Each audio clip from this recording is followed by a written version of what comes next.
boglands, I couldn't tell, but something happened on the Tripod Trail. Giants and dragons are corrupting us all. If we don't get help, we will all go to hell. Did you hear the news out of Wayback Cave? A big holder tried to make us their slaves. Mind players trying to control our brains. I just woke up and the village was raised. We need the Stronghold to protect us for the night. We need the Stronghold to help us with this fight. We need the Stronghold. We need the Stronghold to go searching through the game. We need the Stronghold. We need the Stronghold. It's been a week since we saw Dave. A mighty group of adventurers. They're average as hell, but they may be mad enough to get us through this spell. When they are together, they are the Stronghold. We are the Stronghold. We are the Stronghold. We're here to show you the way. We are the Stronghold. We are the Stronghold. We might just have to save the day. We're just a group of heroes, yeah. We're big and we're small. We may not be the best in town, but we answer the call. When we are together, we are the Stronghold.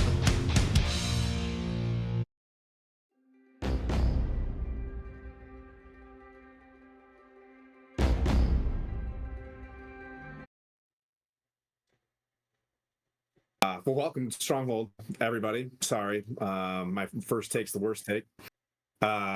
So we got exciting news. I think we're getting close to being able to be like official with Wounded Warrior Project in terms of, and by official I mean like a link that we can have to send like nonprofit wise over to those folks and kind of professionalize a charity. We were trying our best to get a 988's attention.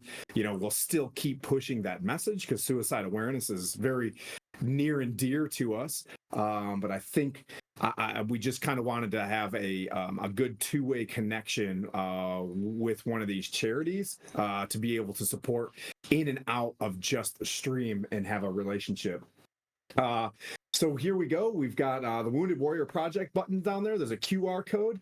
Feel free to support these, some veterans and just some folks that are going through, like an assortment of treatments and whatnot. Also, as we mentioned, charity comes from the heart, so don't forget about 988 or any other charity that's out there. We're just kind of pushing a message of taking care of each other, right? Okay, so that being said, well, there's a lot of stuff going on there. Yep, you can, if you're watching, you can give some advantages and disadvantages through donations. And if you really want to be awesome, you could do a big donation and help me throw some giants at them. And it's cumulative too. You know what I mean? Like if you're just gonna drip drop fives in there just to NPC, to support advantage, I'm gonna be like, that was 100, and here comes the giant. So every $100 that's raised is a frost giant. Just kidding. So thanks everybody. Thanks Skylar in the background. That was Skylar's song from Stronghold Spotify. If you watch that, we're going to start developing some songs that we're building with some engines off to the side, and maybe you'll hear our voices do some of that stuff.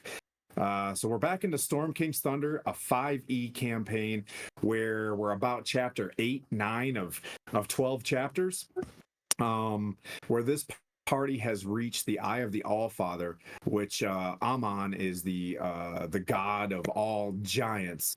And this is a sacred oracle that they reached deep into the spine of the worlds, where, interestingly enough, all of the parties have just converged at like the same time in here, and they've been running around each other and just slightly missing each other. So let's start this out. Let's see, Mirren the paladin, we got Point the cleric, and we've got Gwen the cleric as well. Point, what do you got? You're waving your hand. Could I do the recap today? I haven't done it for a while. Absolutely. I mean, yeah, I guess. Yeah. Yeah, see? Objection. I would be tribute. Okay. So basically, we did a lot of praying at the end of the last one to say thanks for what we did and all those sort of things, and we prayed to each of our gods and etc. etc. It all went well. We then I asked Moderin where the Eye of the Allfather was, and I heard birds and I hear a distinct screech in the distance, which obviously sent shivers down my spine because last time we heard that screech, we just literally got our ass kicked. Literally our ass kicked. Then the rock landed with Zork on the back, and the Zork is the one this is the blind stone giant. He then speaks to us of little things, goes through things, speaks on behalf of the primordial to say what's happened. He then gives Mirren the rock as a mount, and it all goes a little bit like this. This is a little bit impressive. We then got the rock that we found that can be used. It can be every 7 days. It can control weather, and it can enlarge and reduce every 24 hours and do some damage when you throw it. We heard so we then heard some flapping of wings and stuff. Some 2 hippogriffs landed, the Order of the Gauntlet, named Frumray, basically ranked up Mirren and Gwen. They're now both Whitehawks, so they got a lot of their. When you're done saving the What a world, nice TM, huh? Okay, sorry, I'm just saying. What sort of nice once you finish doing all this questing, we're going to put you to some slave labor in these forts. Is basically what I got from you guys. So you can look after that. You'll be fine. Okay. We then asked about some Vonindod stuff, and it was a construct that took on ancient dragons. I then did this little thing which confused Tim at the time, and I made some little tiny axes. So little tiny axes, right? And I put them in my pocket for later. We then also Mirren got given a +1 plate mail as well, with a nice white cape on the back of it, so it's all nice and shiny. We then fly to the valley of Calderoon on a sheer cliff with a long rest on a sort of ledge. We then went through an ice bridge. There's some like columns. We saw the Eye of the Allfather and all its Roman glory of columns of Pantheon-style temples type things. We then there was various inlays all around there of the various giants, all with various things.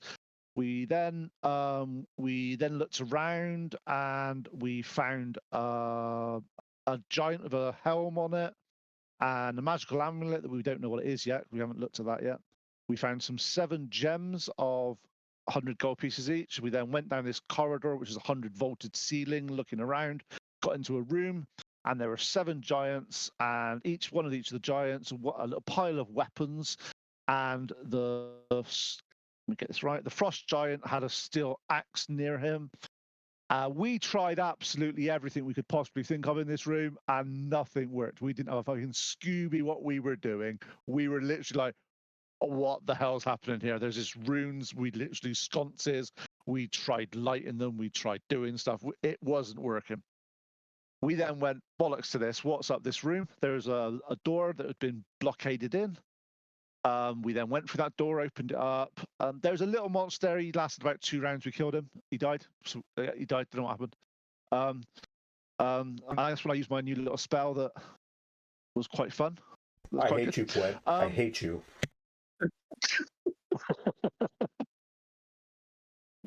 Hey, look, this is Puent's notes, okay? This is not what happened to the other party. We then, as we came back through that from that way, we met Harsnag, and he actually explained the puzzle to us, and we went, there's no way we'd have got that on our own. Absolutely zero. It's a hard puzzle.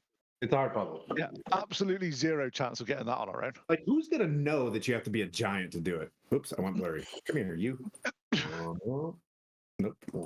I command thee, focus. Yeah, I guess not. Oh, there we go. No, yeah, exactly. No, so absolutely no chance of getting in there. Wasn't going to happen. We then asked some questions and we got some answers. Puent then came up with a clever idea that he would send the answers and how the puzzle works and all that to the other party to help them out, because that's what friends do. So we did all that. We then realize that we need to go to Gauntlgrim. To do that, we need to stop the Megrim, which is currently being dealt with in Iron Slag. We also know that we found iron. We need to get an iron flask off the Master of Arms at the House of Venery. We asked a load of questions. Also found out about how I can finally put my great-great-grandfather to rest, Puent Thistledorf. And we basically had a hammer turn from the stake of the Glyphias tree and formed into like a hammer of a runic focus. And I've basically got to embed this in his chest. We then went to the other door because we're still exploring this area, and we found an Indiana Jones style corridor. So when we were walking down it, big boulders. Unfortunately, I didn't have a hat that I could grab just in the nick of time, but we did manage to jump out of the way and do all that. We then did we kill the golem or did we leave it? We left it. We left the golem, and we then went upstairs, checked on a couple of other little things. We found a stitched leather sack and a shard of something. Can't remember what shard. One of the rune things. Shard of the East Rune. Yeah. Shard of the East Rune. Yep. Just a pair of underpants. Right. We then, that's where we left it because we found a corridor that goes broken way out of this area. We were going to go through that way and see what was there. There you go. That's my recap. Done. That was inspirational. Huzzah! Yeah, so my joke. long corridor that you're in, darkened. You know that it was light downstairs. Remember, you went upstairs to an identical floor.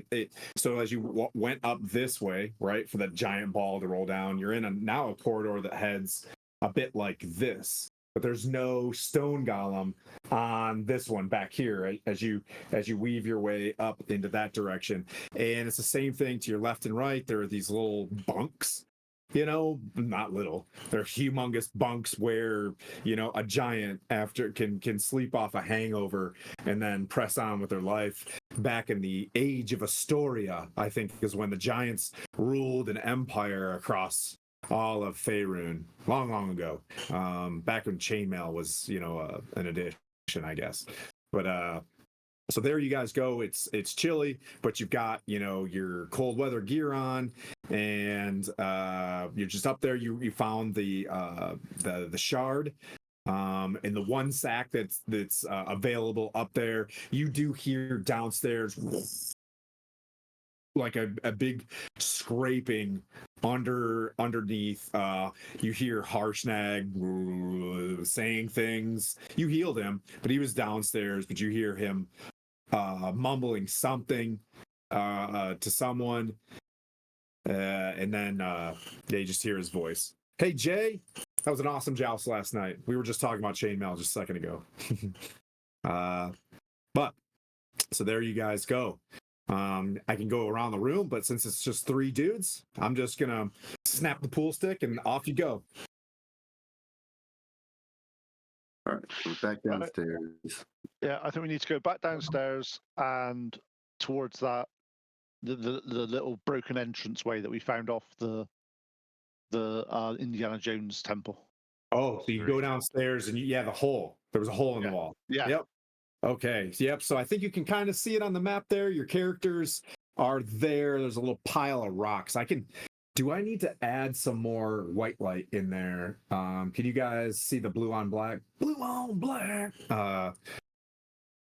Pretty well in that zoom, or do you want me to brighten it up a little bit? How you guys doing? I can see it. It's a very chilly ambiance. You know what I mean? Well, it is quite frosty.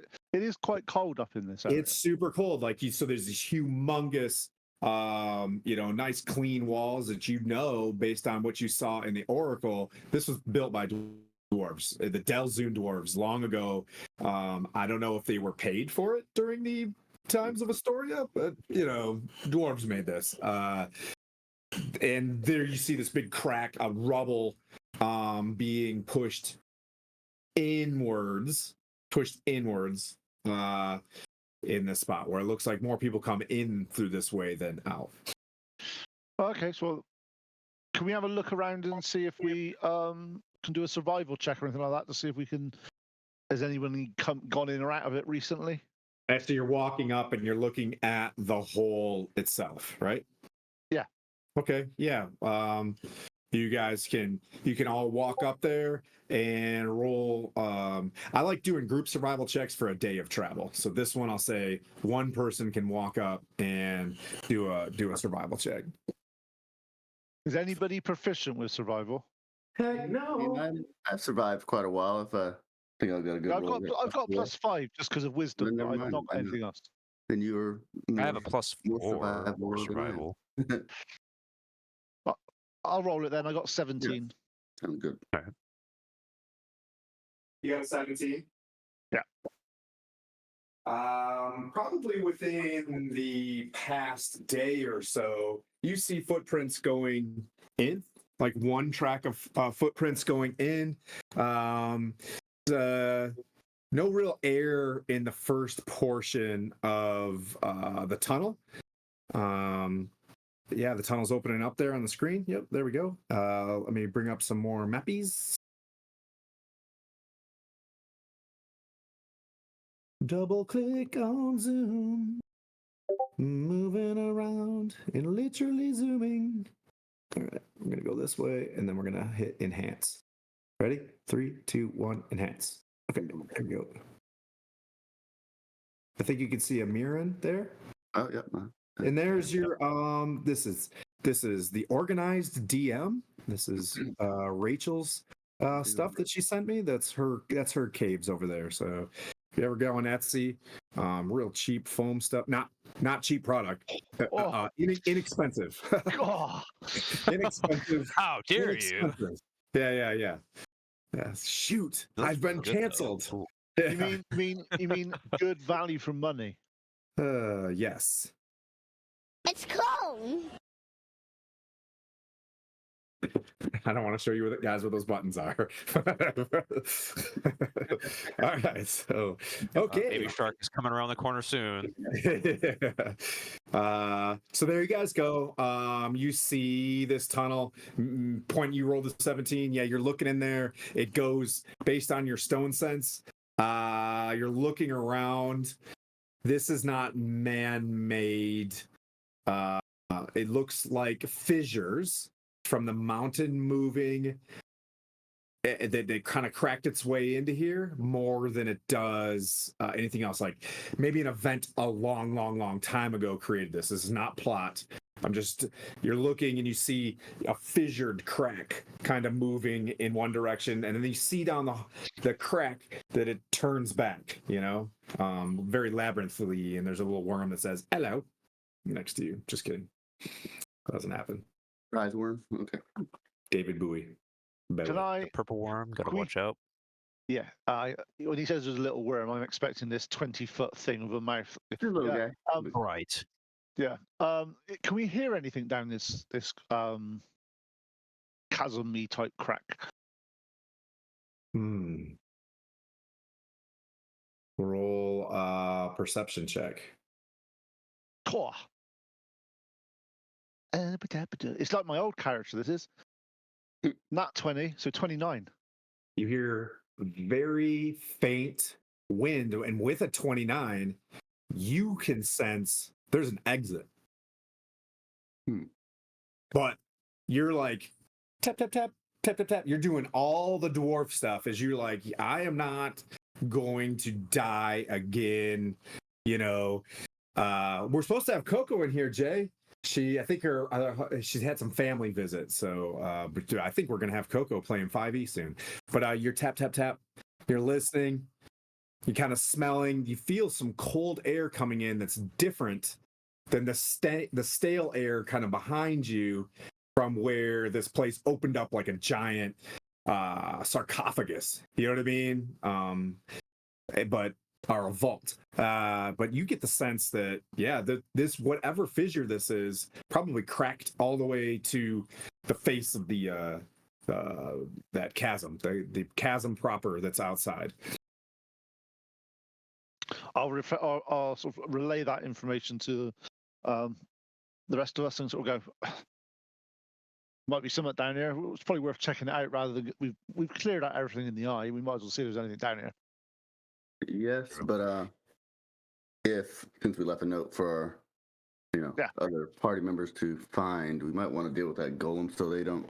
I mean, they're less nimbly than we are, and might not escape that there rock that's going to follow on their face next time.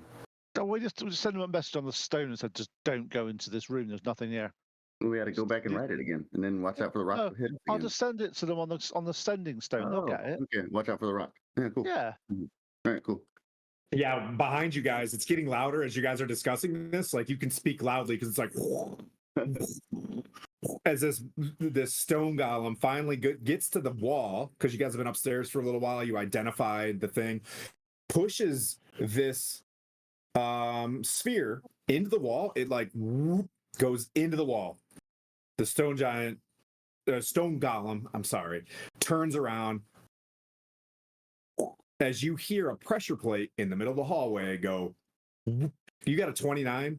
Like, you know a lot about this place. You've got this place mapped out. You're like, yep, dwarves have built this back in the Delzoon day, and for all intents and purposes, his map is like blown up. You know what I mean? Like, he's got this. Not sure, like what's at the end of the tunnel, but you get the idea of what's what. But anyways, you see the stone giant walking back, the golem, Timothy, all the way to the end. You get the sense that he's going to reset there. Well, we'll message the group and tell them not to come up here. They'll be fine. All right, sounds good. Harshnag's at the base. You see Harshnag with his back to you, also in the oracle room, like looking towards the oracle area, and then turns around to you guys and goes,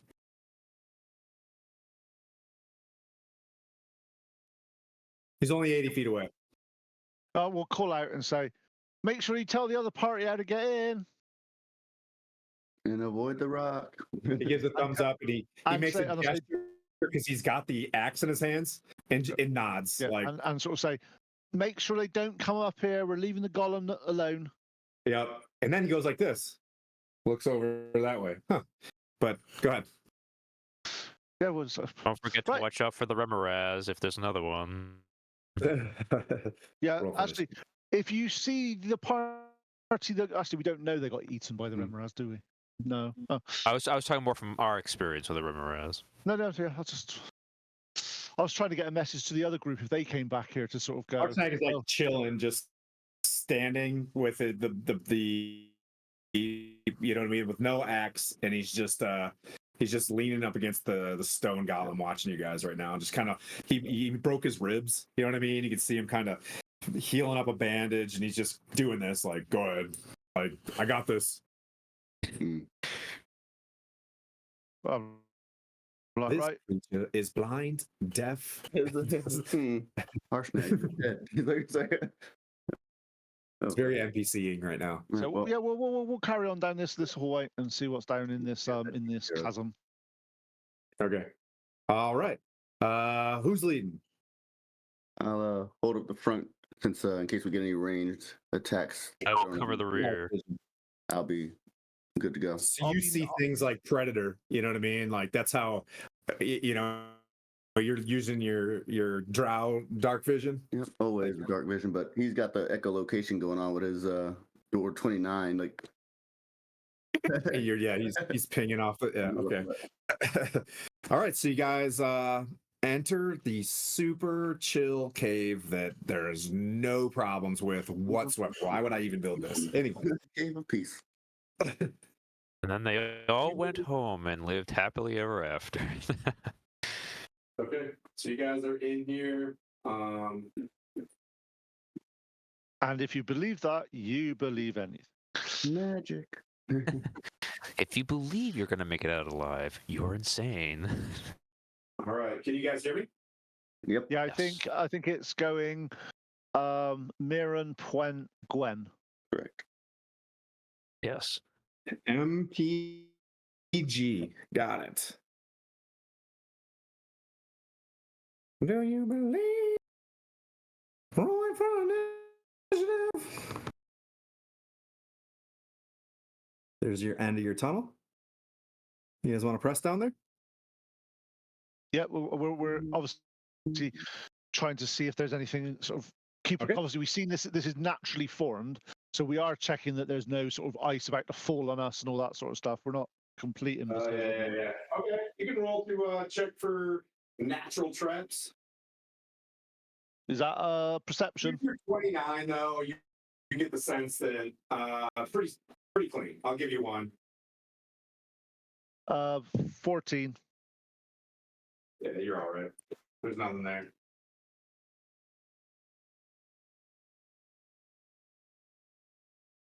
Oh no, my mountain fell. We'll fix that. All right. You guys turning this corner? Spells.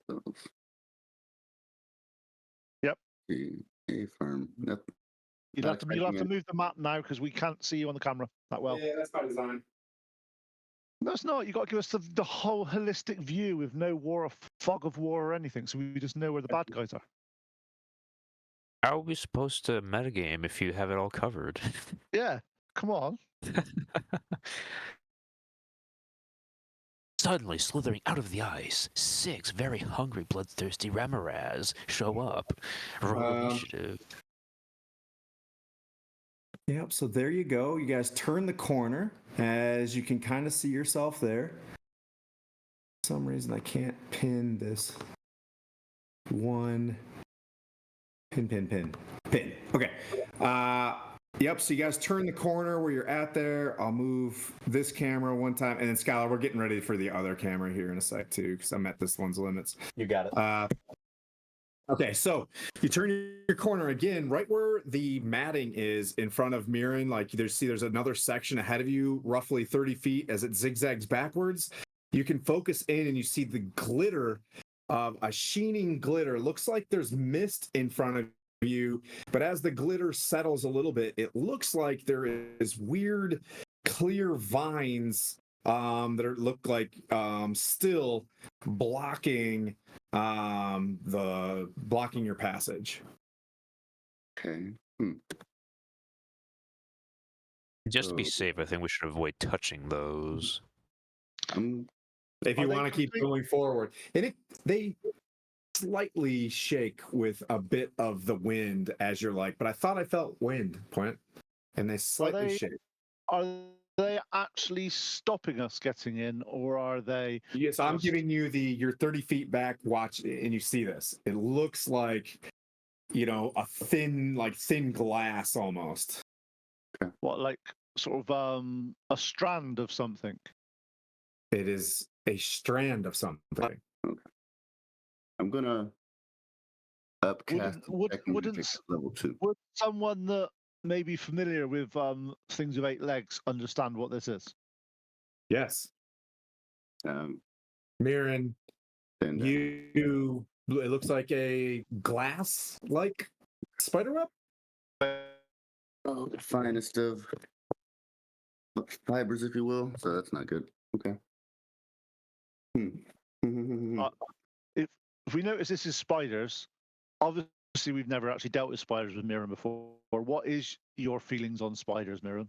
Well, being that spiders are, I guess, how Loth makes some of her servants and chosen spider-like, not big fans of them, I'd say. Not cool with spiders. Have you ever seen spiders like this before? I don't see the spiders, but the webs, I'd say, are not too much difference in spider webs as they are. Just if we can see the strands and they appear large enough to. Yes, right in front of Mirren, right where he's at, it's a spider web, and as you get closer, it's ice. So my question, Mirren, is obviously I've not seen spiders this size. Looking at the web, can we extrapolate? Are these going to be big effing spiders or nice small little ones? Well, I think probably have enough experience in Underdark to be able to discern that. I'll roll and see what I can see. Maybe Maybe I'll get When lucky. you have fought spiders this big before in when you were in the forge near Phandalin. So it's giant spideries. Yeah. And I would say with your insight, your passive insight, Mirren, this a mixture. There are small spider webs and there are very large spider webs. So you get the sense that like, we got some pretty big arachnids in front of us. Combination of both. Gotcha. Okay. So as somebody who can fly, I'm starting to get a fly caught in the spider's web kind of vibe about this, where it doesn't really end so well for the fly. Just saying. well, let's see. Well, It ends really well as long as you don't fly into the spider's web. It's fine. Very true, but heat of the moment. In that case, then, how about look? Webs are flammable. They always have been. So why don't we sort of just light a torch and see if we can burn through the? If we got to go through, that's the only way through. True. Just burn the webs down. Completely blocking our movement. If we can get by without them being any the wiser, maybe to our benefit. True. If we can, but being that I'm clunky and armor gets stuck on stuff, it may not be an option. I think we're all kind of clunky, actually. True. Yeah. Well, if there's a part where we can't get through without obviously touching something, then fire is probably the best because we'll probably get stuck or a weapon stuck in it. Yeah, we just gotta be really cautious. Is it something that we think we should be able to squeeze past, or is it like really stop? No, yep, okay. It's right there. Yeah, you get the sense too that being drow, that this is probably a sense of an early warning system too. Once you touch this thing, Bob's your uncle in this place. But it's pretty quiet. You get the sense from your 29 that you passed that like, hey, you've got this right now, but this is pretty well sealed for a reason. You know what I mean? Like it looks, like Indiana Jonesy, where it's like a film almost, and you can see webs behind that. Think of what is it, Shababs or whatever from Lord of the Rings, or you know what I mean, like the Ungoliath or whatever. That it's just like tons of webs behind it. I sort of go, guys, I've got a spell that may help. Oh, the old faithful. Gotcha. No. This is other spells that I've not used, which may help in this situation. I have a spell called Wall of Fire that I can just go straight down the tunnel with all the webs and stick it out 5 feet from my side. So just let it just literally, and it'll stay there for as long as I keep concentration. And it can do quite a bit of damage. Sounds like a plan. If prepared. So then what you're saying is we should activate this system. Yeah, because I think the enemies coming towards us, I'll be at the. They're all going to funnel in the hallway anyway. Yeah, exactly. So if we funnel them down the hallway with the wall of fire on, that's not going to be a good day for them. Got it. Yeah, and if we kind of like get a shield wall kind of thing going side to side, they can't get past us, get behind us, or flank us or anything. So that could be pretty good too. I'll totally see them. So I think it works out.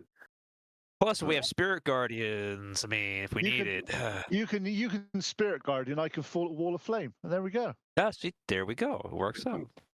Well, the DM's like, okay, I'm throwing a Colossal Dragon at them next.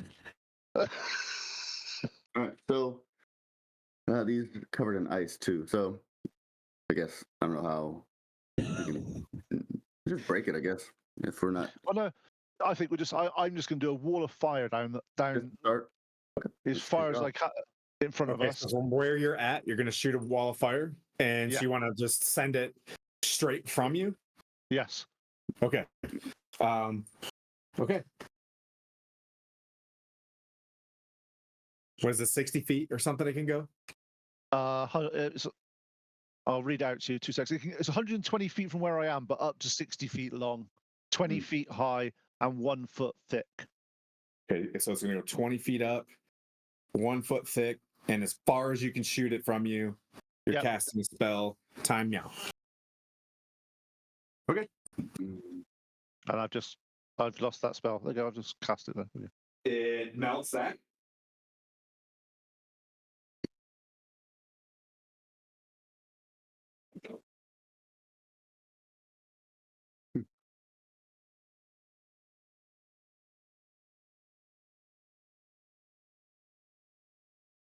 What's the damage from the spell? 5d8. 5d8 that hits you? Yep, and they've got a dexterity saving throw. Basically, create a fire, blah, blah, blah, blah. A creature that's within its area must take a dexterity saving throw. A failed saving throw takes 5d8. Yeah, so basically anything that stays in it or passes through it takes that damage. Okay.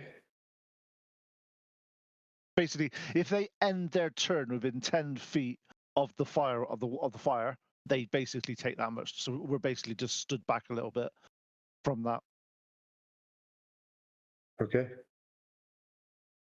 Hopefully that's singed a few things. Yeah, you see massive, the tendril-like legs of a spider just. Oh, am I froze? Oh no, I was staring at something. Oh, is that how I think? Man.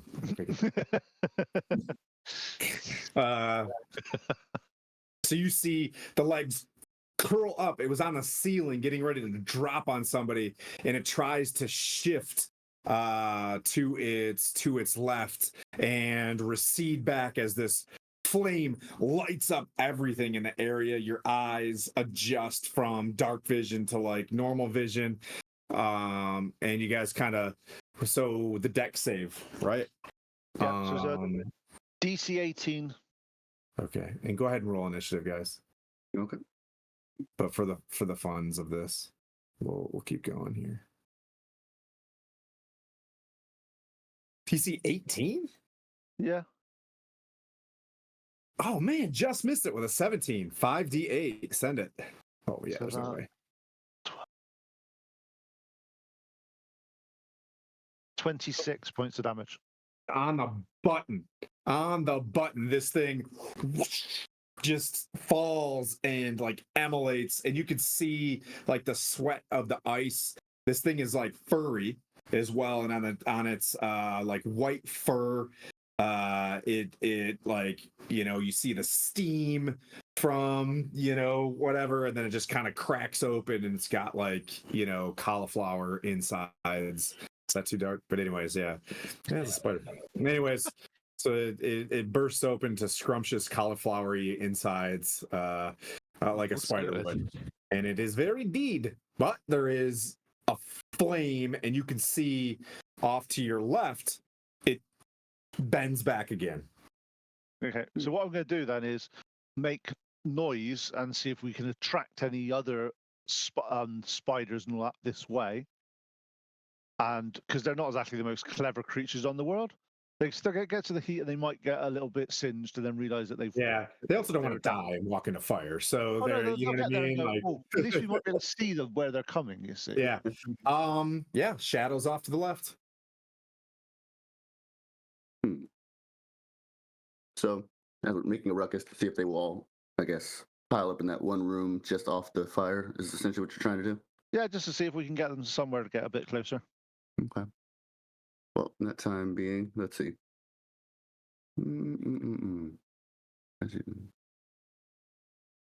So how long does the fire last? You gotta wait it out? No, I can. It's concentration up to a minute, so I'm just keeping it there for now, just to keep us a little bit of. Hang for a minute and see what happens. Yeah, we'll pick up rocks and stuff and sort of throw it that direction as well, just to see if we can upset them a little bit. Yeah, you guys are like, hey, spider. Nothing. I don't think they understand common. Let's see. If they don't understand common, then I'll try and talk in deep. Let's see. Speech in the large. I think they have a proficiency in I don't want to be burnt alive, which is a valid proficiency to have. Yeah. Everything deep speech, under common, dwarvish, elvish. See if they listen to any of them. as a taunt them to come a little closer. So how about then we get ready, we start to go down there, Mirren, and we just drop the fire, the wall of fire. Dropping it? So all three of us have dark vision. While that correct? We're happens, not I'm leaving going to anybody out. cast Spirit Guardians at 3rd level around us as we go Okay. down Yep. the hall. Nice. Huzzah. All right, so let's what was your Yep. let's sort out initiative. So you got rid of the flames also. Yeah. This is a dead speeder, in the words of Megamind, Will Ferrell. All right. Do this. Let's do this over here. All right, let's see. From where you're at, we'll start initiative.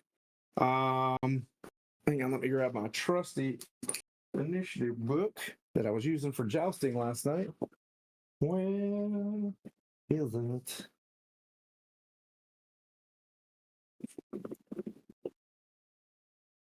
You know, I put things back where they belong for a reason, and I must not have followed. Ah, that is not where that belongs. All right, let's see. Anybody above 20? I don't think any of us can get above 20. Oh, okay. Anybody above 15? 16. Nice. All right. Anybody above 10? I got a 13.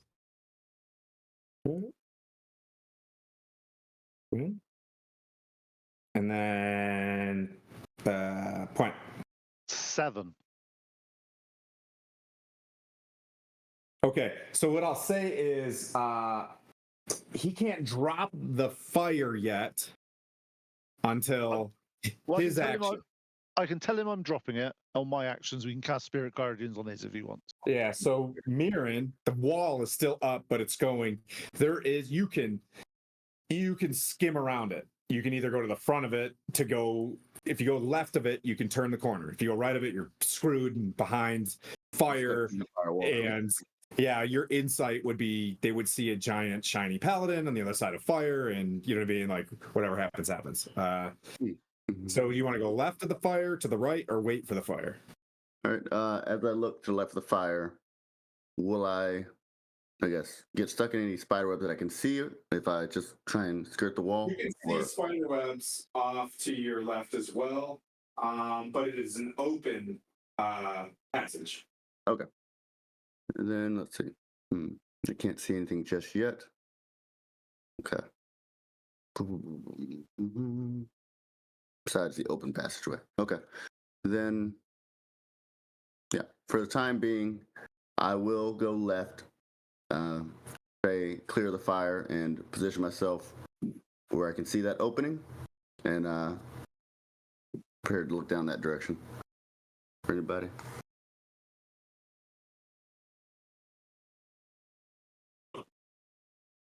Uh-oh.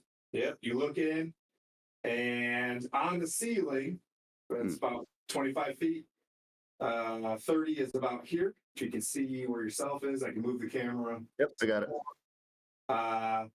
You see another blocked passage of ice web and 2 giant spiders above you.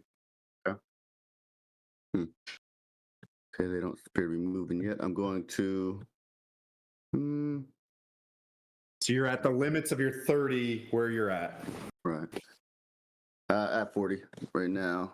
Okay. For Door of Alacrity. Well, I'm going to hold you because if you step in there, you're in there. I've got you kind of like 30 to get to there. You can move another. Yeah, you can. Actually, you can. That one's on the ceiling at 20 feet. They're both up on the ceiling. Okay. Let's see. Are they close enough to each other to where it's like, boom, 5, 10, 15 feet separation if they were to draw a line from me to them? Or are they just kind of. The green one is 20 feet. The purple one is probably 30 feet away. They are 15 feet apart. Okay. Okay, that's it. I'm going to attempt to use the Javelin of Lightning if I can make that angle line up to hit both, but if not, then I'll just hit the Okay. The furthest of the two. Yeah. If I can't line up Anybody now, break the big shoe? I'm going to wield Javelin of Lightning, prepare as I, throw back as the say for glory, and I throw the Javelin of Lightning. I'll make a ranged attack against. Which one, purple or green? So the furthest looks purple. Is that the Okay. one? Yep. So if the other one's caught in it, then he'll get the dexterity saving throw. If not, then it doesn't matter. But if he's caught in it, or I guess with that, if I'm aiming at the purple, will the green be within the line of the javelin? Oh no, I don't Okay, think you could do that. Yeah, no. That's what I was asking if they were in line. If not, it doesn't matter. But I'm still going to throw at the purple. So with a 28 to hit. Cool, nice. That's it. So let's see. On a hit, target takes 4d6 lightning. So 4d6 lightning. 6 lightning. That's 8, 9, 14. So 18 lightning damage. And then Then I have to do, Is there yep, an I have to do my the normal damage of the javelin, which is 1d6 plus 4. Plus that's not one die. 5 plus 4. So 9 piercing damage. So that's a total of 18 plus 9, right? Yep.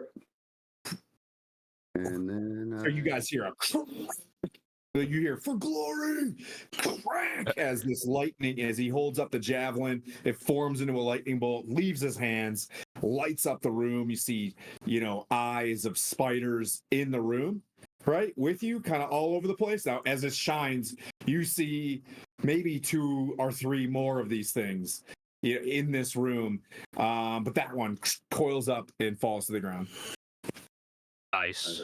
Bonus action as I prepare to take however many spiders coming at me, I'm going to cast Shields of Faith. I have to upcast it because I only have level 2 and 3 spell slots, so a level 2 spell slot to do that. And then I hold the line. Hold. All right. That one passes.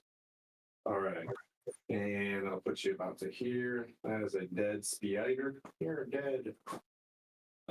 This is a dead spider. All right, that brings up spiders. Make a. See if we could do this. This is the only chance they've got because they're little babies. Not the babies. Ranged weapon attack. Oof, that's gonna be tough on you. Let's see what happens here. Come on, nat 20. Nope. As you from down the hall, a squirt of cold webbing tries to hit you, right, and just doesn't affix as you're able to dash it away with your shield before it spreads out. You get in front of it before the web expands and you knock it out of the way, while the other spider just drops down on you. No. For a whopping 15 to hit. No. That's a no. Yeah, so it's just sitting there it's just on you. Yes. And that brings up Gwen. Okay.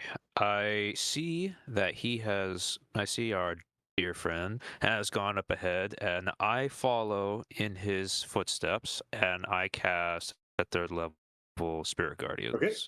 Cast Try to them, catch up. and around you, your fellow, a few Asimar and Pelor knights just kind of appear. They've got, tabards. You can see with the sun on their tabard and chainmail, various maces and stuff like that kind of expand. And then, are you moving in? Yes, I am moving in where Mirren is. Okay.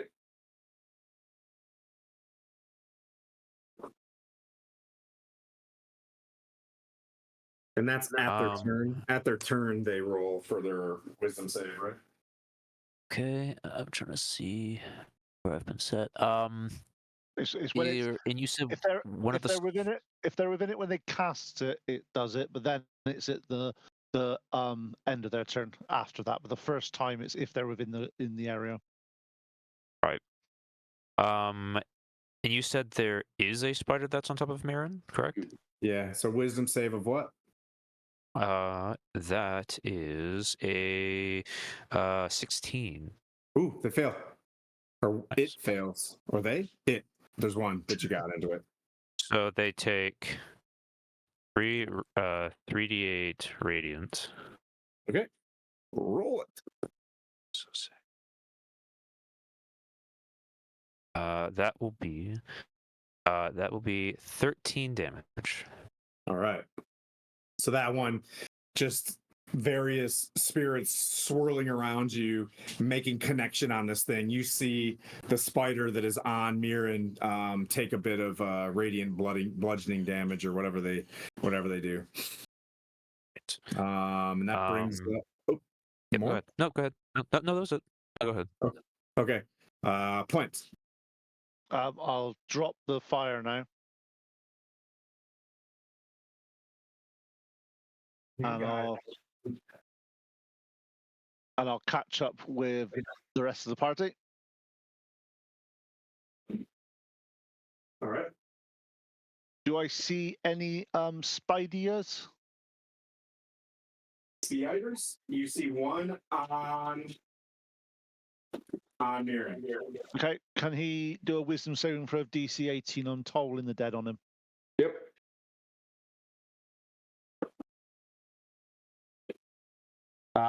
Fail. Cool. 2d12. Wow. 11 damage. But you already did some. How much damage did he do?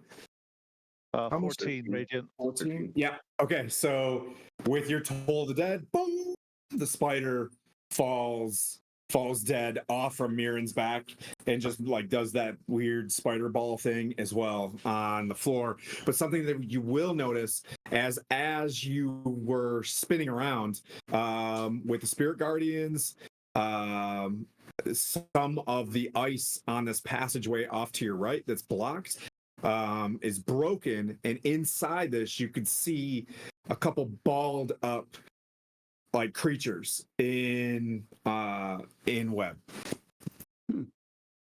So, if they require assistance, I think Okay, we require to exterminate spiders first before we see them. as long as they're not dying or getting eaten at the time, they'll be fine. So, let's see. All right, so it's my move for all the spiders taking their turns, right? Yeah. Yep. So it's back to Mirren. Yep. For now, I'm not gonna break any webs on the side. I'm gonna continue to move forward, whatever my movement will allow until I see an enemy. At the time being. Along the route, I will pick up my javelin if I happen to come across it, so I don't forget that. Yep. One sec. Let me adjust some cameras here, and you're going to keep on moving down the hallway. As like I said, the frozen webs I'm gonna leave alone until I can no longer pass without breaking one. But I'm gonna clear out what we can first, just down the line. Okay.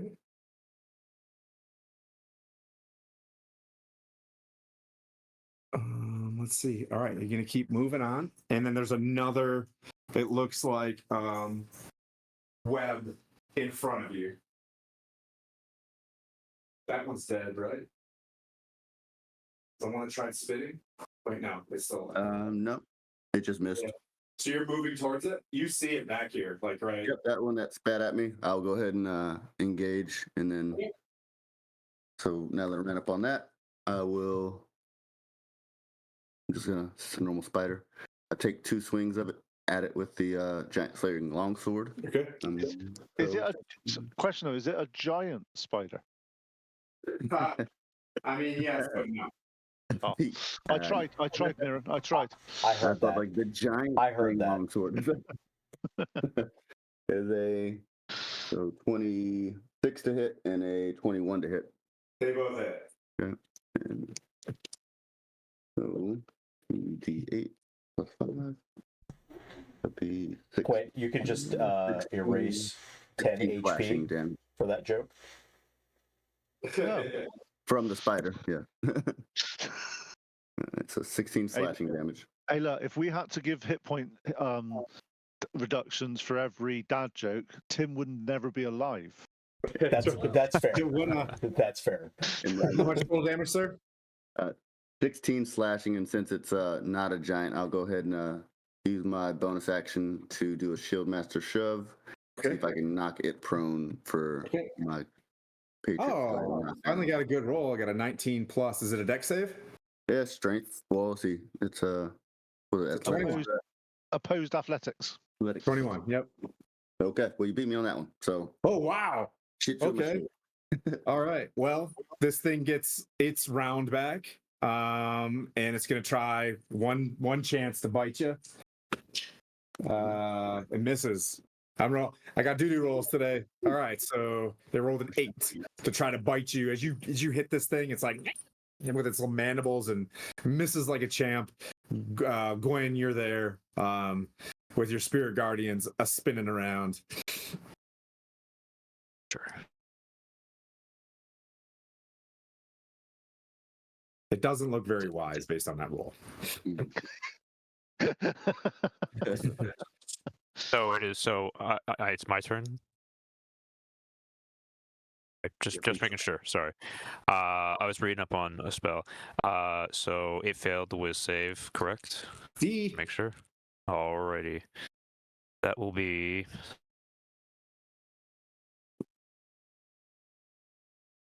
That will be 17 damage. Okay, so that's enough damage to kill that one. That room kind of goes quiet, but ahead of you is another shimmering, like closed off, webbed off area.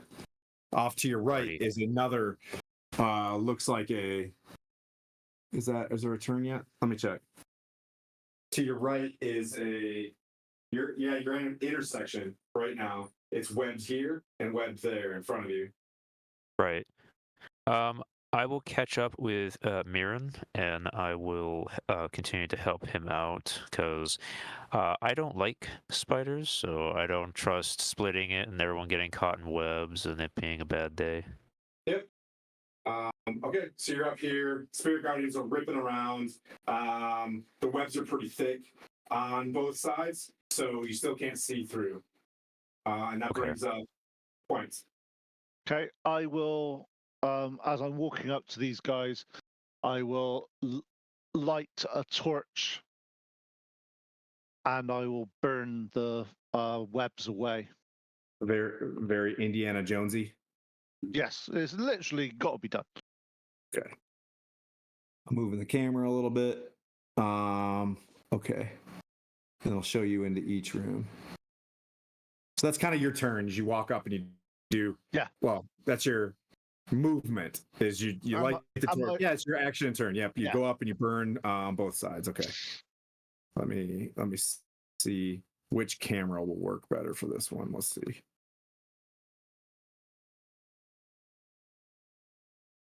Ooh, wrong way. Come back. I think this overhead one is being very nice to me. That spider that's in there, that guy's dead. Or is he? Mm-hmm. Yeah, awesome. It's a dead spider. Okay, you see into this room. Looks like a super webbed up room right there. Ahead of you. In this direction. And then this one opens into a like a long open passage. Where the wind is coming from. Okay, so that's like the exit then. You get that sense, yes. Before we go too much further, the beings or whatever they were that appeared to be wrapped up in the spider webs. Yeah, I think we should all go back there as a group. Make sure we if that's the exit, go solve that real quick. Since Okay. it might be alive, maybe not. We'll see what it's. Sorry, you go back and you're back at those, two iced up funnel pods. I'm gonna call those. I just made that shit up. All right. Okay. Because the best thing about Spirit Guardians, it lasts 10 minutes, you see, so we've got a bit of time to walk around with that spell still going. Understood. Yes. Okay. Who's ripping this open? Who's going in to investigate these? That's just Okay. going back, make You sure go in there with the giant slayer. You peel one open. Are you carefully, not carefully? How do you want to do this? I think it's might be a person or something in there. It's Okay. going to be very. You go careful. through the first one, and you see like the skull of a big boned creature, but it's been dead for a while. Really bad chainmail, basic your everyday adventurer's gear that just kind of falls apart to the touch. The other one has a little bit more mass to it, and this is a lot of plot. You open it up, and there is a person in there, right? It's just there's a person in there that's very plot unconscious. Okay. Right. And is it something that we can't even make out what type of person? You can't even make out what type of person this is. Yeah. We don't even know if it's a humanoid. We don't even know if it's male, female, or anything. Exactly. It just says Coco Bunny 94 on it. Actually, question: is it? At least they have a like, name. Is it more like the entrance to Skyrim, when they're constantly changing their form, constantly trying Right. to shift? Oh Right. God. Yes, exactly. And depending on timing of this one, I think, and I'm gonna do some math here. I gotta check something out. Based on all of this, based on what the information I just passed, I'll say individual may or may not be here at all, because just if they pop in. If not, you don't have to worry about carrying them around. But there they are, very how would I describe it, like video game naked. There's like a loincloth on and stuff like that, and there are 2 items on the ground that are also unbeknownst. This is the off plot, but that would be the spot. Maybe they're not there. Move on. But that's where they were at. Let's take those 2 items in case they become important later, and we'll leave her. Perfect. So catch up. We'll see you later. But there you go. All right. Because it may be the break. Depends on where you guys are at. But blah blah blah. There you go. Glad to We could update. at least move them to a safer location so when they wake up, they're not in harm's way. They're Done. coming with us. Follow I us. will fireman's lift them. Yeah, and surprisingly enough, it's not even going to give you a disadvantage. You've got them on your back. Amazing. Yeah. All right. So let's go back to where we just were. Was there any? Obviously, we know the way out. Was there any other bits that we hadn't been down yet? Yep, to the left, the heavily webbed room. Yep. That direction. You're heading into the heavily webbed room? Yep, Heavily same webbed thing. room. You go into there with their spirit guardians. It starts shaving up, but the webs are so thick, round after round. You know what I mean? So this is round 3 of this. You're in that corner right there, and there's webs in front of you. Okay, I used the torch to burn them. Okay, you continue. We're going to stay in initiative order. Mirren, where do you go?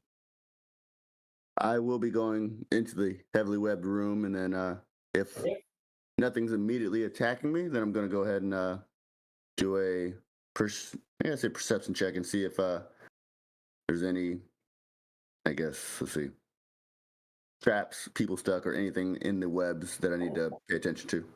Okay, hang on. I just had a balance issue. Gravity wasn't my friend there for a second. Woo-wee. Sorry, everybody, on the switches. All right, so you go in there. I'll fix it in a sec. There we go. And then Gwen? Same thing? I'm sorry? You want to go in? No, I'm gonna stay with Mirren and see what he's up to and all that stuff. I'm trying to stay closer more towards the group and so on because I don't trust kind of like separating and getting caught. What? So you're going in with Mirren? Mirren, he's going towards. He's going towards Mirren. Okay. Yes. Are you going in? No, I'm going in. No. Well, I thought for a second what Mirren's group was character was playing. still going down like a different path. I was like, okay. All right, so Quint, you go in. You're moving and you're burning the. You're Yep. burning off all of the stuff, and there you go. There you have it. That's a big effing spider. That's bigger than That the is other spiders. big effing spider. As you turn the corner and you light this thing, you have been really handling a lot of these spiders. And you look and you just see ice everywhere in front of you. And then all of a sudden the ice just blinks back at you. And you're like, son of a gun. As this thing has a little bit higher initiative than Mirren. And is just going to have a go at my favorite dungeon master in the history of the world, the guy with a torch.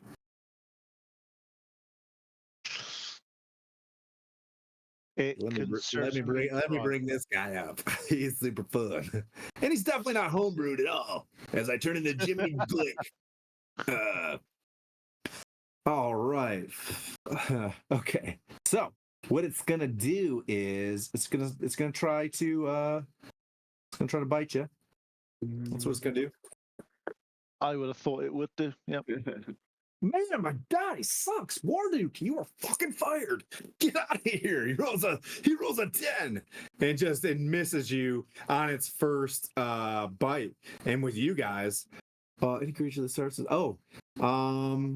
take but since you are in as it breathes out at a minimum, you're gonna take 2d4 cold damage. Damn, I know. Just cause. Just cause, right? That's 6 cold damage from being in its cold aura. Oof.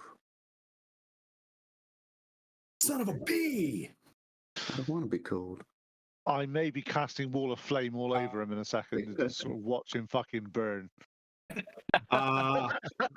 You do see around you 3 other spiders kind of moving around, right? Underneath it, you see these shiny eggs that look rather like crystalline. And Mirren, you can see inside of these eggs, it's just like moving. Like there's a bunch of baby spiders in there. Ugh. Yeah. Super gross. No. Definitely hatch those, Quint. Okay, moving on. The flaming woofer. Need the flamethrower. All right. I will have a This is flamethrower. very aliens. All right, so Mirren. As I went through and so that was my action, wasn't it, to do that? Okay. Yes, sir. Okay. Let's see. Don't like that spider. And it didn't get any closer than where it is right now. It was about 15 feet away? Maybe? Yeah, about 15. Or it tried to bite. Tried to bite point, so it's within whatever its melee is, I guess. Or did it? Let's see. Yeah, it tried to bite me. Yep. Depending on what its reach is. It's bigger than I am, so At least a little bit. 6 feet reach. All right. Shoot. Well, you gotta get in there when you get in there. I'm close the distance, whatever that much is between me and the spider, so I can be in melee. Okay. I will then Bravely run in. I mean, what is his reach since he tried to bite point and didn't? He was right there. So Okay, it was he's like not melee. gonna go anywhere. Okay, Yeah. But it looks like he's got really long reach. Yeah. Okay. So 10 feet. not too far. Yeah. It's got large dude reach. Dang.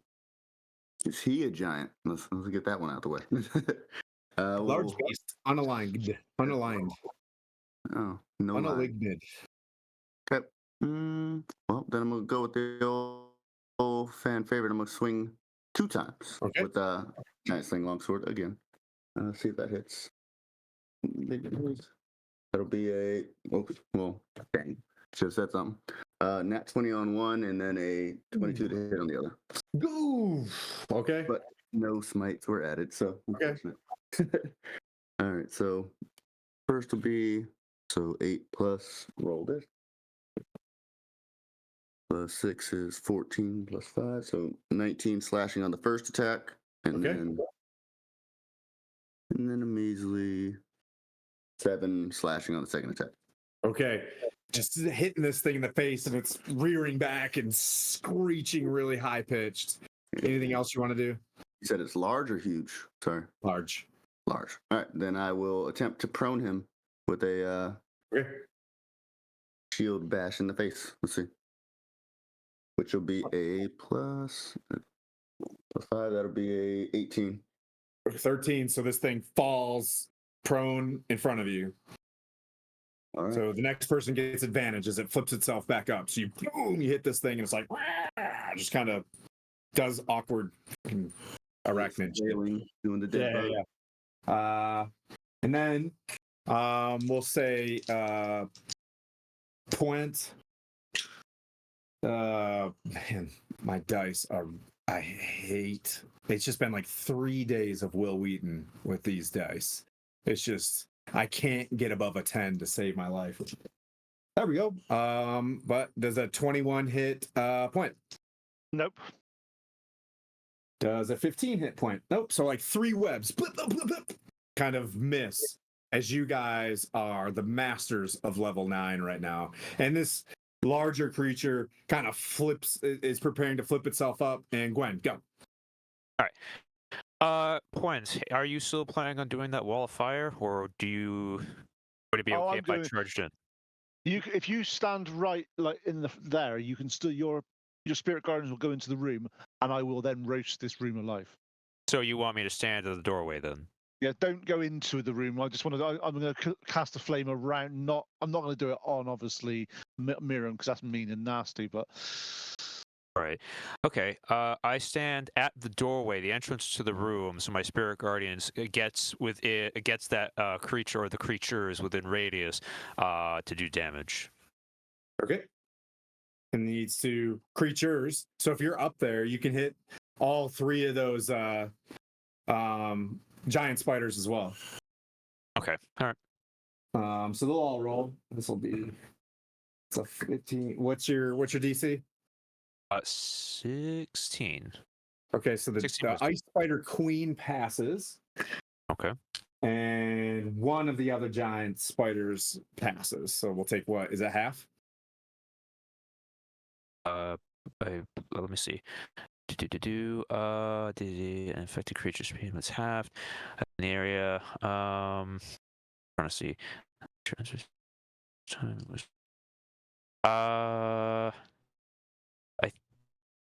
The creature takes. No, I think I don't know.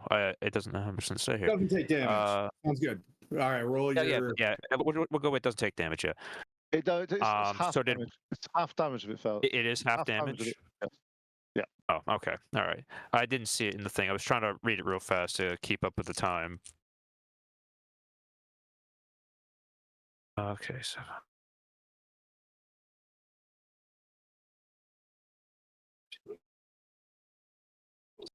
Okay, so 22 damage, so that'd be 11. Okay. 11 or half. Those who... Right? Yep. Okay. So 2 of them, you see your spirit guardians wrestling with a couple of them, and the spirit guardian kind of weaves around the ice spider queen, and that brings up Point. Okay, I basically come forward and go, in the name of Modern, let the fires rise, impurity shall be cleansed, and a wall of fire appears. Straight in front of you? All right. No, like actually around the edges of the room in front of me, all the way around. Because I can see the room, I can actually get it to do whatever. The whole room just interlaced. Just want to do a box in there. Yeah. I was like... All right. Lovely. So, man, it got really dark outside. It must be about to rain or something. It's nice and bright in here, and there's some like toasty spiders is. going as well. You just basically enfuego the room, and then they need to make a dex, right? Yep. And it's 60 feet. Oh yeah, it's the whole thing. It's 20 feet high. It's like this whole room literally is absolutely nuked. Nice job. All right, so I need to make 4 dex saves plus the little critters, the baby spiders that didn't even get a chance in this. That's why I did in it. this wide world. Spiders. Oh, what's the dex save? 18. 18. Wow.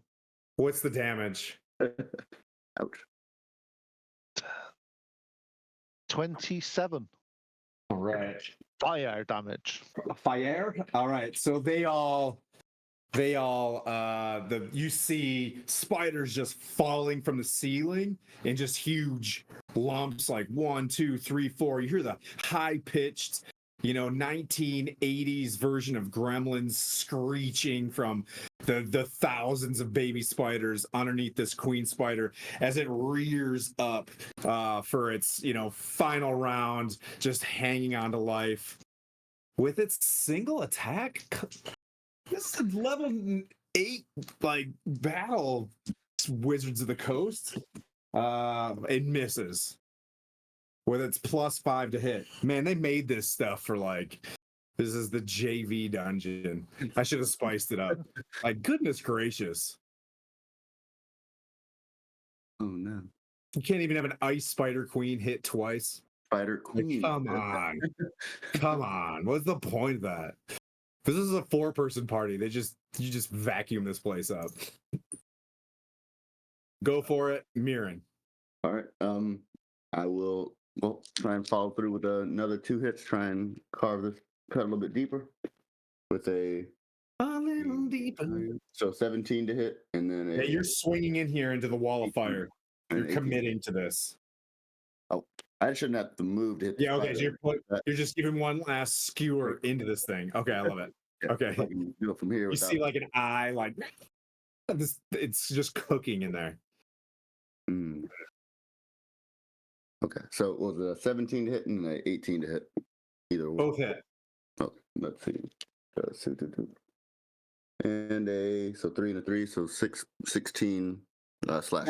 That'll do it. It comes up on its like big ab-looking belly, underbelly and you just stab it. You know what I mean? Like Frodo style, right? In its abdomen, thoraxy, whatever. I forgot how to 3rd grade science. And it falls, and it also bends up like a spider, as well as chills of Lolth, kind of literally chills of Lolth kind of go down your back at the time that you were there, and you see the baby spiders kind of emulating as well. And that'll stop initiative. But Gwen, what would you like to do? Well, I look to Puent, and I look to Mirren, and I go, there are these eggs and so on. We crush them. They've been all burnt alive. They've been like roasted. Oh, they have been. Yes. Yeah. They've all been completely all caught in and utterly. Fair enough. They are. There's stuff. You know what I mean? There's all sorts of just the things in there. All right. Okay. I guess I will look around. Obviously, at the end of combat, I dropped the fire. The fire's not there. Yes, and I drop. And you guys are in there looking around. What do you want to do? 1 second. Where was perception? A 16 on perception to look around the room. Okay. You see off to the side there are, big chunks of like wood, a boot, and then you do see a kind of like a sack in there.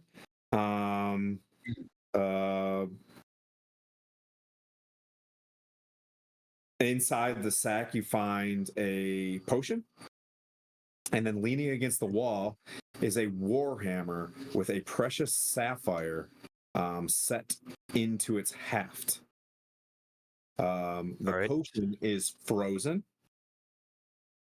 Okay. and the I will gem point. looks about 1,000 gold pieces. Nice. All right. I will point these items out to Mirren and to Point and tell them that there is a hammer, there's a gem, and there is this potion that is frozen. And I'll, show them this. Okay. Would it still be frozen after this wall of fire has been there? Would it have like sort of Ooh, I like what you said because it does say torture a campfire for a minute. It's still you get the sense that it's starting to thaw. Okay. Yeah. Unless you're just letting the room cook for a while, make sure they're dead. Did you sit there and just sit back for a minute? Yeah. We get some marshmallows out. Yeah. And we And But it's yes, no, now I it looks like a grayish, silverish potion in there. It's got a bit of a cloud in it as if you swirl it, it clouds a little bit and it's kind of dark. I go up to Point with the items and I say, what do you two make of these items here? can we sniff the potion and find out? Yeah, you can do a Arcana check We're all good at that. That's a spell. or that's a spell that we're- identify if you have that, but I don't think this party does. no. My Arcana is +0. Has anybody got a better than 0? You guys can all, if you guys just because you guys are the divine misfits, you can all make an Arcana check at this thing, and we'll just say, you know what I mean, as you guys collectively study. 2. I got a 2. I got an 8. 7. What you got? 8? Yeah, looks like could be Gatorade. I tell them I believe this is Divine Gatorade. Yeah. Leader, It's don't the, know the what blue this thing is. But what do you think about and then the hammer? The same thing. You can make a wisdom check or. It's a hammer. I'm a blacksmith. I must know what. It's a hammer. There's nothing magical about it, but the gem is like legit. Big money. Yeah, I gem. point the gem out to them. Well, that gem's really nice. We'll keep hold of that. Okay. So being that we just downed what I consider all spiders essentially a servant of Loth, I'm happy. I've done a good deed today. Loth has one less doer Is there of evil in the anything world. actually this big frosty spider that we just barbecued? Is there anything like do we know if spiders, because would they actually eat anything? Would anything be inside them that we would want or anything like that? Or is it just more like they would just sort of Just your overall investigation that he did, going through the cauliflower guts and stuff like that of these things. There's nothing. You searched everything. I gave you the room. Okay, that's what I was making sure. Just want to make sure if we needed to do anything else. I'm like, well, I thought, to be honest, I saw that big ass white spider, and I thought that was going to be tough. I like to say rules as written, man. Like there are times when it's tough, and there's times when I don't know what they were thinking. But, If we got a hit, it might have been a different story, similar to. yeah, if it connected, it's got significant damage, and then you're frozen. If it does hit, it sucks. That's where the badness. It was my dice's fault. Shame on you, bad dice. It was not Lot stay the shine. So as we're done with this particular part, I'll lead the way as we head towards the wind that's entering the caves. Yeah, you walk around. The webbing kind of stays back as you move towards it. You come to an exit, about humanoid size crack of the fissure, which you follow the fissure all the way out, Point, and you can see the wind kind of, going by as like you look up and there's like a tower, like you think you see a tower going into the clouds. Like, and you don't even know if that's what you saw or not. Like you just what? Like you think you saw, I don't know. a tower floating around, just like goes into the clouds. Question, just so I can just remember something. Does this party know anything about a cloud? I don't think they've ever been told, have they? I mean, even That's like the best back part when. about how you guys don't communicate to each other. Yeah. I'm, like, I'm just sort of like, yeah, what bollocks? Yeah, okay. Yes. Someday we'll have Forgotten Realms Warm College, where we'll learn how to work together as elements across wherever. I won't give War College that much credit, but all right. So you guys look out and you see this deep. It's about, you think you may have gone down a little bit in this fissure, because it's like 400 feet to the base here, where like you can see up, and that's where that bridge was, that naturally formed bridge off to your left, where underneath it, it's really nice and well formed and rocky there, where like dwarves back in the day must have just scaffoldinged the shit out of this to make it happen. But you can see where this goes down, there's a bit of a stream that may work its way out of the area. Mirren, you're there, and where you saw the tower, you look across and up and down. Staring at you is a massive rock. Just hop, hop, hop, moves, hop, hop, hops, and just kind of sits there and then like looks away from you, very smug. You know what I mean? But it knows you're there. It's kind of, you get the sense that it's bound to you. It's just like, Not happy about it. yeah. I mean, it did beat us, so I mean, it's kind of, you're like, oh, Yeah. crap, beat these fools down. Yeah. So was Quint the only one that saw this tower? You As we walked walked out. You saw it. Oh, Quint didn't see anything. Quint's now back behind you. Gwen's there too, fixing his kit. And like you guys are kind of looking around, but you saw kind of the base of a tower, and the top of it, there was some sort of bluish hue. You don't know what's going on. Okay. Were there a lot of clouds around that I could see? Clouds. That's why you can't see it. It's completely overcast. Okay. Yeah, you can't even see the tops of this mountain. Imaginary tower made it. Okay. So I will let the party roll. Like, did everybody else see that tower? That's a little odd. Maybe find some warmth or shelter there get a rest after this particular battle we just engaged in. But in the meantime, I'm going to go ahead and show the rock a little appreciation for coming to get us, since we came out at a different spot that it wouldn't have seen anyway, or wouldn't have known us to be at anyway. So I'll give it a little animal handling. Okay. Thank you. Which would be a 18 plus 0. 18. Okay. You're wise enough to realize that it probably eat one of these spiders. You drag one forward and you bring it out, and the rock clasps onto this sheer ledge, grabs the spider, and then just kind of dips one of its wings. And there's enough room for 3 dudes and a cocooned up person. And obviously she's carrying, and the rock needs to carry my war goat as well. War goat's up on this ledge across the way, chilling. Like it's gonna take you across to another kind of spot, like an outcropping that's outside of the eye, maybe a half a kilometer away, 400 whatever's away, but you can kind of see it.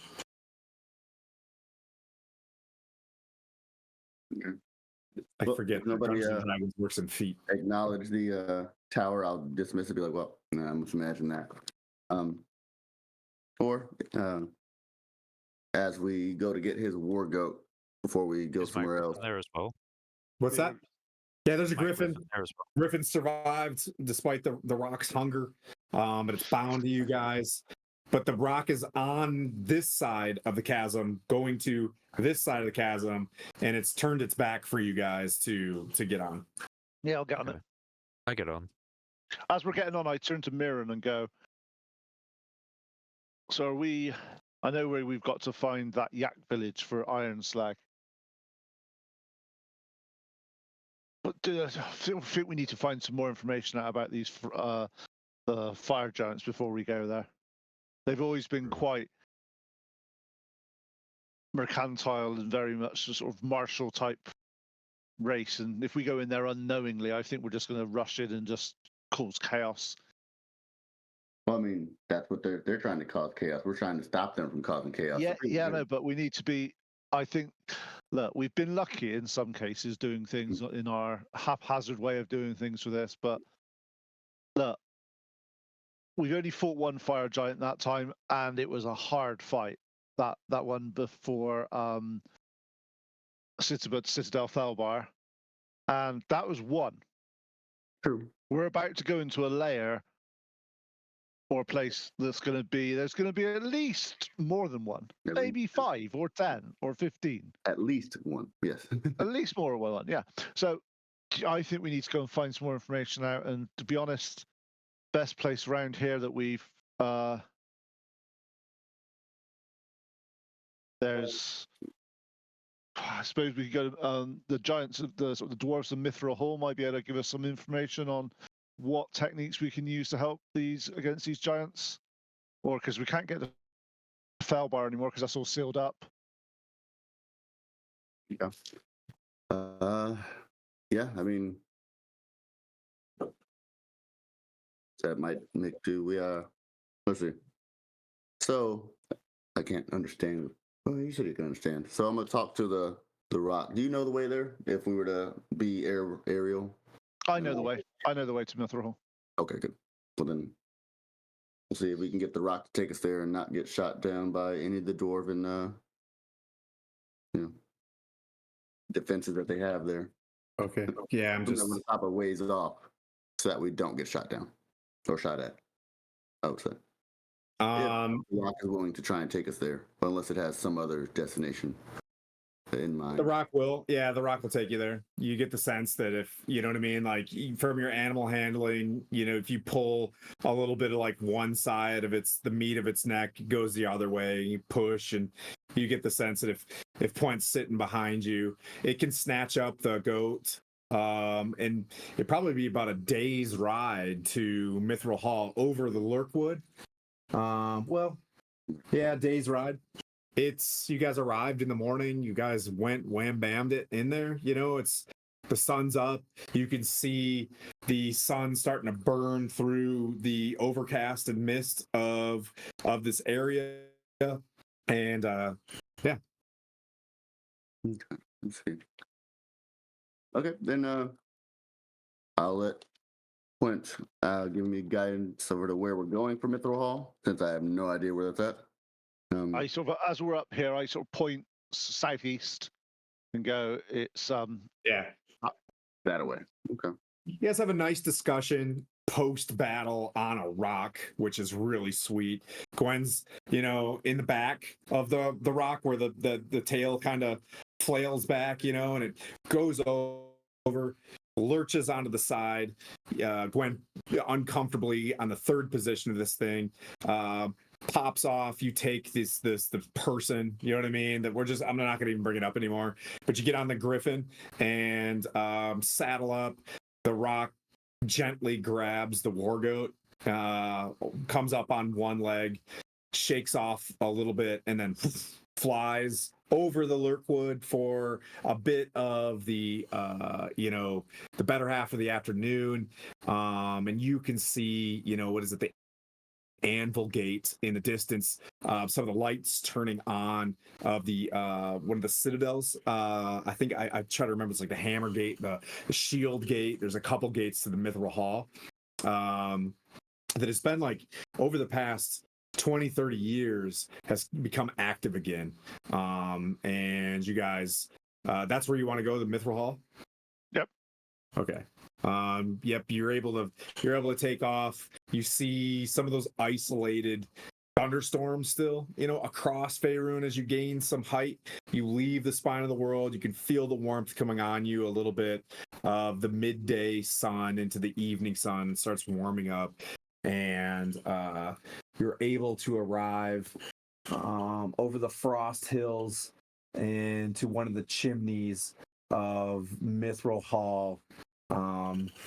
At about, just about evening time. You land at the gates themselves.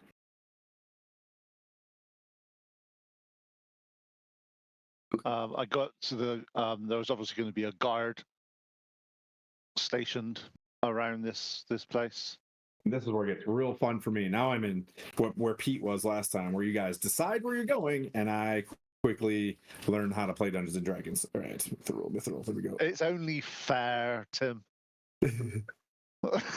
That's right. Dag Nabbit is there, isn't she? Okay. Yep. That's right. Okay.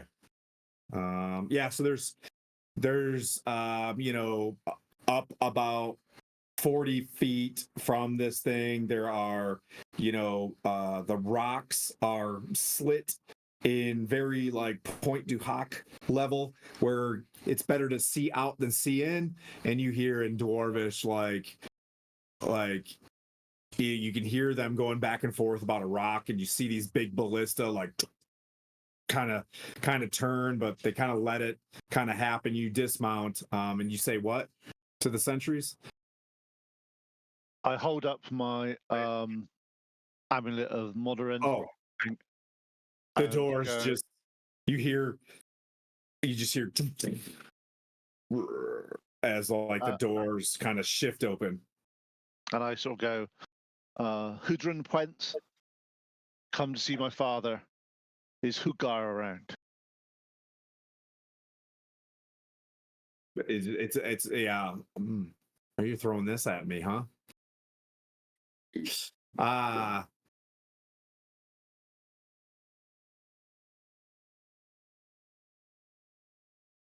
Okay, so an individual walks forward, and it's a sergeant at arms for one of for Mithril Hall.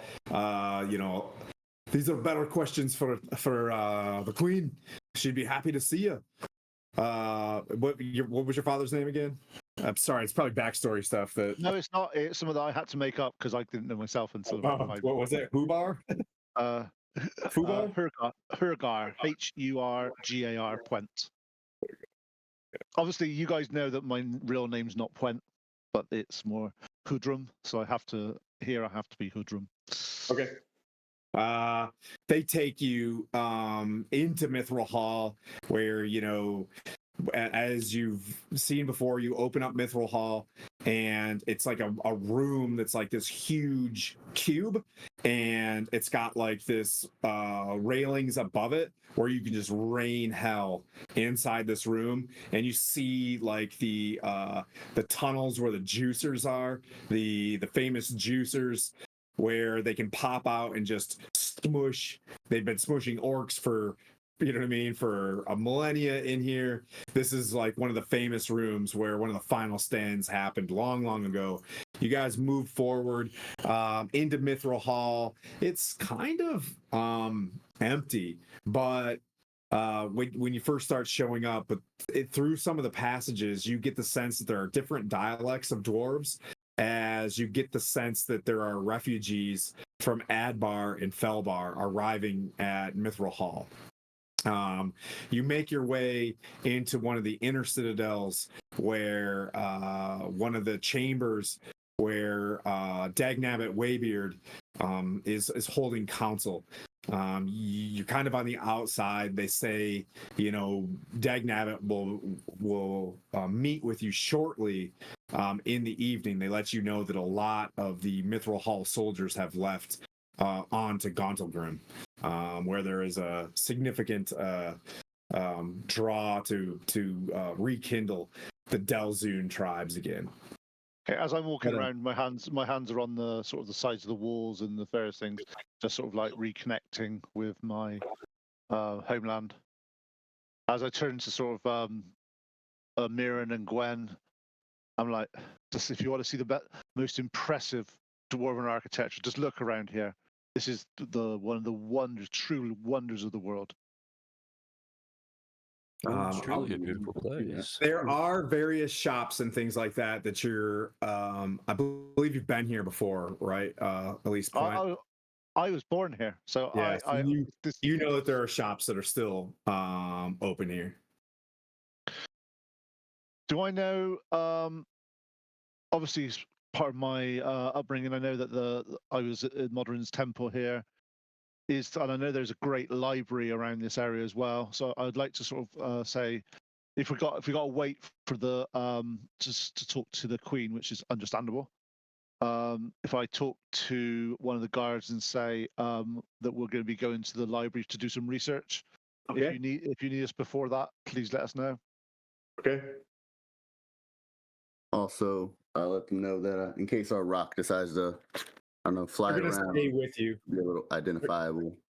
The Wow. rock moves up and purchases itself, somewhere up in the mountain. But you get the sense that when you come out there, you can just like whoop, whoop, and then the rock will.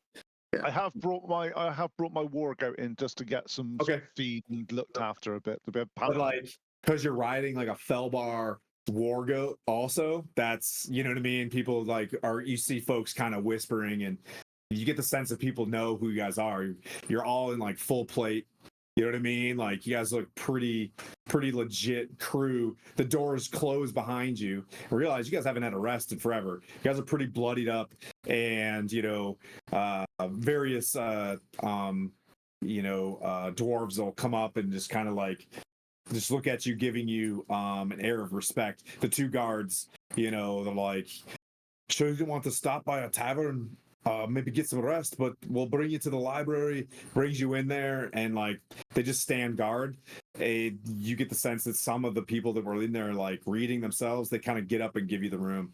There's a few scholars in there as well, dwarves, with just very light chainmail and vestments of scholarly shit. Because obviously I was born here, and I know. Do I actually recognize any of the scholars at all? Just as yeah, you recognize that the main librarian's name is Kelvin, and Kelvin Bronstaff, we'll say. Just made that up. Kelvin Bronstaff is somewhere in there, and if you could probably name drop to get. So I'll go to one of the clerics, and I'll sort of go, hey, tell Kelvin the Hoodrun's here. Nods somberly and kind of grabs a few books on their way, to go fix whatever system they have. And short moments later, Kelvin Bronstaff, a very tall, kind of thinner dwarf, like very on the edge of almost like human features, very kind of tan skins, but a nice well-kempt black beard, with a medallion of Mordrin, swinging back and forth as they walk up, and he's just like, Plant, so good to see you. How can I help you?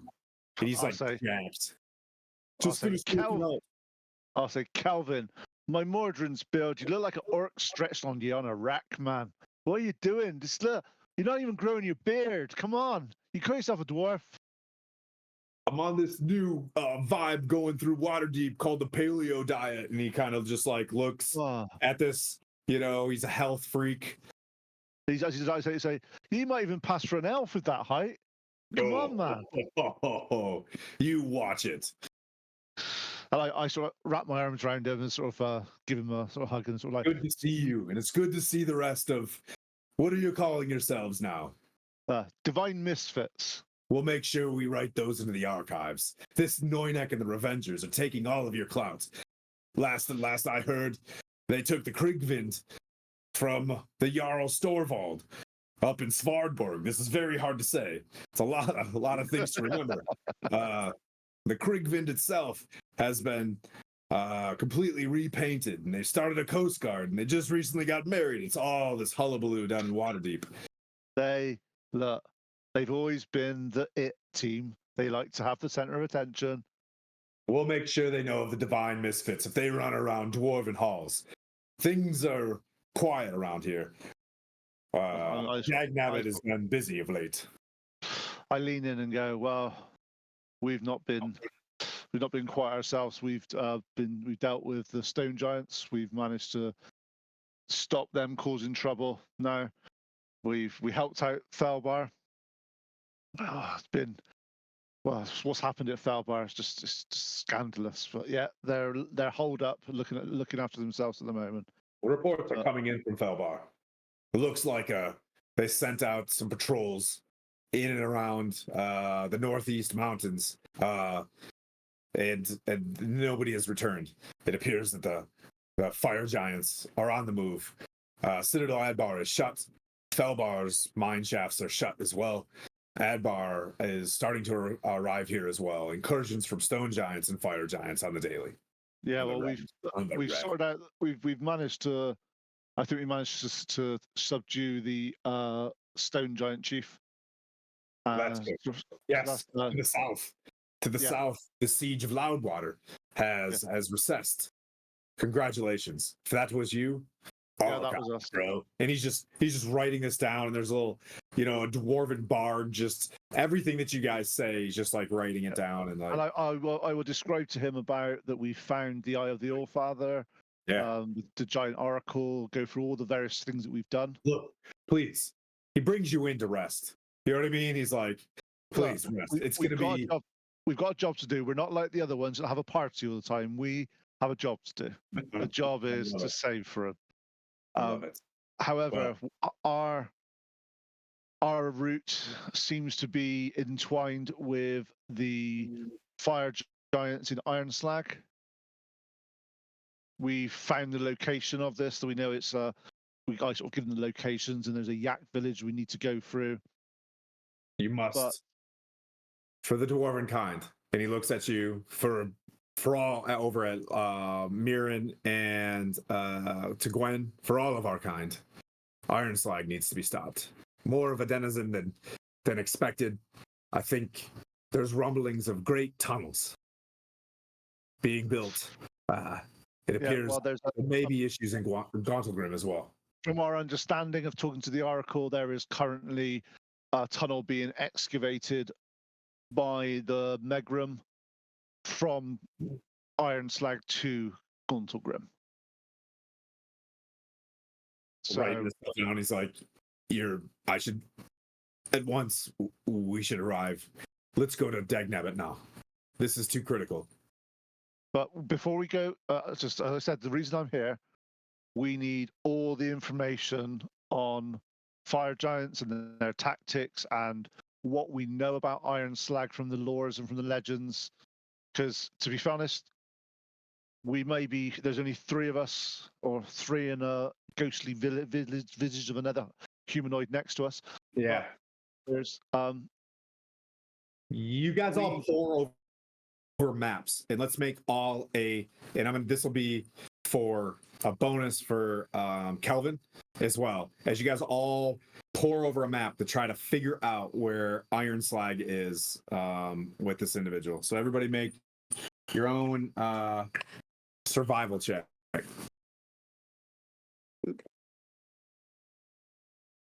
Okay, plus survival plus 4. 16. Okay. I got 17. I got a 22. Nice. So that's you. So as they're pouring over these things and they're starting to look at stuff, you've been listening a lot about dwarven lore, Gwen, and as they're pouring over this mountain, you see a peak that's like curved, almost like it starts with an M in Switzerland, in my mind, Matterhorn, in one spot, and you see the word Hammerhast, right? And you're like, is that? You say Hammerhast as you point at this thing, and you know what that word means. Like point that's the hammer of ashes. And it just it dawns on you guys that like, dude, that's gotta be where Iron Slag is. If they're in this space where the Oracle said, and I'll say it again. What was his you guys like in cinematic echo, you remember the Oracle saying, travel east or mountains in snow to distant spires. There on a cold mountainside, you'll find the Yak village, and below that, Iron Slag, the forge of the fire giant Duke. And I almost said Conch again. What you seek is in his quarters. So what we're saying is, from But the lore, it all correlates. yeah. So from the lore of the fire, lore of the dwarfs, the Hammer of Ashes is kind of Where the Yak folk live. yeah. Mm. And that just, and right there, dead center, where almost, what is it, the cold wood meets the ice spires, and north of the Silver Marshes, right there, there's a peak called Mount Hammerhash, and that's got to be it. Which is awfully close to Citadel Adbar, is all I'll say. Just leave it as that.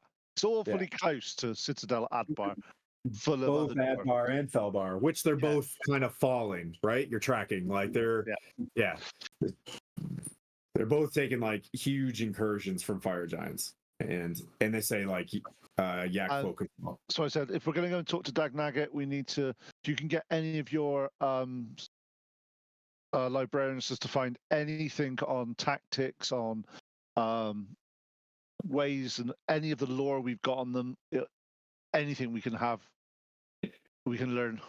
The doors open with a red-headed dwarf wearing a very thin crown, not the crown, but just something to signify, you know what I mean, like a bit of royalty.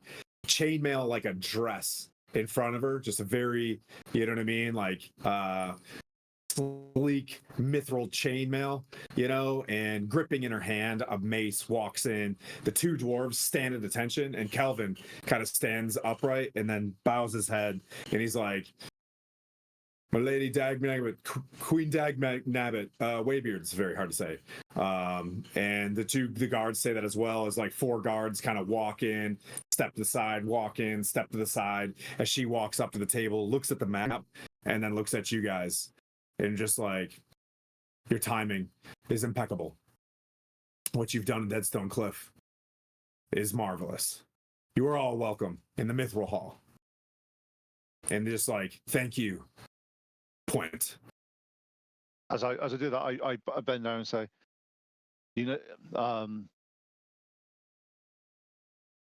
I say, my queen, it's an honor to stand before you. I've been missing from these halls for years, to find my way and to find suitable companions for a quest that I have held dear. May I introduce to you? This is Mirren, Paladin of Kelvmore, and this is Gwen, Cleric of Pelor. Together we are the divine misfits, and I'm honored that you greet us in such a way. We are honored to have you. It's refreshing for my days fighting alongside some of the great heroes, as I've only have a few battles left. It's your time. It's your time now. It appears Reginald Roundshield, now Brunor Battlehammer, has taken most of the dwarves that can defend this place to Gauntlgrim. It appears that they have found battle themselves with Drow. Looks at you. But noble Drow have run the surface for a long time. But there is more going on, and we do believe that it's funneled from Ironslag itself. Well, as I was telling Kelvin here, we have recently been at the Eye of the Allfather and spoken to the Oracle of the Giants.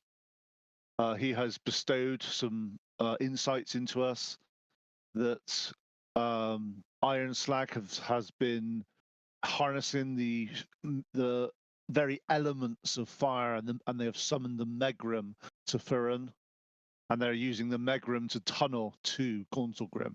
It's worse than that. The fire primordial itself has been removed from Gauntlgrim. We fear that it is forging this great colossus, the Vonendot itself, in Ironslag. Time is of the essence. We need a team like you to get there as soon as possible and stop this thing before it's too late. We sent a patrol from Adbar, one of the final sorties, to see if we could find and discover anything. They've never returned. It's been a 10-day. if the Vonindod is truly reforged, that will put the Ordning truly up for grabs. The fire giants will be unstoppable. Duke Zalto, we fear, could rule these lands. And He's fire made and ash. he's definitely made a deal with the Drow because he managed to escape when we had him on the rails, nearly Duke Zolto, but he managed to get away. Some Drow sorceress. You must be warned, Mirren. There is a drow, a surface that's been riding around on a white dragon. White dragons. The only drow I've seen, well, a major player rather, that I've seen from my past, Tiago. I've seen him with a white dragon. Of Bienre, but he's outside the family line, working with other drow called the Vorlorans. The Vorlorans are trying, apparently, to establish a foothold in Gauntlgrim at the same time as Brunor Battlehammer. Some deal must have been made where Magra was given up to create this Vonindod to turn the tide. But as I've mentioned, Boromir Bronzeforge's store is open. Of course, things cost money. You will be discounted. But if you go to Boromir's Bronzeforge's store, you can replenish from whatever you need. You may stay in the Citadel here and rest. What was the name of the store again? Sorry. I think it's Boromir Bronzeforge. Okay. Yeah, you knew that, but that was like an elite store that you couldn't go to back in the day. You know what I mean? But like now you think you have the cash flow to get in there.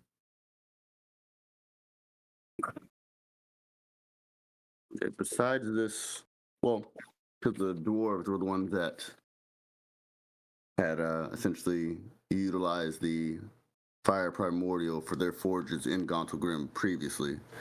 So they're the ones that have, I guess, at least captured or utilized it. Besides this flask that Tiago has it in now, is there any other insight the dwarves have into how to deal with the primordial, since they at one point had it captured? It's never been defeated. The primordial itself is responsible for Mount Hotenow and the destruction of Neverwinter. It's beyond. You know, she just puts out her, calloused and blistered hands. It's beyond these. It's you, noble warriors. You are the key. I fear this is your adventure for a lifetime. A fire primordial, or however, getting it back into the forges or destroying it is your destiny. And I fear once you make it to Iron Slag, you won't see daylight for a long time. This is your moment to refit and rest. Take your prayers, take what you need that you can afford. Good luck. Well, many thanks. And I thank her, and I sort of show her all the respect due of the Queen of Mithrahall. I appreciate it. It's been many years. However, I do have a question. Do you know if my father is still within these halls, or did he go with Brunner? Urgar went with King Emerson. Emerus? King, that guy, to Gauntlgrim. I fear the next time you meet your father will be face to face from the other side of the battlefield, as I can feel you ripping through drow and fire giants and whatever siege is against them. Something chaotic and abyssal. I don't know. Well, Oops. I do talk to her and sort of tell her about obviously explain to her the reason why I did leave, about I understand that my ancestor Puent Thistledorf has become a vampire. and I have taken the duty amongst myself to finally put his life to rest, and I have surrounded myself with able adventurers. These two are beyond compare. I would be nowhere without these two people. And I present the hammer of the that I've been given, and sort of the runic hammer of focus, and say, this I've been given this by the Oracle of the Giants to finally put Puent to rest. And I'll describe where the Gathias tree and the stake and all that came from. Mordrin works through you. And the other dwarves start grumbling. And you hear him just it gradually is Puent. Mordrin moves through him. Puent. And as they start doing dwarf stuff, they just start getting riled up. And you're in the library as a barrel of just ale just kind of rolls in there, and she kind of just nudges. She's like, tonight could be one final celebration for you warriors. And you recognize Parson Glaive in there. You recognize Pickle Boulder Shoulder, a couple other folks that they're all there. I'll go around and I'll sort of say to the guys, I must meet my brethren, but tonight we celebrate, and tonight we rest. But first of all, I'll walk around and I'll reintroduce myself to all sort of the friends and family and people, because obviously Mithril is not that big of a place really. There's not hundreds and hundreds and hundreds of dwarfs here, so I'll go around and sort of go through them and explain stuff, because obviously I've grown slightly since that's just around my waist normally, but I've grown slightly since I left here a number of years ago. I will mention that you did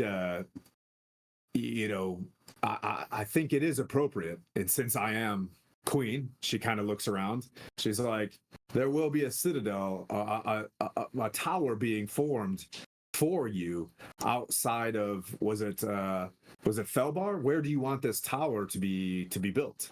We could begin, but I think it is time for you to take your due lordship once this is over.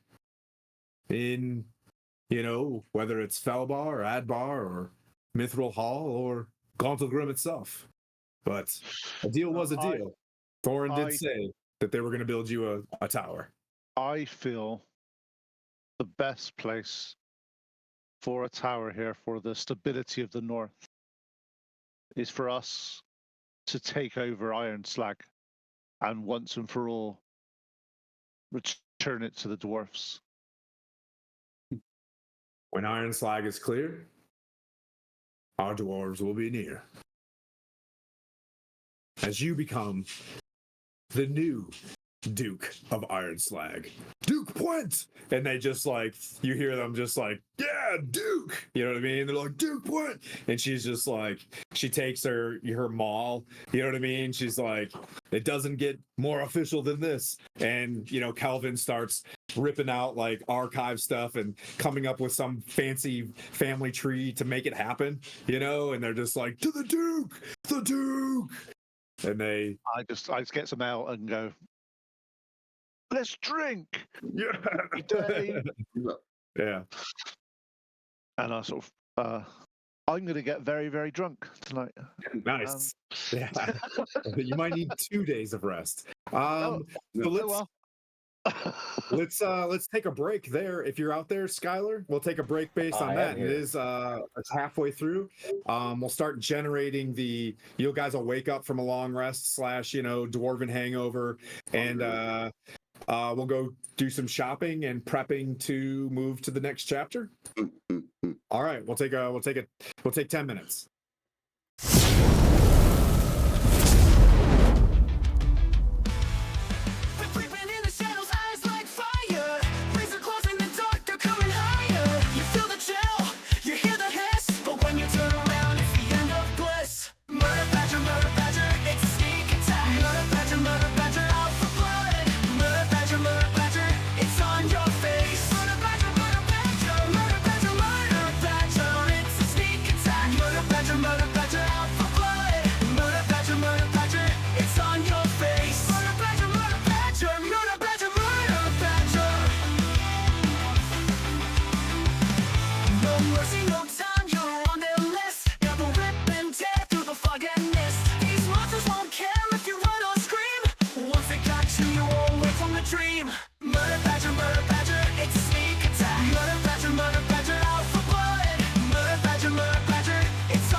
You can try to hide, you can try to flee, but they'll find you no matter where you'll be. Murder badger, it's a sneak attack. Murder badger, out for blood. Murder badger, it's on your face. Murder badger, it's a sneak attack. Murder badger, out for blood. Murder badger, it's on your face. Murder badger, they don't care, they don't share. Murder badger, everywhere they'll tear you bare. There.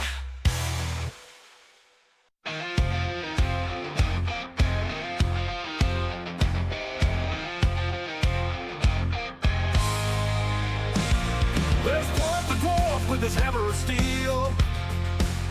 Down by the forge, he's never been one to kneel. Boulders come flying, he takes them on the chin.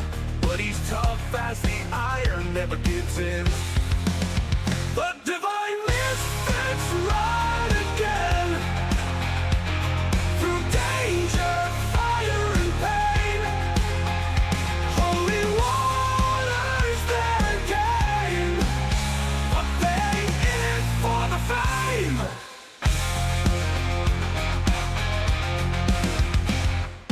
When the ASMR, healer of the crew, hits harder with a hammer than you think he'd do. He heals the fallen, brings them back to fight. But when the battle calls, he's ready for the bite. The divine misfits ride again. Through danger, fire and pain. Holy water's their game, but they in it for the fame.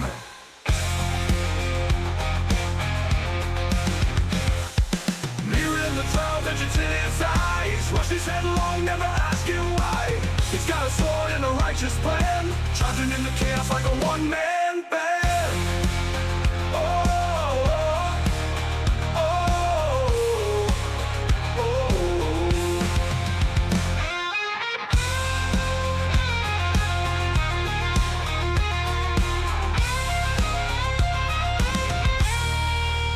They sell their holy water, but gold ain't their goal. They fight for the weak and they save the soul.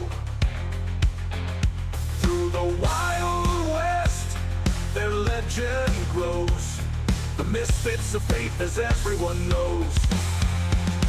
The divine misfits ride again. Through danger, fire and pain. Holy water's their game, but they in it for the fame.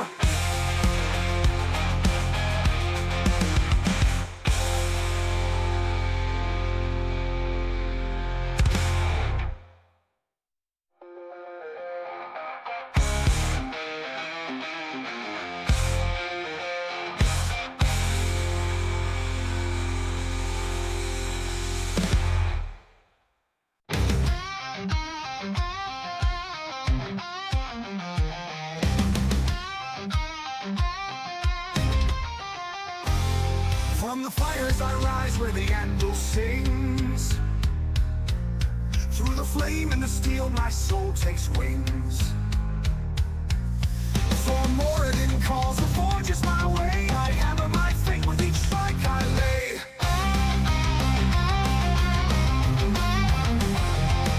In the depths of the mountain where shadows reign, I carve my path in stone, I shatter the chain. Not just for battle, though I wield my might, but to honor the forge in the darkness and light.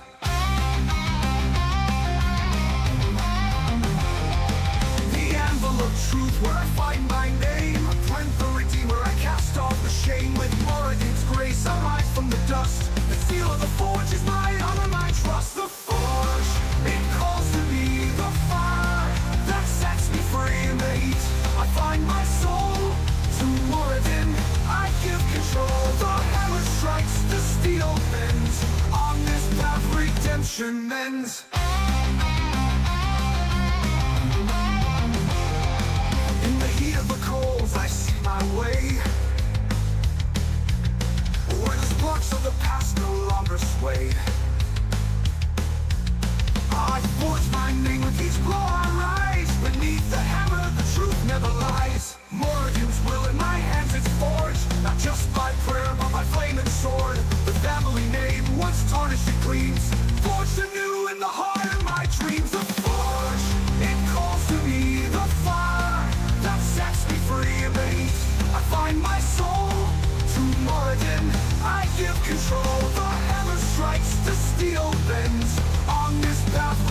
revolution ends. Each spark a memory burned in time. Each strike a heartbeat, in a rhythm I climb. For it in your will flows through my veins. As the forge remakes me, it breaks my chains. I am pricked. The forge is my guide, where the flames arise with Warrington's pride. The steel in my hand, the flame in my chest. The forge I reborn, and my soul is blessed.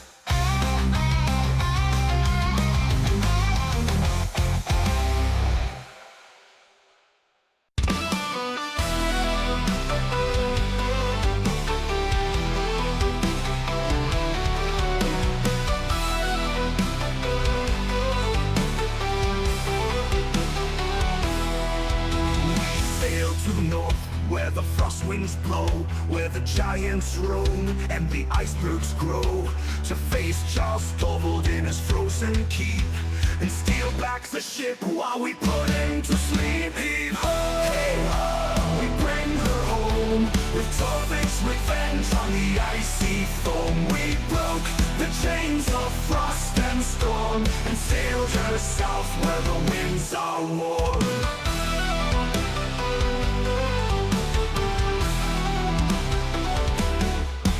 The sea of moving ice was dark and wild, but we cut through the cold with a hero's guile. We fought the Jarl on his frozen throne, and now Torvik's revenge is our own. Heave ho, hey ho, we bring her home, with Torvik's revenge on the icy foam. We broke the chains of frost and storm, and sailed her south where the winds are warm. With blades in hand and courage strong, we battled the frost that kept her long. Now Charles Stronghold lies in icebound sleep, while we sail the seas both wide and deep.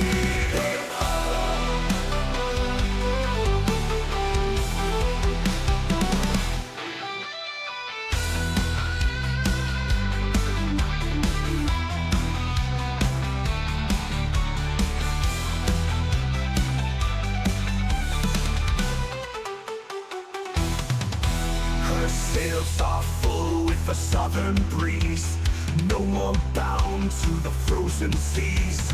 Torvik's revenge is ours to steer, for the heroes who show no fear. Hey ho, hey ho, we bring her home, with Torvik's revenge on the icy foam. We broke the chains of frost and storm, and sailed her south where the winds are warm. Now we ride on waves of gold, with the tale of glory to be told, of heroes bold and the giants fall. Torvik's revenge is the prize of all.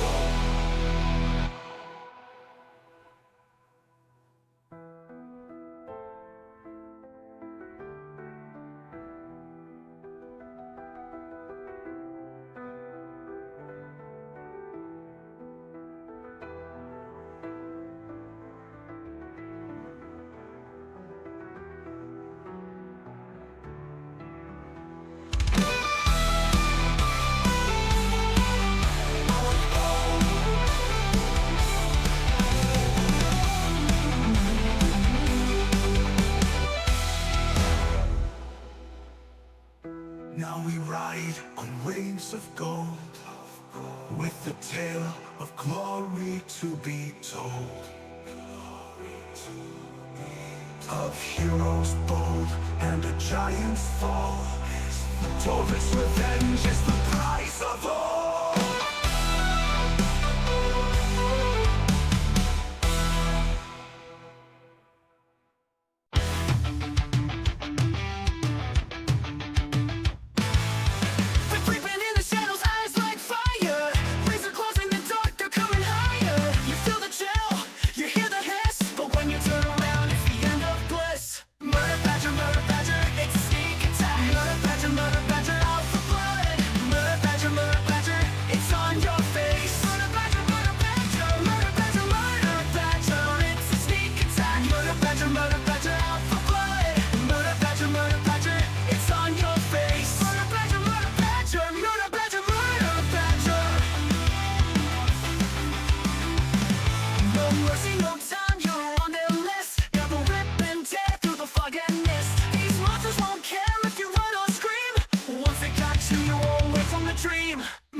can try to hide, you can try to flee, but they'll find you no matter where you'll be. Murder badger, it's a sneak attack. Murder badger. And I'm going on mute. I want to buy a colossal red dragon and name him Skippy. So there you guys go. Do you want a long rest? Yes. Okay, you guys literally in the back of this library, right? There are some rooms for the nerds that sit in there and like read all night long. You guys just crash out there. Parson Glaive in the morning does cleric things to cure your poison and your hangover, like bam, bam, bam, bam. Same with Pickle, Boulder Shoulder, kind of walks up like, woo, kind of coos at you and, like, no hangover, and, makes you guys feel, gives you like this green bubbling tea. Everybody drinks it with a cracked egg in it, and they all feel better and start moving on and, throw their picks over their shoulders. But Dagnabbit Waybeard is gone, but Kelvin is still there. Kelvin, what was it? Braun something? Braun-X I came up with. That was Bronson. Yeah, Charles Bronson's there. Calvin Bronstaff. Charles Bronson. Calvin Brown what? Bronstaff. Bronstaff, thank you. He kind of goes with you guys to the store. He's like, Boromir's is open if you want to go check that out and prep for whatever. And he's like, some of the dwarves went outside to add some, some kit to your griffin as well. Just kind of you just grab the griffin, but they said that they were gonna like add some, just kind of clean it up, like G it up, not like add any armor class or anything like that, but just to refit some of the bindings intact and stuff. Can we get some armor for like the armored rock? Imagine how excellent that would look with some armor on it. It'll be by the time the tower is built, in Iron Slag, we'll have that armor for you. Imagine how impressive that would be. Yeah. I think you're muted, Niran. Yes, I am. So yeah. So there you guys go. It's off to you guys. It's a shopping fest. I feel bad for anybody that's been watching our Storm King's Thunder for the past 4 episodes. It's been nothing but shopping for a while. Weddings and Jousts. And jousts. Joust was awesome. Yeah. As we wake up, I'm gonna go back and rewatch that. That was really cool. Yeah. I'll exclaim to everybody, like, crap, the Oracle. So that tower I thought I saw, that might have been the Skyreach castle he was talking about, where Gothic is supposed to be. So he might have messed that up. Good thing it wasn't one of our like tasks. It was like a nice, hey, if we go that way thing, but might have to find that sometime in the future as we fly around again. But anyway, back to shopping. That's a valid point. Camera still works. Kelvin says lots of cloud giants, lots of towers. You may have been fortunate avoiding that one. Maybe. Hopefully, like I said, hopefully your hammer still works and the Oracle isn't mad that we didn't stop his father or whatever. Parson Glaive is the local cleric if your hammer stops working. Sometimes when you reach a certain age as a drow, remedies. Swords only, no hammers. I heard there was a medicine for that they were working on. Yes. So, Purple I guess tea. gear-wise, what do we need to stock up on that anyone needs? Lots and lots of potions, I'm sure. Yes, I was going to say the one thing that I was looking for was potions and to sell off some miscellaneous items. Yeah, we've got a few things that we need to sort out and see what we can do. Yeah. And sort of, We need to kind of like, cut off some of the way here of like some of the loot that we have. Like not the special stuff, but like I found like 3 extra shields. All right, you can just sell them, Yeah, so I think we need to, let's go and see this guy and see what he's got, see what offers he's got available to us. And obviously, as we said, as we've been heavily hinted at by the Queen here, that once we go to Iron Slag, we will not be seeing the light of day for a long time. We should use this opportunity to clear down all our stuff and all the bag of holding and all those sort of things, and get rid of all our items, and see what we got available. Fear not, my brother cleric. For though we may be in that tomb for a long time and so on, there will always be Palor's light with us. So even though we may not see the sky, you will always see the light. It's not so bad. I always see the light when I'm hitting my hammer on the forge. Yeah, that's very true. It's... Well, that's right. You could see the light of Mordrin. Okay. Let me know when you guys start moving out and you get to this place so I can switch gears to a different Scottish accent. So first of all, then we need to Inventory. because you keep all track of all the items that you Gwen. Hang on. The items that we collect? No, no. I thought that was one of you guys. I got a list. I got loads of lists, so it's fine. But you guys are keeping track of your inventory, I presume? Yes, I've got them all. I've got loads of stuff. Yeah. Okay. So I have all my stuff in my inventory. If I go through, basically, we'll get to him and we'll sort of literally empty out our bag of holding with all our stuff on it and all of our various things. And bear in mind, we've got stuff on there like we've got a number of bloodstones. We've got about 6 bloodstones. We've got a giant platinum chain worth 400 gold pieces. We've got a 500 gold piece diamond for Raised Dead, which we're keeping because we need to keep something for Raised Dead. We've also got a chest with 4,500 silver pieces in it. We've got that sapphire we just found, which is 1,000 gold pieces. We've got those 7 gems that we found recently, which is the 700 gems are there. We've got, just going past that as well, we've got my total, if we got the total, just so it saves you going through it not full itemized, Tim, we've got about 4,800's worth of gold. All right. That is about a Noynek and Avengers. You guys are there, you know?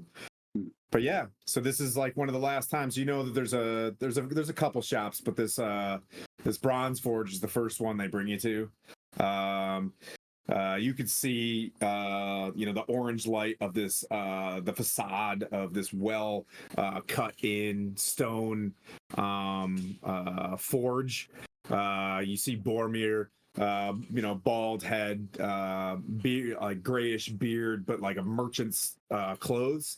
Moved in from, you can tell he's fresh out of Mirabar.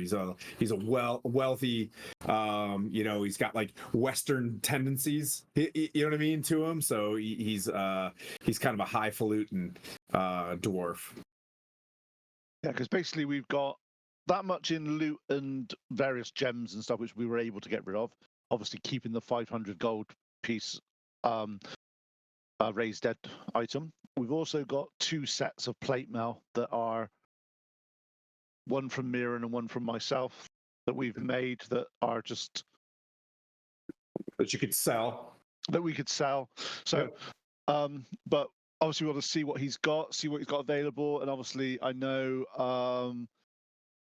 the Queen said that obviously there'd be some hefty discounts involved for our saving the realms and stuff like that. Hefty discounts. Yeah. Discounts. Deals, you know what I mean? Depending on I heard hefty. Did you, Miran?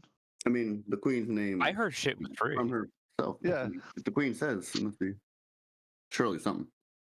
Carry some weight. Because I don't know what he's got, but I wouldn't mind if there's an upgrade for my Amulet of Devout. Obviously, I've only got a +1 at the moment. Wouldn't mind having a +2 on that. But I don't know what this guy's going to have in his stock. You see, I haven't got a book in front of me with all his items in. I don't. I do. Oh, you do? Are you joking? Yeah. I'm not looking because I didn't want to, because it's your. So you one of the main things is Amulet of Devout is one of the things you're kind of looking for. Yeah. Also, obviously, I know we've got those wonderful gauntlets of ogre strength that Mirren's using. If there is something that Mirren could use, and I could potentially get those, so I could use this hammer a bit better for when I'm fighting.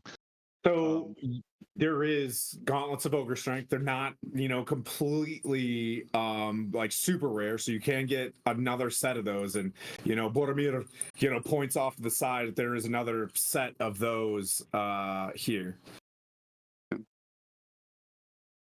Gauntlets of ogre power. Uncommon wondrous item for 1,300 gold.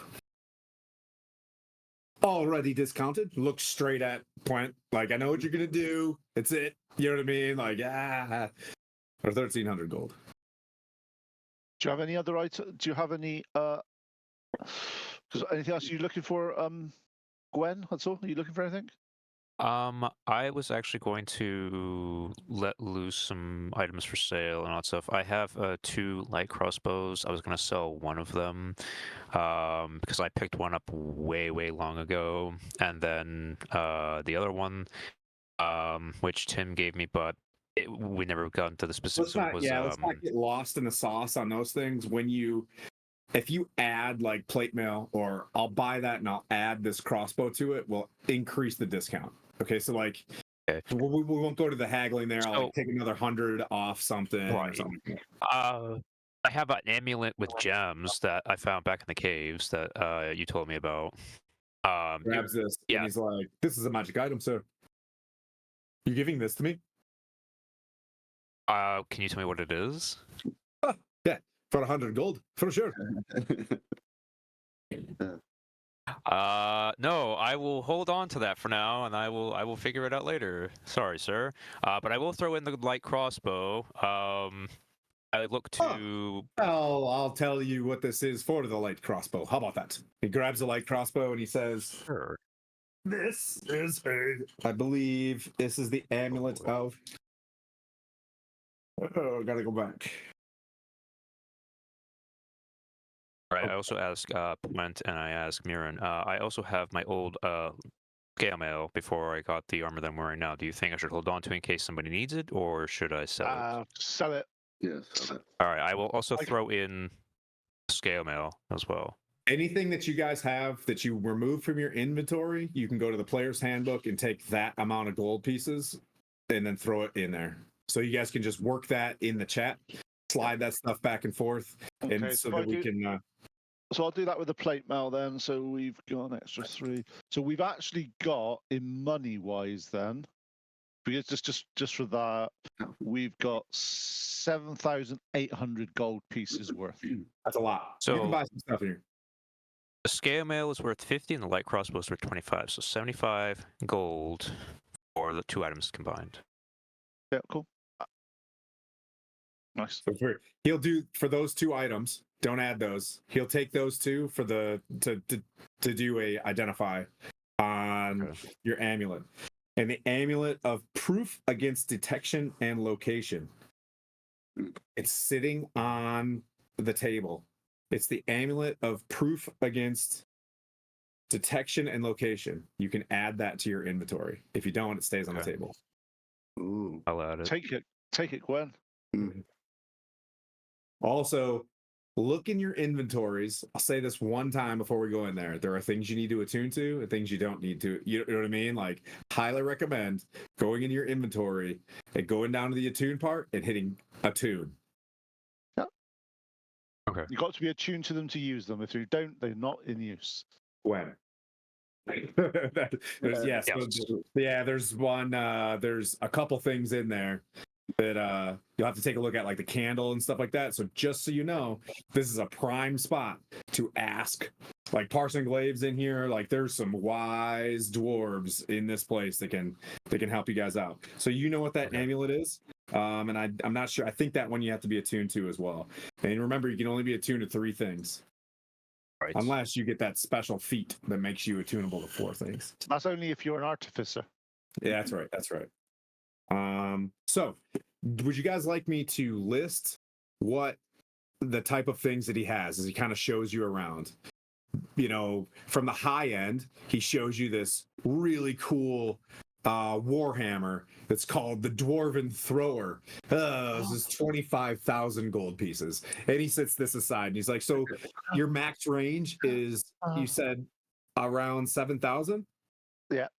Oh, he's like, for 7,000 gold pieces, discounted of course already, the Spellguard shield. And he shows you an oval bronze shield that's set with gems. The Spellguard shield, you know, shows you some Survivor's splint. It's a suit of splint and leather armor. He shows you, he looks into this glass case, and there's this robe that's sitting there, and he's like, there's only one other creature on this planet named Manu himself. And he's like, it has a robe like this, and it's the robe of eyes are sitting before you.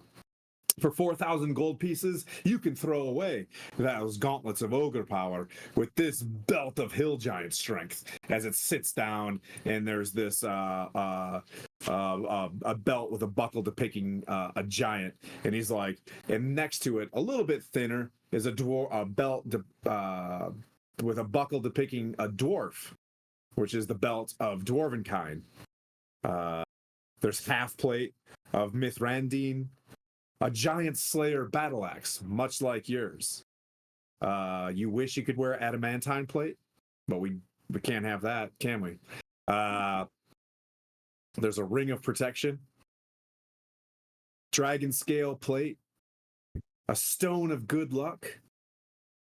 As we mentioned, gauntlets of ogre power, splint of acid resistance, shields +1, the ring of the ram, parapet of wound closure, and points at, you know, both clerics and the paladin, a mithril breastplate, iron bands of binding, the horseshoes of Zephyr, boots of the Winterlands, some call those the Uggs, the ring of the mind shielding, boots of striding and springing, vicious maw, a spiked maw made of adamantine, and the strong spirit mug. And he's like, with a purchase of 5,000 gold pieces or more, we'll give you one strong spirit mug on behalf of Boromir himself. We'll chip that one in for free. Potions of healing range from 500 to greater here. We'll go up to 250 apiece. And we have one superior left for 500. So you don't just I saw your list there. So no amulets of the devout then. Yes, Parson Glaive will you know, like, for a donation of 500 gold pieces to, you know, the children of Mordrin, an amulet +2 can be worked on and built. I'd like the amulet. The amulet at +2, that would be superb. I'm just trying to decide is, do we, because I don't hit things with my hammer that much, but I need to be able to do for when I fight my vampire friend. Do we go, so how much was the belt? I'm trying to work out, is it worth us getting buying a Gauntlets of Ogre Power for Puent at 1,300, or buying the Hill Giant Strength for Mirren, and then taking the Ogre ones to Puent? Okay. I guess it depends on the cost of the belt. Yeah, how much is the belt of Hill Giant Strength, sir? With the discount, belt of 3,750. I'll take 250 gold pieces off for such fine warriors like yourself.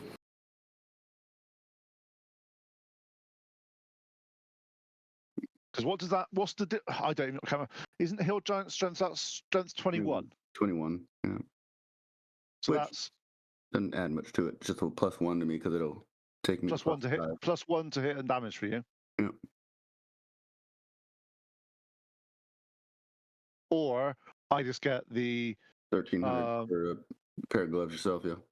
ogre gloves, which was 1,300. Yep.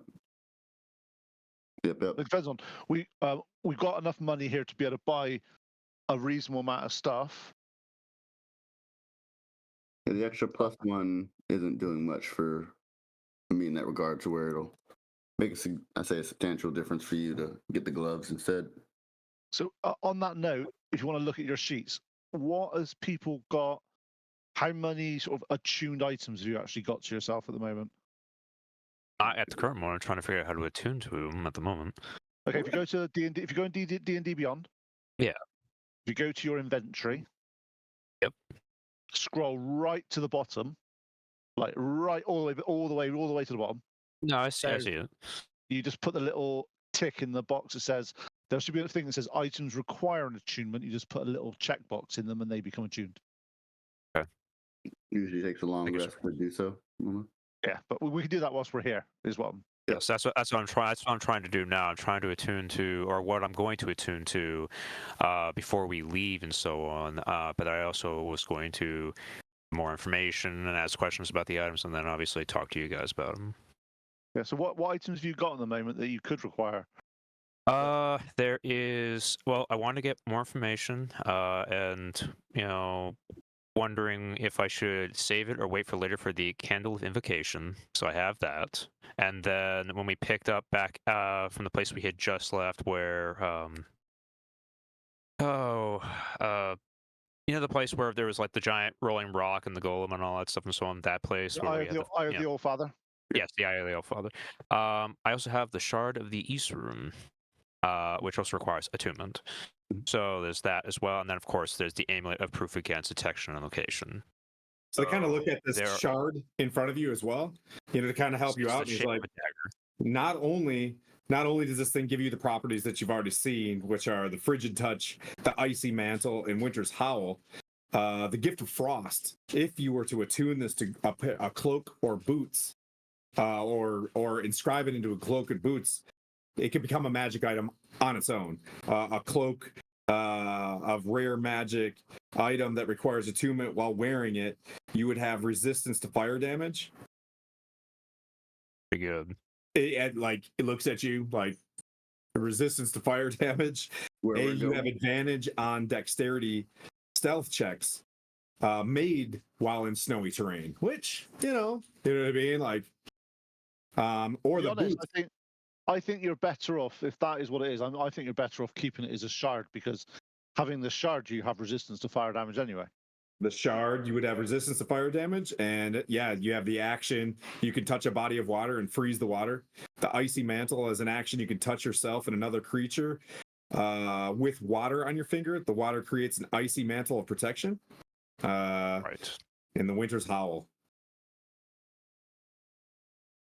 Yeah, because I think you'd be better off, because that Shard of the Ice Room, the fact is it gives you fire resistance for where we're going is actually quite. Because how many items have you got attuned to you at the moment? None? Currently, the only items that I have attuned to myself currently is the Mace of Disruption. It's the only item that I have currently attuned to me. And like I said, there are the other three. And the other three are what again? Sorry, you had the Shard of the Ice Room. Shard of the Ice Room. There is the Candle of Invocation, and then there is the amulet that I just found out about. The Amulet of Proof. Amulet of Proof Against Detection and Location. Okay, so I can read the description to that of that item to you as well if you'd like to know it. It stops people from being able to cast Locate spell and scry you. Yes. May have done this once before. Slowly.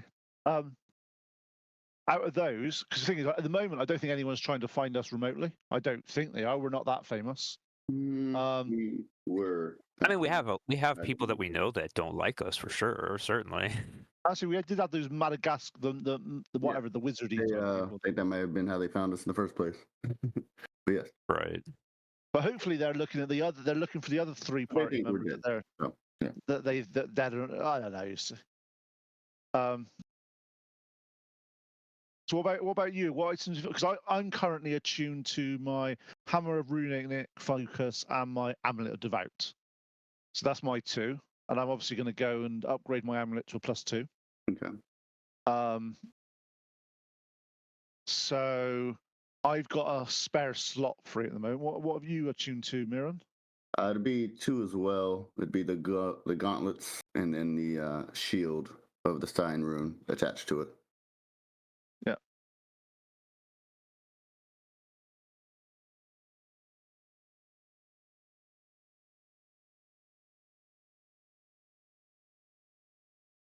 And the thing about the candle of invocation, if you're going to use that at all, you got to attune to it. The candle's amazing, like literally an amazing item. Especially Can if you I haven't do? attuned to Can it, I make- attune you to put a- 2 items per one long rest, or You is could it do- different times? No, No, you you can do it. It's just short rest. As you say, it's done. Yeah, It's short okay. rest. yeah. All right. So in my time, now learning about that, I'm going to take my time to attune to the Candle of Invocation and the Shard of the Ice Rune. Okay. And I will spend my time doing that so that way they can help us on our quest moving forward.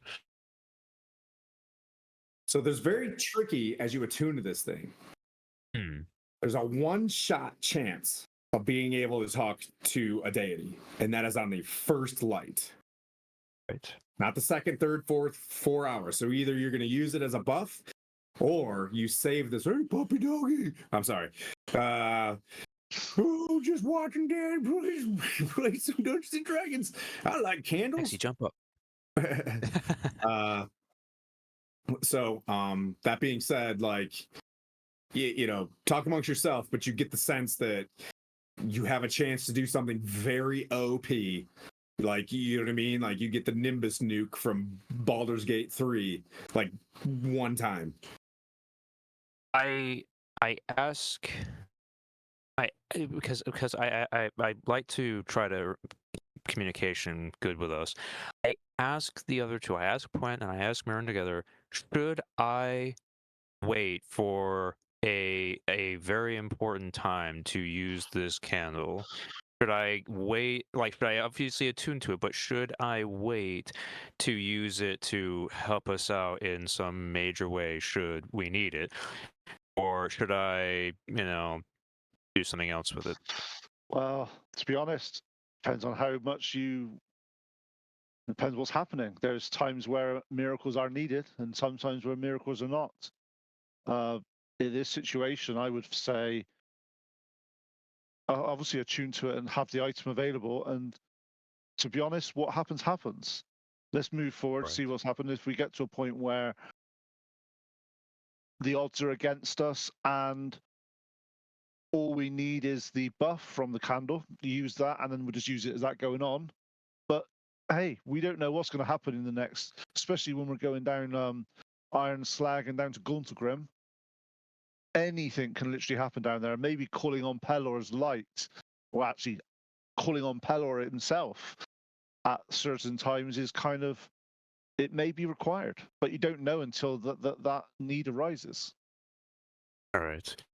Well, then I shall attune to it, and I shall wait to call upon Paylor or speak to him and so on, moving forward, just in case something very bad happens to us and we do require his aid. As for the Shard of the Ice Rune, I will attune to that, but I will take my time, to, like, not going to, mold it into something like boots or a cloak yet. I'm going to wait and see what happens and just take the benefits of it now. And then if later I decide, hey, maybe it'll be cool as a cloak or maybe it'll be cool as a pair of boots, that would be okay. Okay. So you're going to attune to the candle and the rune. Okay, cool. So Miran, we've currently stuff we've got here then is, do you want to use the amulet of proof against detection, or should we get rid of it? I don't want my enemies to not be able to find me, so I think it's worth selling. How much could we get for that item, Tim?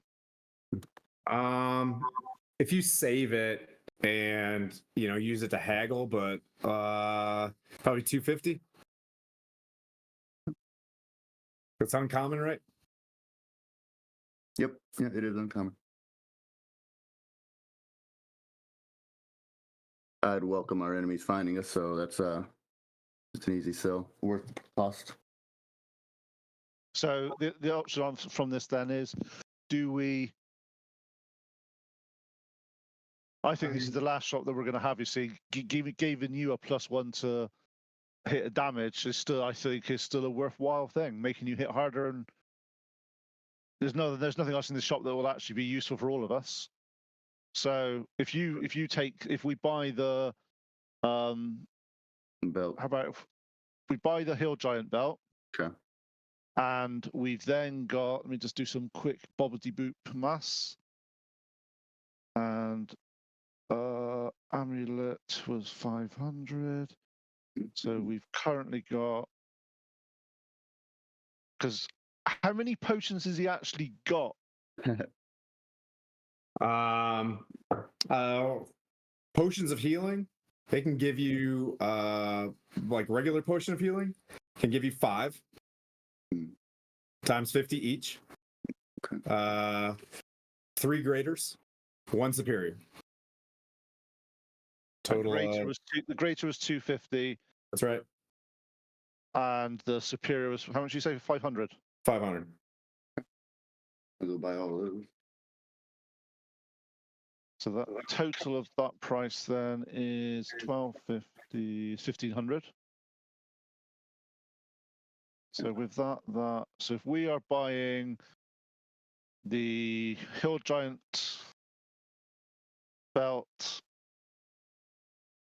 that is 3750 plus 1500 plus 500.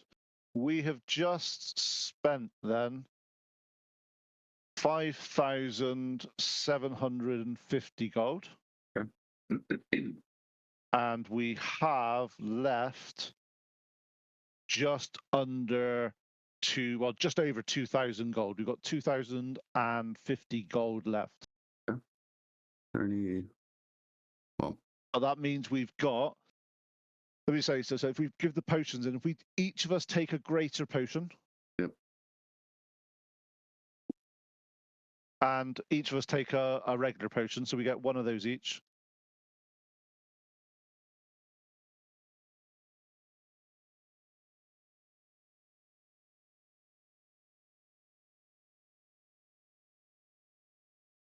And I reckon, to be honest, I think Mirren probably needs the superior potion, because we should be able to heal reasonably well between ourselves.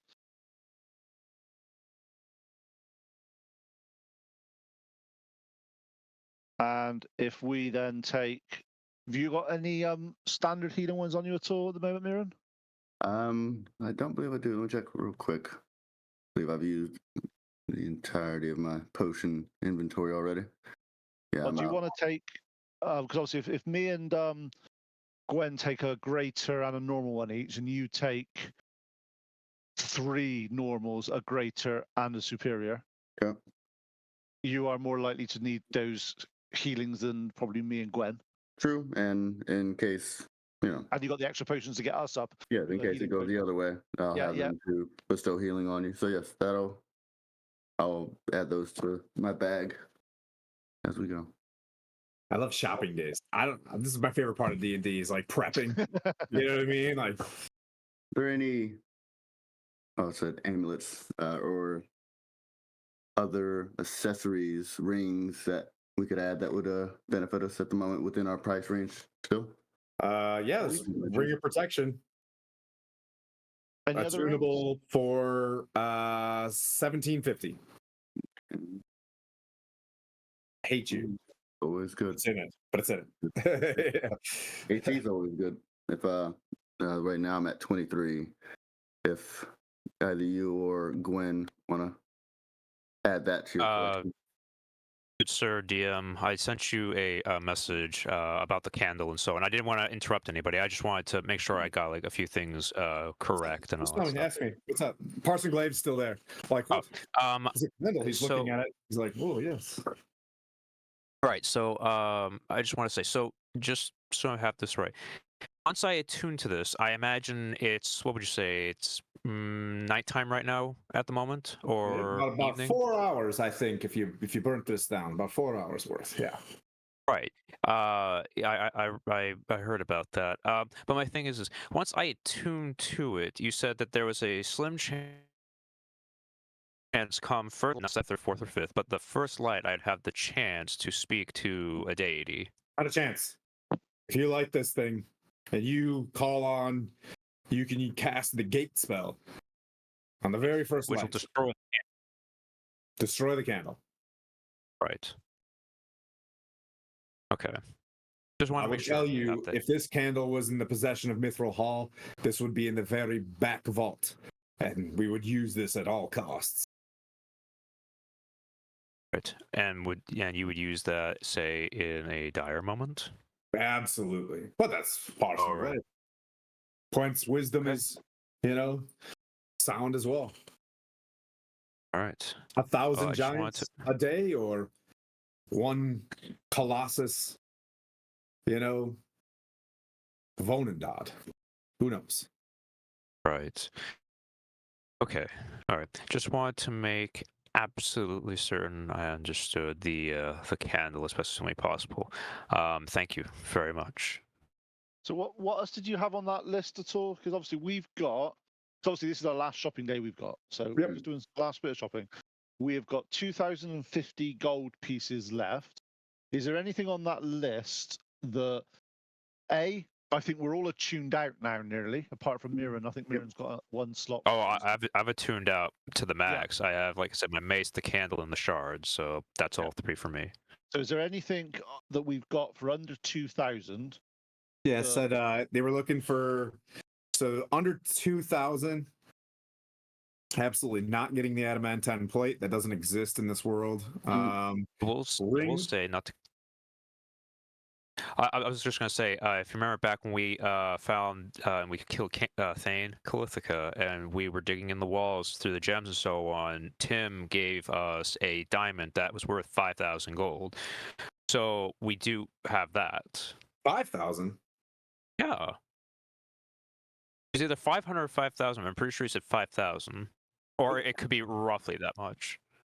It was like a chunk right out of the wall. 1,000.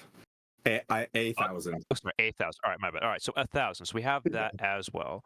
You might want to keep 1,000 gold piece diamond for something. I'm not sure. No, I understand that.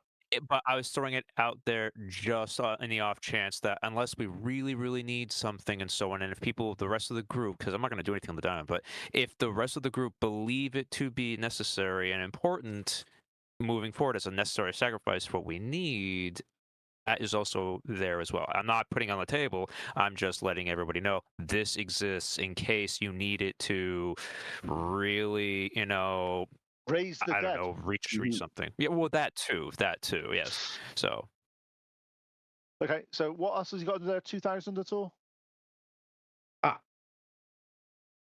So, let's see. A ring of protection, dragon scale mail, a stone of good luck, gauntlets of ogre power, splint of acid resistance, shields +1s, ring of the ram, parapets of wound closure, mithril breastplates, iron bands of binding, horseshoes of Zephyr, boots of the winterlands. If there's something you want me to explain what it is, let me know too. Are those horseshoes? Hang on a minute. Need for a mount. Yeah, no, I'm just thinking of for your ram. how much are those horseshoes? For you, 750.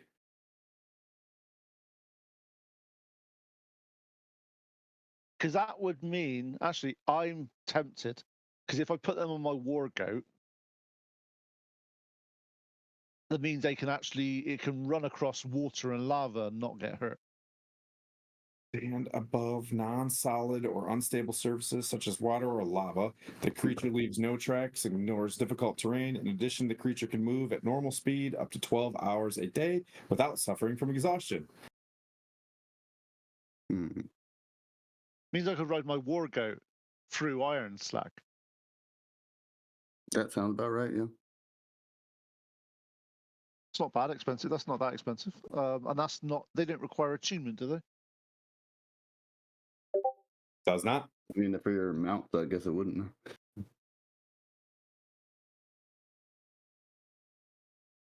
What does the iron? What was the other thing you said? Iron bands of what? Iron bands of binding. I mean, I think those are shackles. I'm just trying to remember what they can be used for. So, okay, you can use this as an action. You can throw the sphere at a huge or smaller creature within 60 feet of you. You make a ranged attack roll equal to some stuff. On a hit, the target is restrained, and you take a bonus action to speak the words against relate. See 20 strength to get out. Winter. It's all right like- if you're not throwing. It's all right if you're not throwing it at a giant. True. Okay. How much are the boots of Winterlands? You did say boots of Winterlands, right? Yep. 750. Okay. What do they the ones that give you resistance to cold? They do. And ignore difficult terrain created by ice or snow, and then temperature toleration for a bunch To of. be fair, I think where we're going now is literally going to be the exact opposite of cold. But being that one of my, Tiago is known to be amid a white dragon, maybe White dragon. That's a valid point. useful. So there's that. Though I do love AC as well, but can't do all these things. Boots. Okay. Well, if anything, if we're fighting a white dragon, boots would be nice. Okay, so we get if we get the boots of the Winterlands and the horseshoes of Zephyr. That is 1,500. We've got 550 gold pieces left. Okay. All right. With 500 left, you can identify for 75 gold pieces the potion that you have, or any other things that you have. We'll identify this potion because we have no effing idea what this potion. Potion of, I think it's climbing.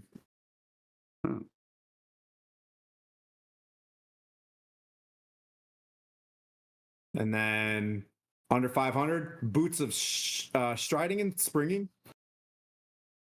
A dark shield with swirling patterns. Aegis of Dread. Don't worry, no, it's crap. Don't worry. Don't worry. Yeah, the Vicious Maul. And the Strong Spirit Mug is free. You said you're 7. So what does this strong? Do you want me to read out what the Strong Spirit Mug does? I can. I can read it.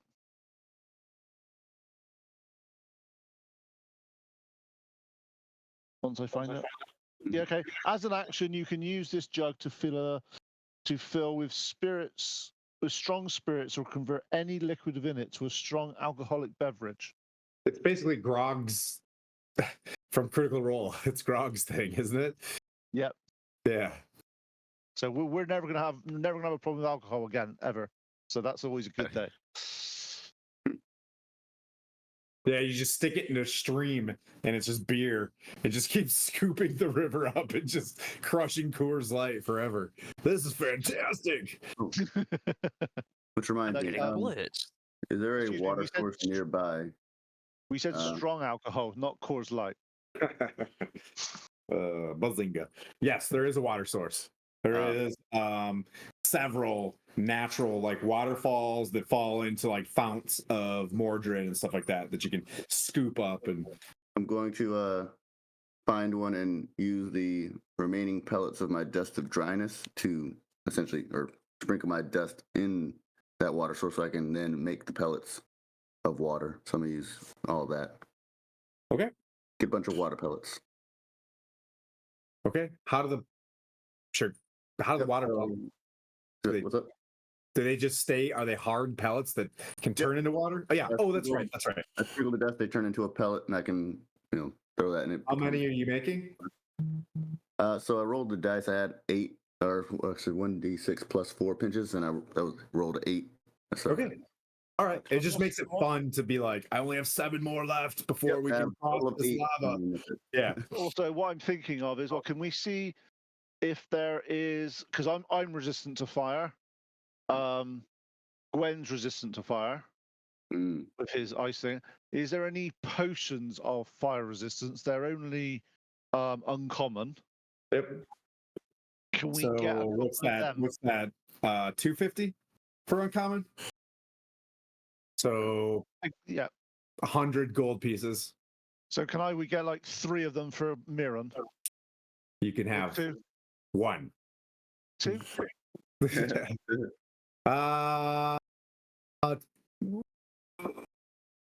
One. Oh, Mirren, you've got a potion as well. There you What go. would Pete say? You know what I mean? That's Pete would have given armor. Yeah. You're about to have a 4th party member with this OP party, so it's gonna be pretty spicy. I'm gonna have to ramp up Iron Slag. One of those. What would Pete do if he was the DM right now? Yeah, I have to go back to my mentor and be like, "This was your fault. You deserve what you accept." Is something that I've taught me the way. You deserve what you tolerate.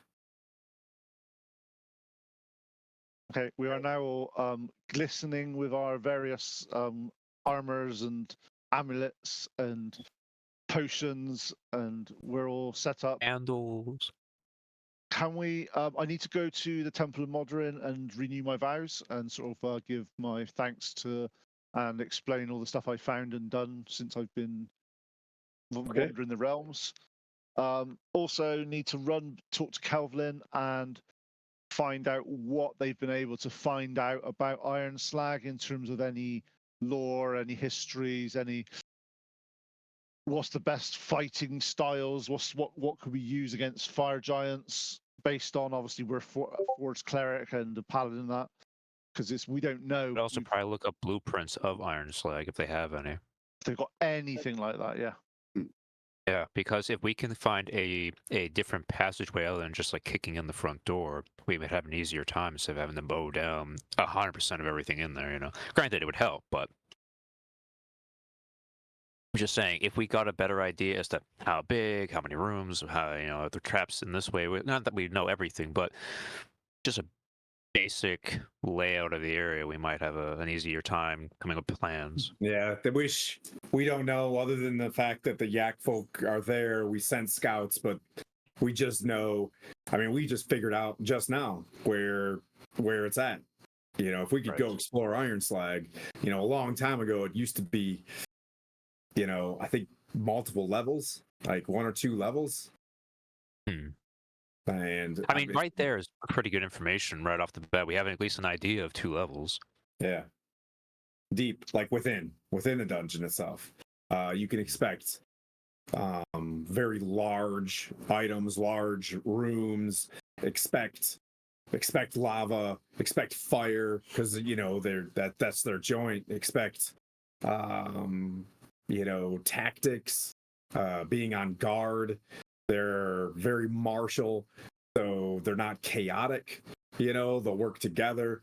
They like to use hellhounds, you know, so be aware. And you know, and Parson Glaive mentions, like, and if they're working with drow, expect drow as security, expect demons, you know, so maybe lesser demons depending on how advanced they are. So this sounds like all the fun stuff.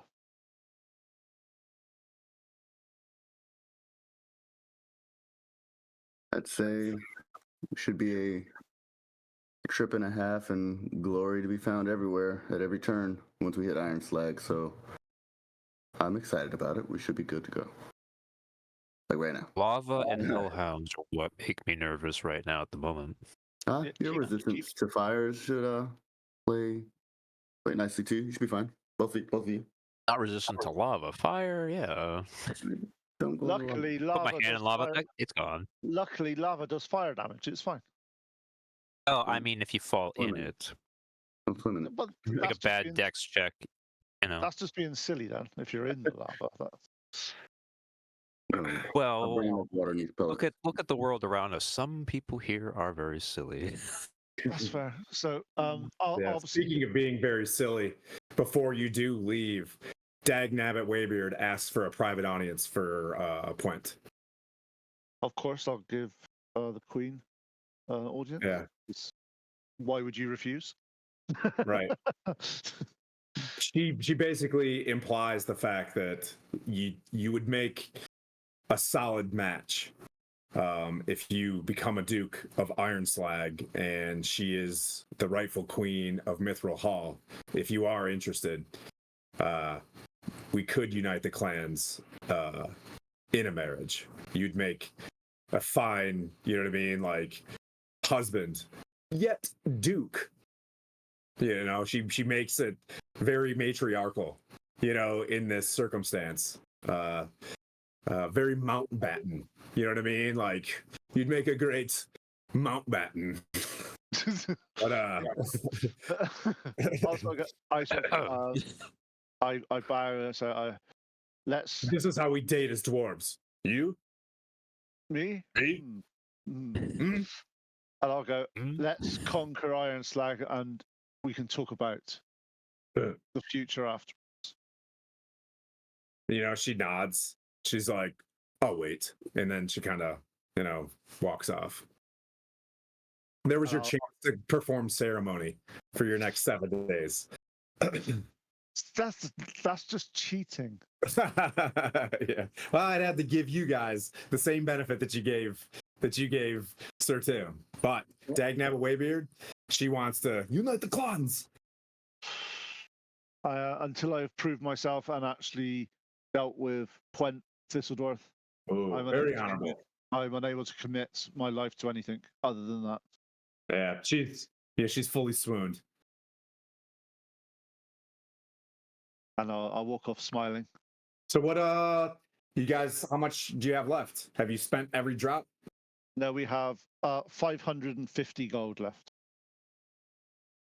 You're gonna have nine. No, sorry, no, we don't. 450 because we just spent 100 on the potion of fire resistance. I still have 200 gold on my person. There's only one. So for the sake of our campaign now, there's only one. There's only, you know what I mean? Like, so you do, if you want to use that, you can. All right. But generally speaking, to not make things confused, you gotta, yeah. So we're speaking in party gold, right? No one else has any extra coffers around because Sir Tim has like a strange 750 that's in his thing. I know that's not real. Well, in my character's inventory, I have 200 that I've never spent. Oh, snap. I have 115. You can empty those and add them to the pool one time, or you keep that the way it is. It's up to y'all. In case you get separated. I'll hold on to it now because if we do get separated, you know, in such events, if you do get separated and you need something, you know, urgently and so on, or you need to pay somebody else because they're going to try to mug you or something, it would be important to have some money on you. If someone tries to mug one of us three, they're dead. Oh no, that's very true. But say if given the worst conditions, like you're there and you're at a disadvantage, you may want to have at least some dough on you. You know. Is there So the things that are under 500 that are left are a ring of mind shielding, the boots of striding and springing, and the vicious maul. Yeah, I'm just thinking, is there anything of sort of like any potions or any consumables that we could get? Did we buy all the potions? We bought all the potions of healing we could. Right. Yeah.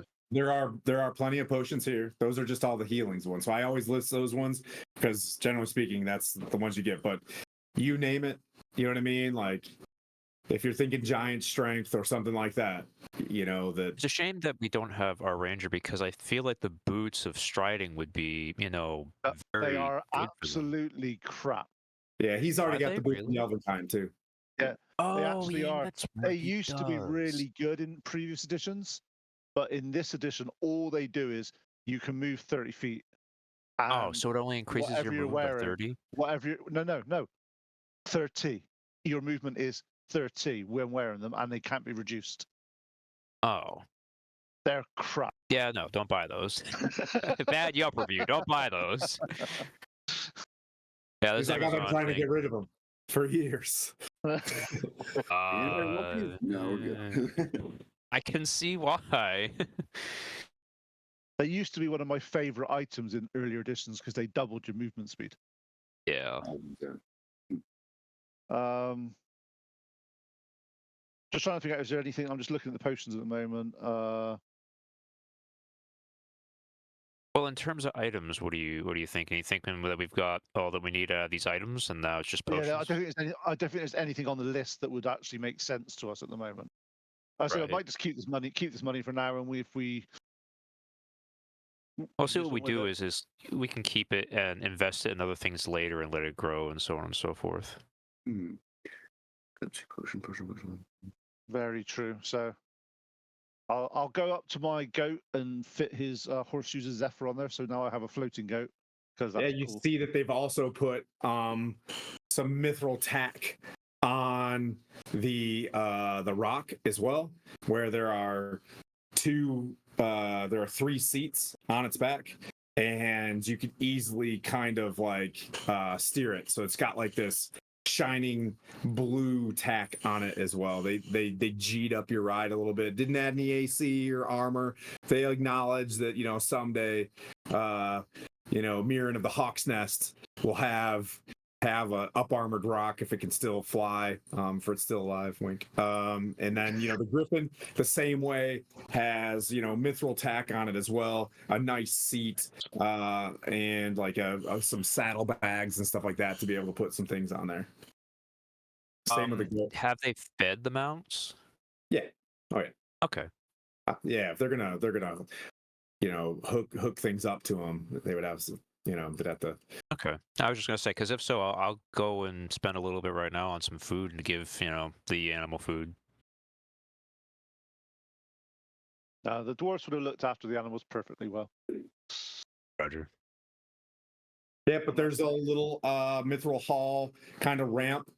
That's think of a V2 rocket kind of area, where like these birds and the griffin can fly out, like their little stable area, and they're kind of like ready to launch. Dagnabbit Waybeard is there, nodding. Parson Glaive is making prayers to Mordrin for you guys, and Pickle Boulder Shoulder is gives you guys a wink. I wave at Pickle. As we're walking away and everybody's saying their goodbyes, I'm gonna ask if Kelvin, his friend librarian, since he seems well learned and all that, if he happens to know which region of the world the Skyreach Castle was, and if it happened to be, I'll describe where we were for the Allfather. It's well south, in a mountain range south of the Well of Dragons. Okay. With Kygon Rain rules it. A great barbarian that fought Tiamat. Okay. Good. It's a different floaty castle tower in the sky. All right, good. Make sure I didn't miss. There's been several sightings of towers lately. One with a big wizard's hat, just within days. Interestingly enough, went up in the clouds. We saw it. Yes. Wizard's hat. Okay. So we weren't imagining things. No, it definitely wasn't. Okay. Huh. Might have to fly back around and see if we could find that again. Yeah, but other things. To be honest, look, with the things happening, if that's a cloud and it's floating, it's more likely to be cloud giants, and we don't want anything to do with them. They're like, yes, cloud giants really... are a little bit stronger than fire giants. Best believe that Noynek and the Revengers. Whoever's going after those cloud giants better be ready for them. I mean, they're not as highly leveled, and their gear is, it's great. Well, like he said, I see you leave it looking to at me Noinek like- and the Revengers. I think they can take on the whole entirety of the Cloud Giants, and we'll just You take hear out the a young dwarf in the back like, "No neck!" Woo! Go beat him. Don't spare the rod with that child. Your Grace. And they're like, you could see like, I'll say like they fixed your kit as well. Point. There's like a cape, like a shoulder cape of your choice. It's got symbols of Mithril Hall as well. Like they fixed up your dwarven plate while you were there to like a cut scene. You kind of like your plate has kind of leveled up to, in your fashion, in your mind, what looks like noble dwarven. They've made it the Duke of Ironslag. So when you decide what your symbol looks like, they've already put that on your shield and things like that. Does that mean it's got more pluses on it as well? Maybe someday. Nope. You're good. You're good. Dwarven plate's pretty strong. Damn it. Just checking. I'm like, I turn to Gwen and Mirren and go, well, that was a homecoming that will be remembered. Let's venture forth and see if we can find my future home. Divine misfits, as they're like chanting in the background. You can hardly hear anything. Gwen, you're trying to speak over them as they're ramping up. Yeah. Yes, Gwen? I was gonna say was just like, does Puent seem like flustered or flushed or whatever after he spoke with the lady? Obviously, I wasn't there, but curiosity, just seeing him walk Yeah, back. go ahead and roll an insight check. Just curious, see what Puent's up to these days. Let's see.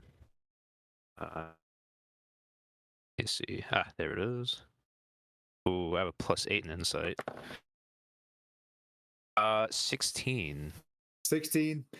It was interesting that he went there alone, and the way he comes back, you've seen him receive tactical information. This one looked like it was kind of was it a waste of time? You know what I mean? Like you just, yeah, you could see that, and then you're like, oh, maybe, yeah, maybe.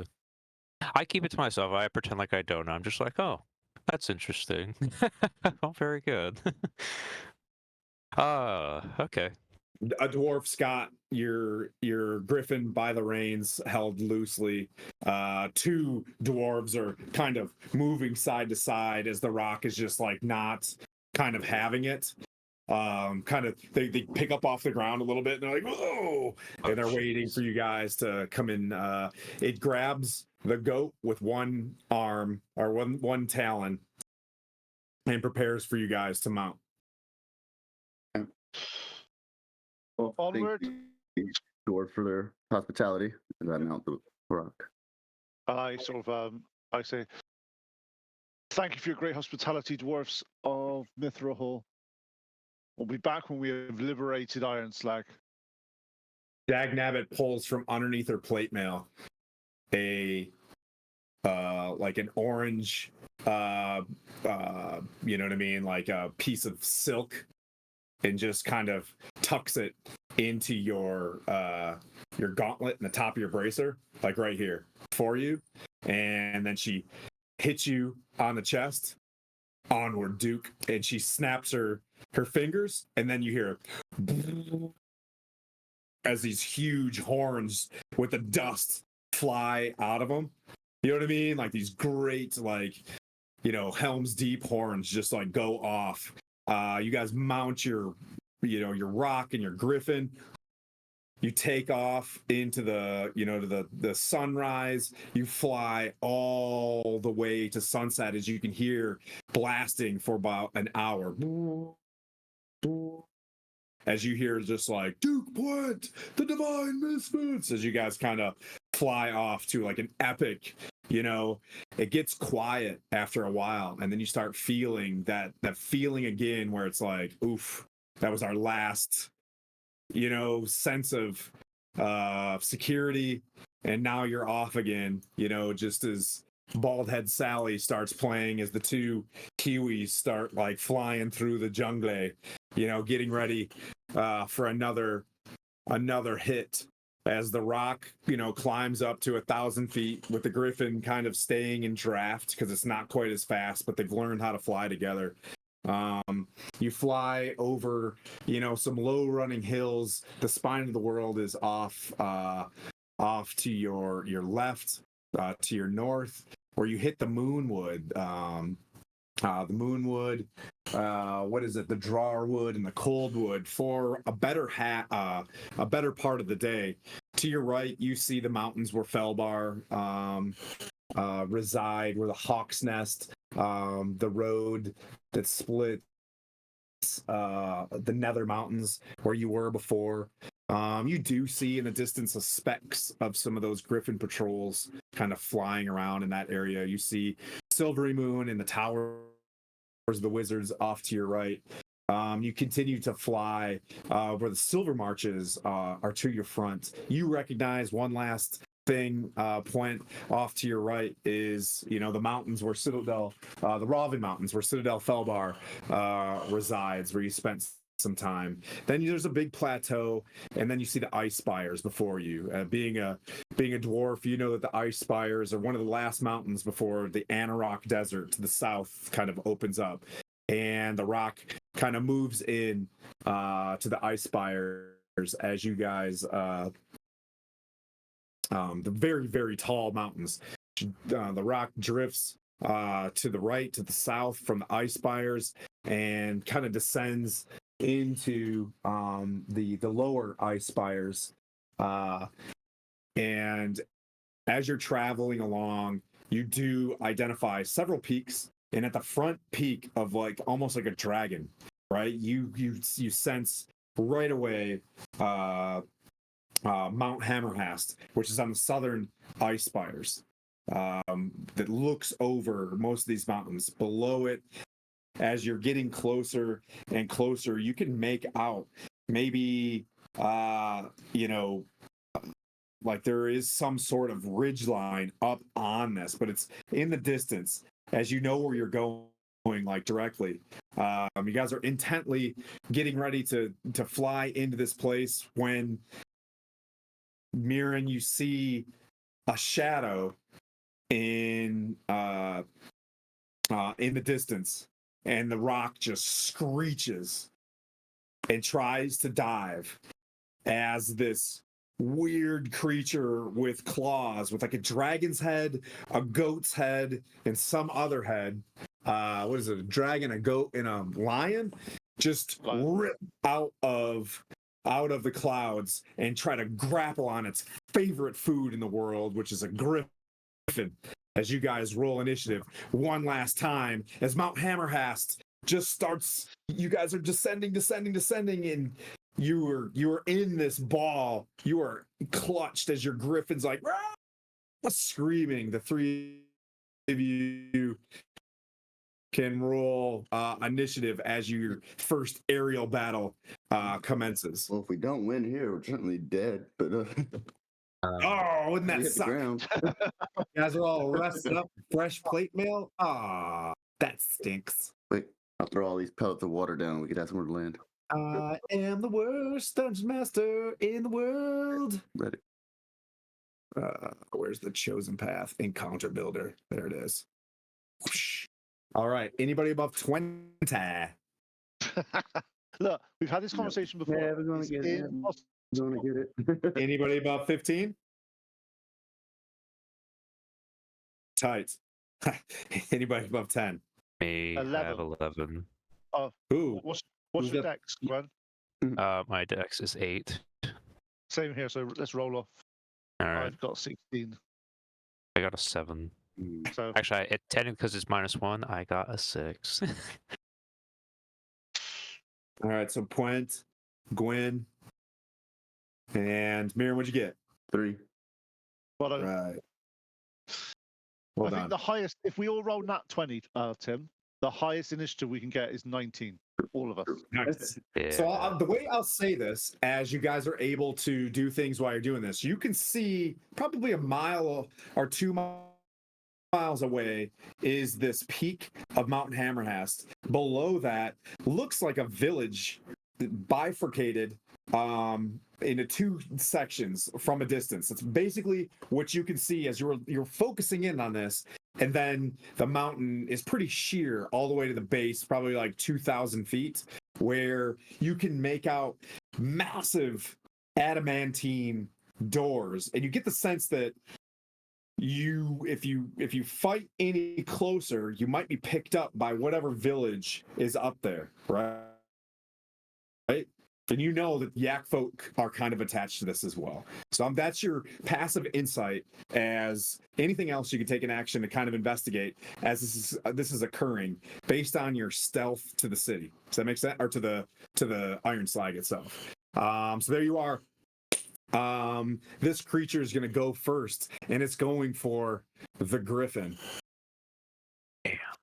I'll bring up a griffin too. Monsters.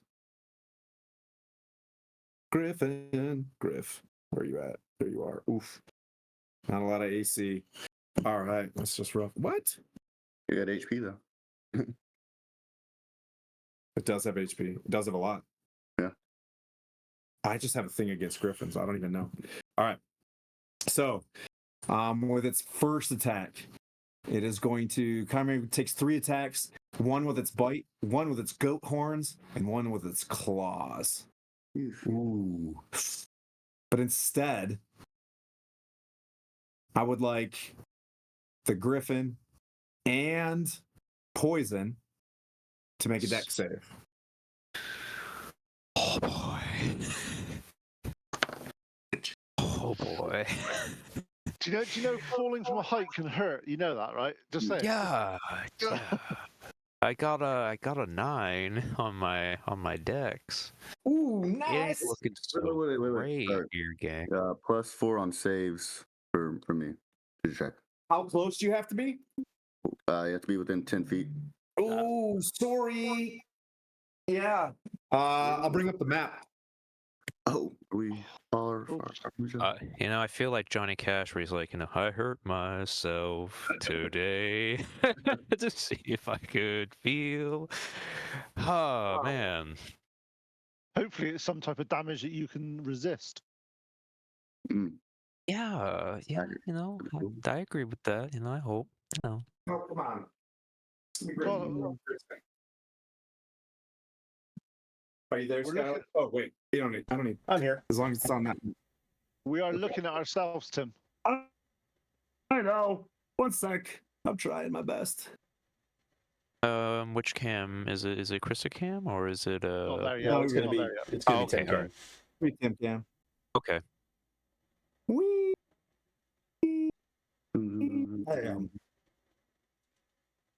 Oh. And you'll see, dear sweet Mirren, that you're a little bit far away from this thing, and the dragon head itself blows a blast of 7d8 fire damage. It's fire. You're resistant. That's all right. Your griffin may not be resistant. I thought he was right Yeah. on the rock with us. No, you're right. You are certainly correct. 44 fire damage, Yeah, he survives. or 22, which your griffin just got. Your griffin surprisingly moved aside, right? But by doing that, you took the full brunt, and the griffin kind of looks at you like, sorry. But I'm taking 22. As a smart griffin, you took 44. So if your resistance is 22. Yeah, I was gonna say. So you're resistant to fire damage? Yes. Yeah, I Oh, tuned that's to right. the You took. thing. Ooh, Yeah, the green. green. Very nice. All right. And then this thing is just it's like fighting the griffin, and you guys are off to the side a little bit. I look at how I cleaned up myself, and I'm like, ooh, ow, ow, ow, cinders, ooh, charcoal, it hurts. Yeah. Ouch. I just cleaned up. Let me get your characters back up. And that brings up Quint. How far away from me is this? Do I know what it is? I know what it is myself, but do I know what it is? No, probably not. Okay, I'll call it the three-headed thing for now then, because we don't know what it's Okay. actually called. How far away am I from this three-headed thing? Right now, I'll say 20 feet. Okay. Oh, I know what you're gonna do. Hope you do.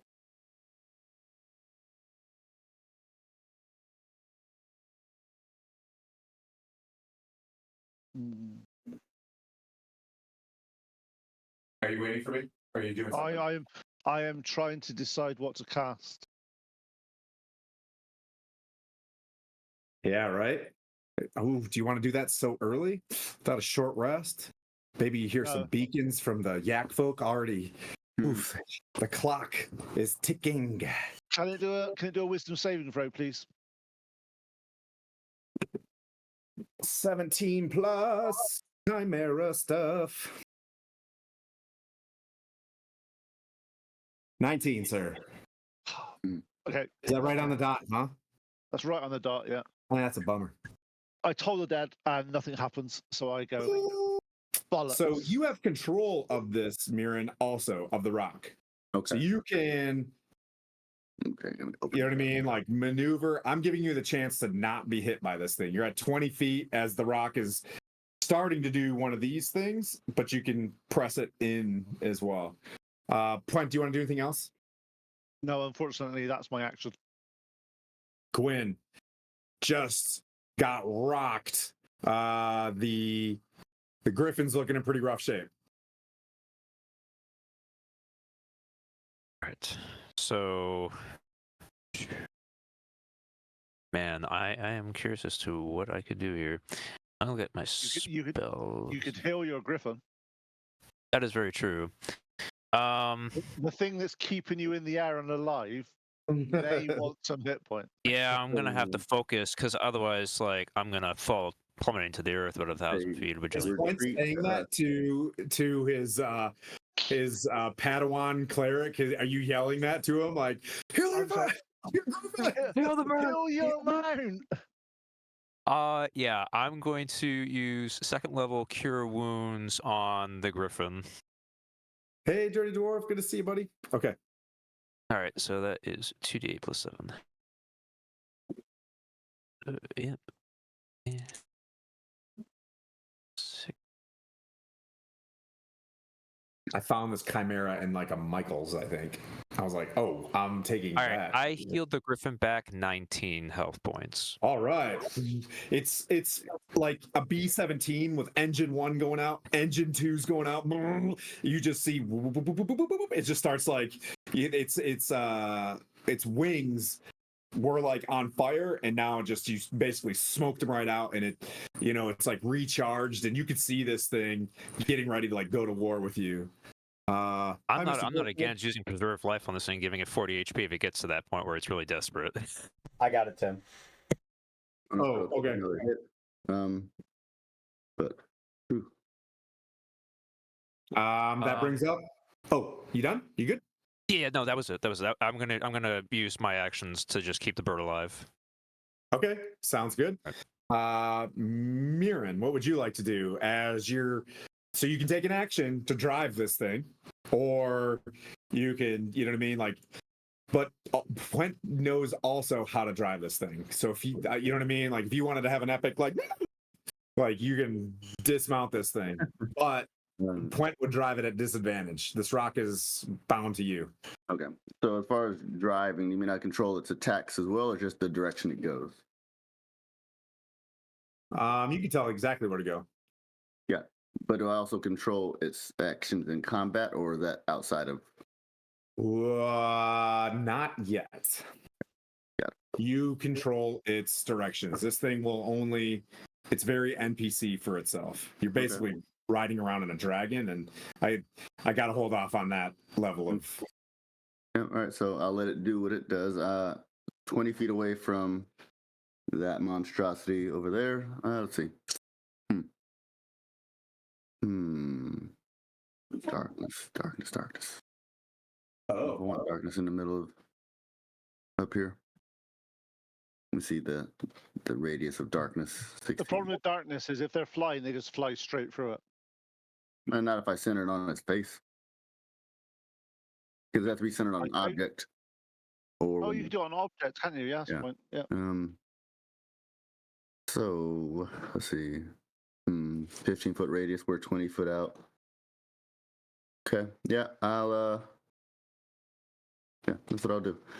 I'll yell to party members and say, point as soon as I cast darkness, dive, so that we can get to the ground. I'm gonna cast darkness. I'm gonna center it on. Let me see if I can choose the. If a point you choose is an object, one that isn't worn or carried. All right, so I'm gonna choose the center head of that thing to cast darkness on it as the source of the darkness, and then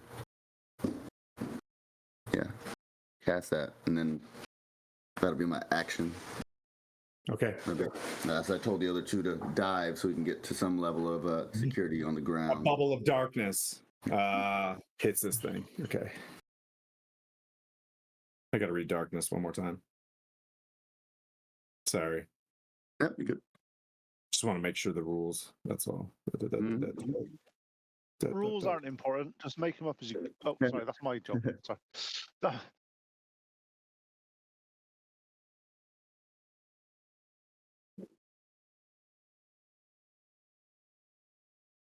Okay. I just want to make sure. Yep. I was like, oh, this thing's got dark vision. I was like, nope, still can't see it. Mhm. So All right.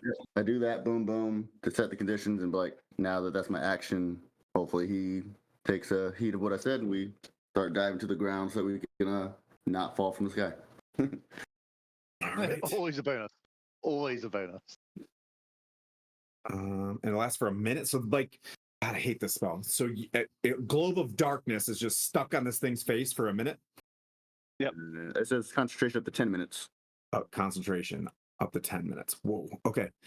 So it just The can't. 15-foot radius. So from there, and boop, that's it. All right. Hang on. I hate that. Legacy. If a player chooses an object or holding one. Because it's part of my drow magic. Is what I have it. You know, being from Waterdeep, you know, starting to appreciate being from there. With It will continue on its next turn. Wait, so Miriam went? Yes. Okay. It's going to, I guess, go at a disadvantage with its 3 attacks at the Griffin. Good job, you healed him. Good job. Yeah, I know. It's not. I'm genuinely hoping the Griffin. I just yelled to the Griffin. It's like, brace yourself. You sound so disappointed that you had to heal something. No, I'm not disappointed. No, I'm scared of falling out of the sky. Just slash. You feel with this darkness, it's trying to swing and it misses because it's rolling disadvantage now. Trying to get this thing, and you see it just slashing out and like flying, trying to hit you guys. Right. And then so that brings up points. Okay, so this is the whole of this 3-headed creature in darkness now, or is parts of it not in the darkness? And the reason I ask is because certain spells I have to target him. The parts you can't see anything. You just see darkness. You see a globe of darkness in front of you. In that case, then I control the rock and get the rock to go diving down. Okay. Do you need animal handling? I think you could steer it forward, and that's fine. As long as you've been riding it long enough, so you dip it, and you fly it below it. No, we're going as low as we're trying to basically get to the ground. Yeah. Yep. Okay. Away from the Yak village I'm not going in the Yak Village direction. I'm going away from it, just so we can get on the ground. Mainly because if we all fall out of the sky, we're screwed. Exactly. Right. So let's make it to the ground right away was the intent. Okay. Mirren was a very valid tactician on if we're nearer the ground, we take less damage if we die. That's basically what we're going for here. So we're going down. Yeah. Yeah. Okay. So that brings up Gwen. All right, I am going to use. I'm going to grab the griffin and try to yell out to it as much as humanly possible for it to dive, and we're going to disengage from the. You don't need to disengage because it's darkness. It can't do an attack of opportunity. Oh, okay. So there's. Oh, I thought there was going to be an opportunity attack. All right. All right. Well, I'm No, 'cause going it can't see you. to try to force the griffin to dive towards towards where they are going to follow the bird and all that stuff. Would that require animal handling? Oh, you can fly your griffin just fine. Okay, all right. I give it the command to dive and to catch up with the others towards the ground. Okay, so you dive. Okay, Mirren. Okay. How far are we from the ground right now? There's no opportunity attack because it's in darkness, right? I'm not Right. seeing anything Yeah. that says that it can't do that. Yeah. Yeah, it's because it can't see you. You've got to be able to see the creature to be able to hit it. Okay. Well, that's why I said okay. I'm going to disengage just in case there's an opportunity attack. Because if not, I was like, okay, that could be bad. Yeah, we were talking about that in the original Tiago fight near the. Yeah. Right. Wherever it was. When these drows started throwing darkness around everywhere, it got really confusing. Oh yeah, that's right. So how far are we from the ground, or have we reached it already? But I would say you're still 900 feet. We'll just go like, yeah, you're tucked and you're ready to, you know what I mean? Like we're just kind of movie magic this thing. Writing it down. Okay. Well, until we're probably 100, since the rock has pretty good movement speed. I'm 100 feet away from the ground. I'm gonna go ahead and maintain that darkness. I'm not gonna dispel it until we're pretty safely down. Yes, you guys both dove. You see a big ball of darkness, and you kind of fell. I have to get clever here. Is that your turn?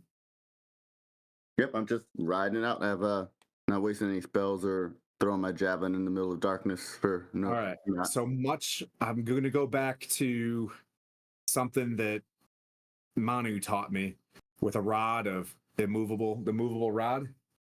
This thing bites its own. This thing bites its own face and spits out. But I'll do the damage. Spits out the darkness. that was dark. Yep. So 2d6 plus 4 with its bite. It connected with a disadvantage. Slowest was a 16. So the question I have is, what is the middle head? The middle head is a lion. Okay. A lion? I say. Yeah, because it's the central, the central head, and then you have a serpent or a dragon or a bird. The front half is. If I knew what this creature Yeah, was. so I can say if you're being meta about this, it claws it out instead of bites it, because the lion's the middle. So it claws at that with the dragon. It takes. That thing is way too smart. Takes 11 damage. Oh, that's it. You see it's sitting there, and then you see a globe just kind of fall away, and this thing drops. It's going to take its next 2 attacks on the griffin again. So you guys are all falling now, right? It is just in a dive. It's going to go horns bite then. One was a 2, and the other one was a nat 20. What did I say? Horns bite. So the bite will be 12, 13, 14, 15, 16 piercing plus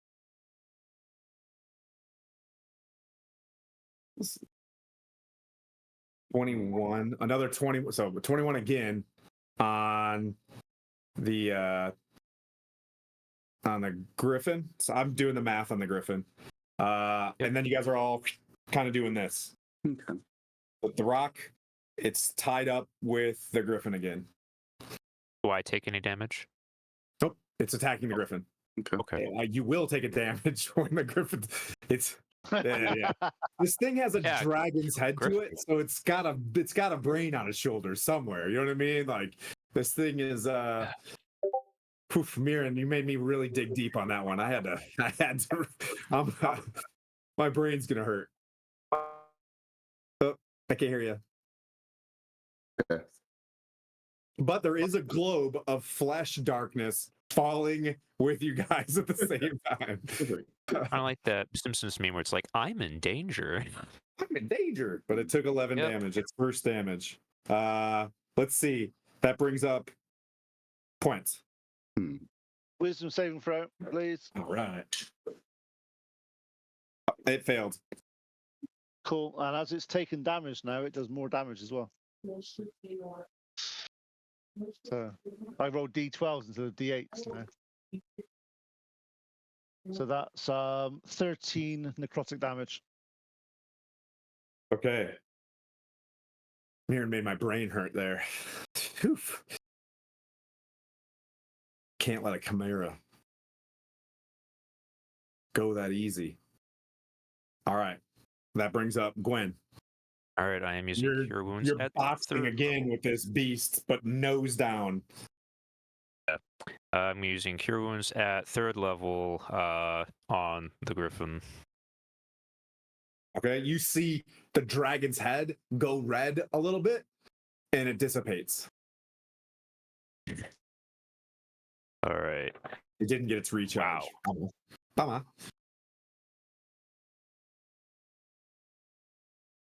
How much you heal? 26 HP to heal the Griffin. Fully healed. Yep. Yes. It's like getting jabs. You guys are at 900, right? We'll just do every round is like 100 feet as you guys are all doing whatever, trying to race to the ground as fast as possible. But I like the spirit of relativity on this. There's no real dash. The wings are just tucked, and you guys can just like, you know what I mean? Like this is a real cinematic situation. Right. We just continue to dive. Yeah. So next round you'll all be at 800. Okay. Yep. Moving faster per second. So this can be pretty legit if you eject. All right, that brings up Mirren. You heal the bird, you know what I mean, the griffin, and they're kind of spinning. You're still 20 feet off. I'll keep you relatively 20 feet off. The rock is tucked. You know, the rock turns so that you guys can face, you know, this thing. Okay. So I can NPC the rock to make it cool. It kind of shifts its guns. So you guys are like, you know what I mean? Like heading down like so. Okay, seeing that it was willing to bite its own flesh to get rid of the darkness, I'm saying, well, we might as well put it where it can do some damage then. I'll center the darkness on the base of one of its wings. Oh, okay. Oh, that's clever. So, whoop, you That's very darkness clever. again. Okay. Awesome. All right. So when This is Tim versus JD. We're just like, I got about 4 more uses of darkness. Yep. I got you. I'm gonna continue. All right. I have So plenty of healing. Point went. Did Point go? Bonus Yeah. action. Mirren. Bonus Gwen action. and Mirren. Another darkness hits. Whoop. It encases you as well. A little bit, Gwen, but it will do the same tactic since it didn't get its breath back. 1 second. I'm gonna cast bonus action Shields of Faith on the Griffin that he is, so that he can have some. You raise its AC +2. Got it. All right. And you're tracking. You guys are popping your spells off here. All right. Yep. Okay. No, I'm using cantrips. All right, so I'm going to go down the line to see if, as it's writhing at itself, its first attack was okay. That hits itself with its bite is the first one, and then I'll do 6, 10 more damage. Dang it, this thing's killing itself with this dang darkness. 34. All right, so it's back out. Whoop, as it this time at the lion's head, you see more of its wings as this thing's like, you know, bit the wing, but you know, 10 damage. Now it's gonna hit the. So that's +7 on the next one. So that's on the Griffin. Yep, that's a hit. That's Does this 19 to hit. does this hurt its flying ability in any shape or form? Absolutely not. Dungeons and Dragons. Maybe. You know what I mean? We'll get there. Stay out of my head right now.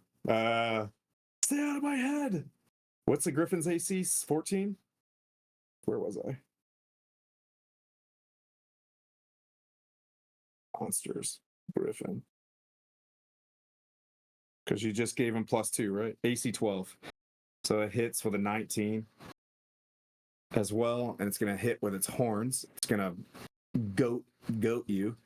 1d12 +4.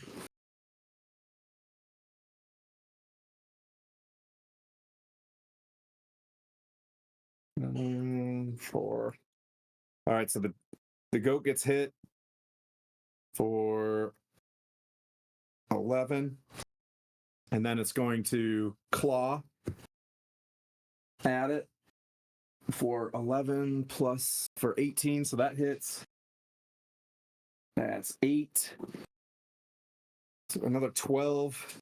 So another 24 damage this round as it starts moving down, and that brings up point. You guys are at 800 feet now. How damaged is this Griffin? Badly. It's bloodied.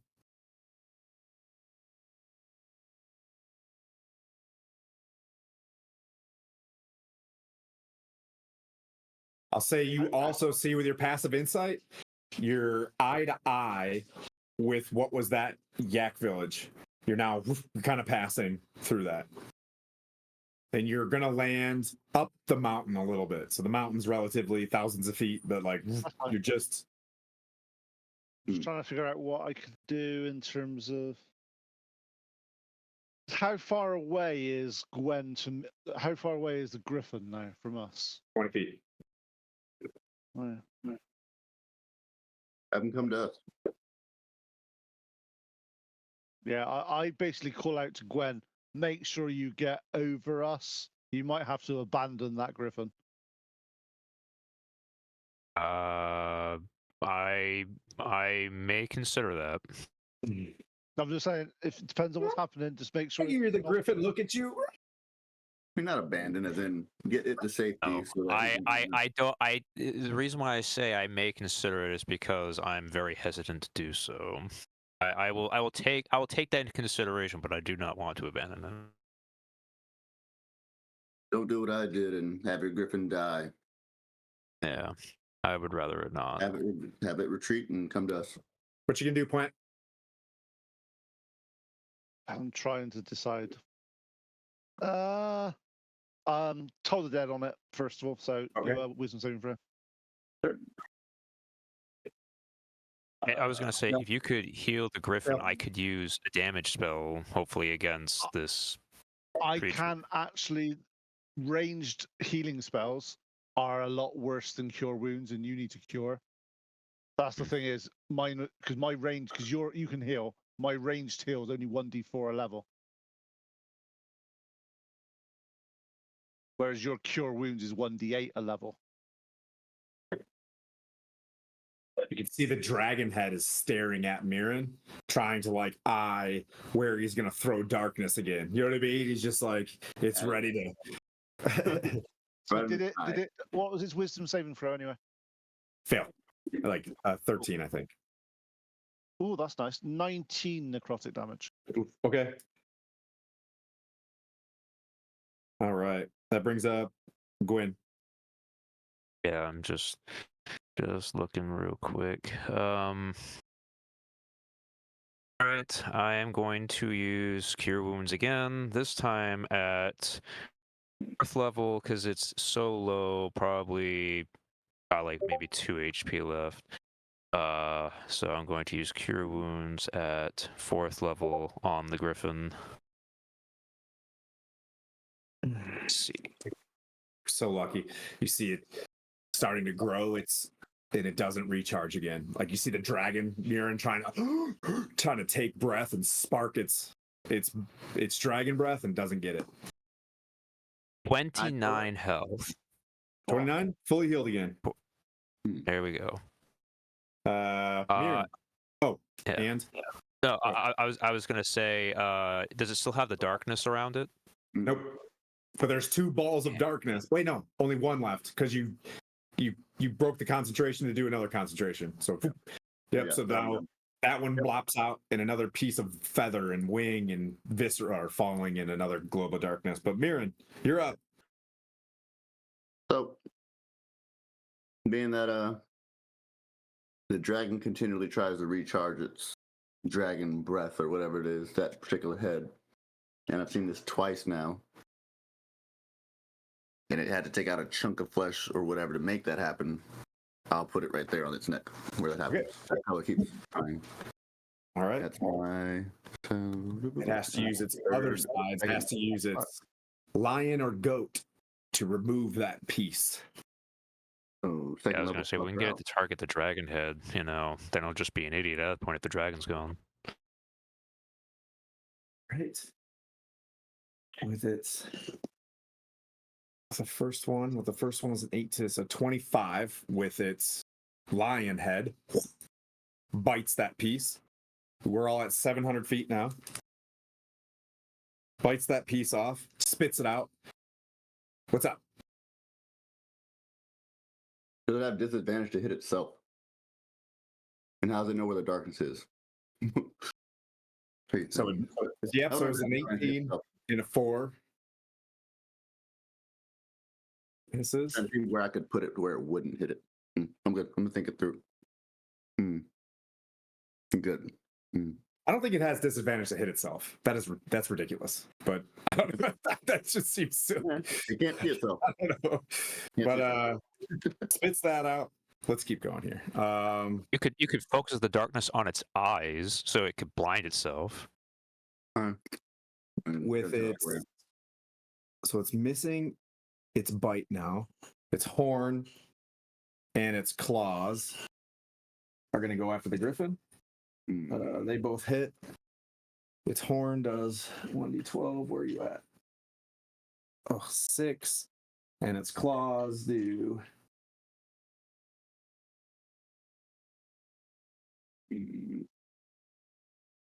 6.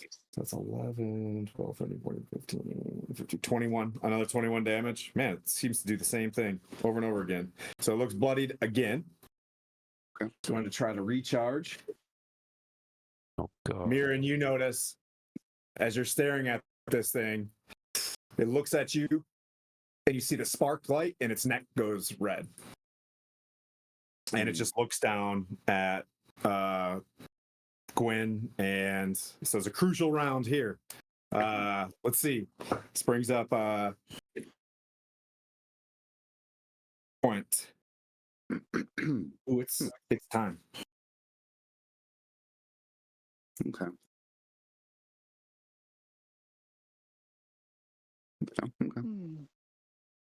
I've got no range spells that do significant damage.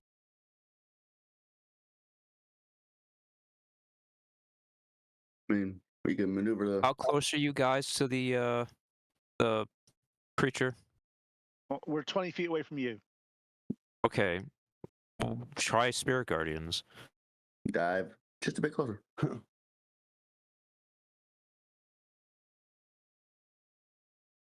Spirit Guardians only goes 15 feet away from me, though, and you're 20 feet away from me.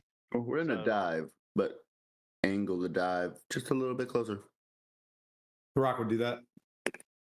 Yeah, I mean, mind you, the rock. I mean, the rock is huge as hell. I mean, like the thing is like a B-52 bomber. I mean, like, you know, just angle it. I'm gonna fall to my death, and we're at 700 feet. I'm not making 700 feet. You've been told No, to come like- here a long time ago. I'm gonna die. Go to the rock. Go to the rock. It's been Yeah, I'm trying, but every time I think, okay, I have a chance to move. Nope, it's getting lit up. I'm like, oh, heal, stay alive now. All right, what you gonna do, buddy?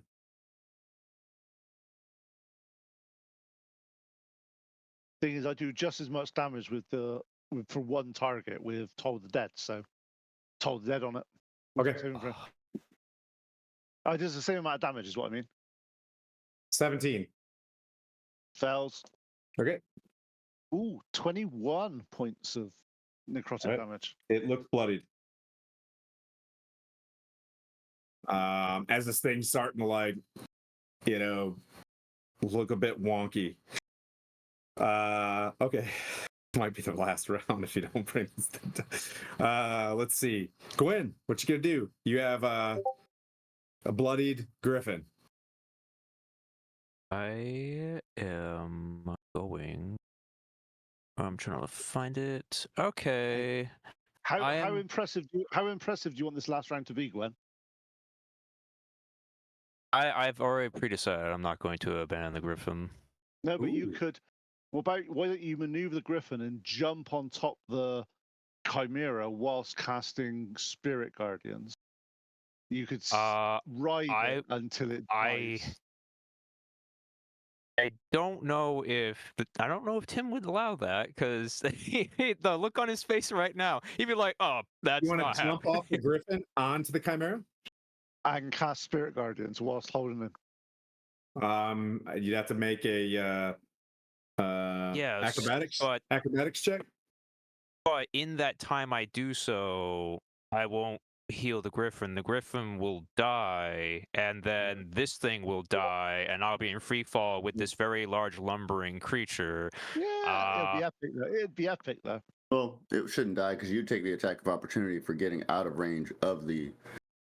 Yes, but whatever it's fighting you. single-mindedly zoned in on the griffin. It's hungry. It's going after the griffin. Me, I'm just a snack. I'm like a side piece. It's like, oh, a little bit of dessert after I eat it. Oh, that's good. Okay. Oh, come here, little cleric boy. Like I'm screwed. Oh, oh man. I do have a bonus action. If I use this as my action, I'm going to once again, at 4th level, use Cure Wounds on the griffin. Okay.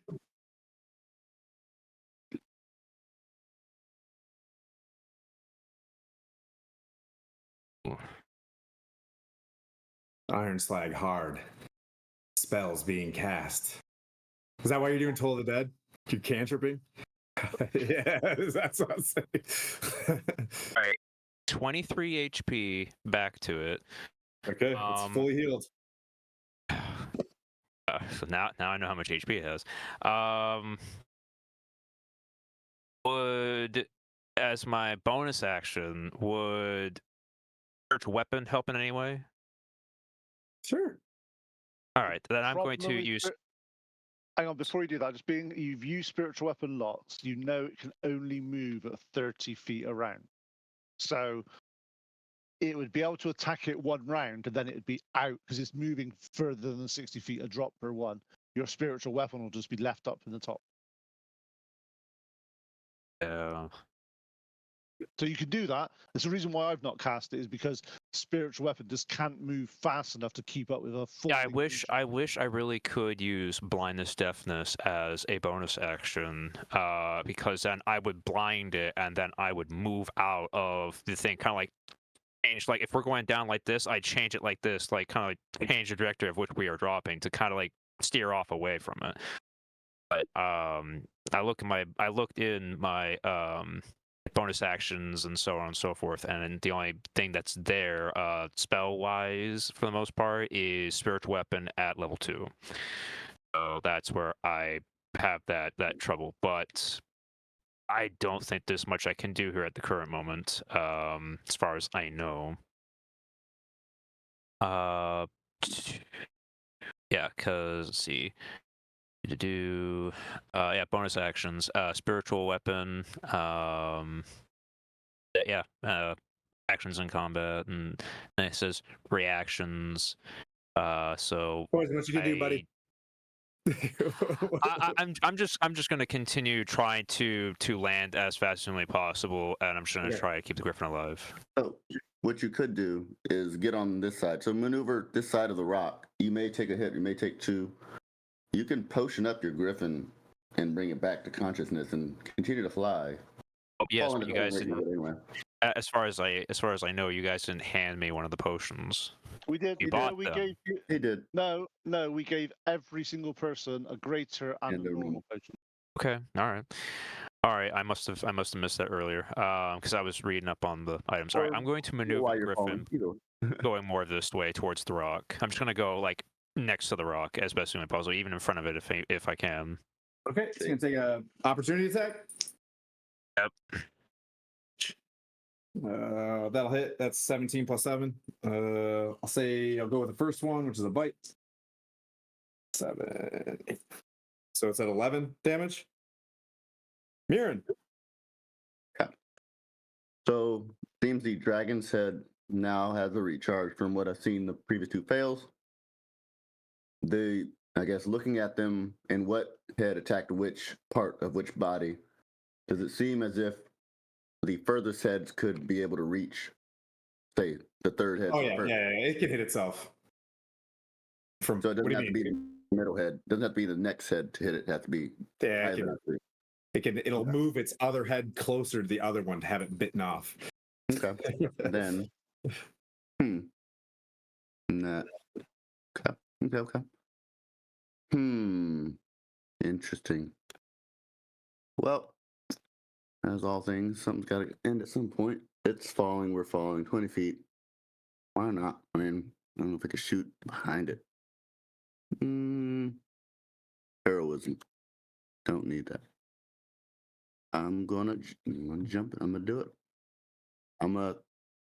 Dang, it's tough. Haste. Can we move faster? God. You're only 15 feet away. I like what you're thinking right now, but remember, you moved closer.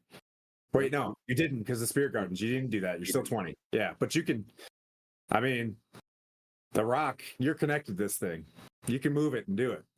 Well, moving is an action on my part, and then we're Yeah, true. doing it. Yep. Okay. Yeah. Okay. So I guess I will use my action to move the rock under this thing, and Oh, okay. So under, just in case something happens. Okay. Yeah. Okay. So you moved it, the rock. Yep. So you're like this while they're fighting. Yeah. All right. Okay. So that means breath weapon. So make a dex save. Gwyn. I'll make one for who didn't survive. Would it be possible for me to take the full brunt of that breath weapon? No. I mean, you can. I don't know why. To save the griffin.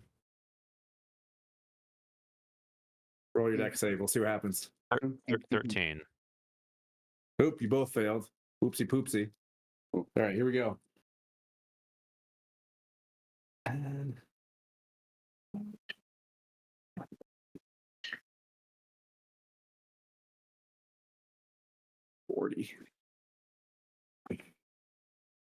40 fire damage. You take 20. The griffin is on its last legs. Point.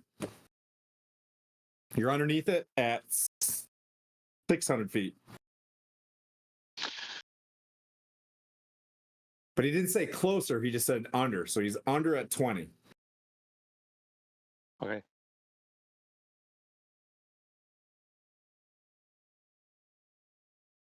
But luckily with that move, you guys didn't get the splash damage from the from the fire.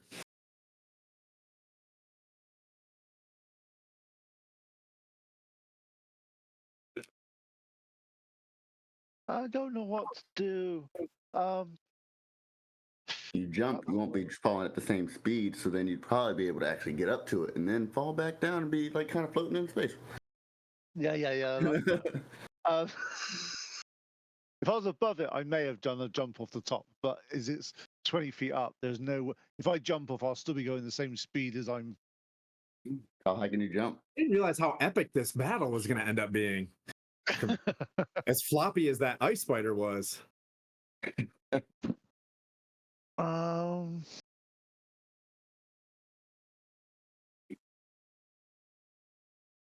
Oh, I just realised I got a spell that could have helped us earlier. Oh well. Carry on.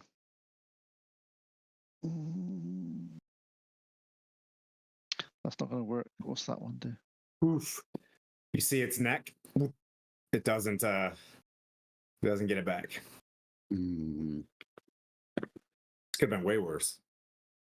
Yeah, that'll actually work. Actually, I cast Aura of Healing at level 3. Okay. And I use my bonus action to heal the Griffin for some, because that's a 30-foot radius. That's a 30, Yep. and I'm within Okay. 30 feet of him. So that heals him for 10 points of damage. Okay. Yeah. Gwen. Alrighty. hmm, Spell. Well. Um. Yeah, I'm just gonna use 4th level Cure Wounds again, Okay. and I am out of 4th level spells. Remember, I've healed it for 10 already. Yeah, but I could roll all ones. I don't like that. Not all of them are ones though. Um,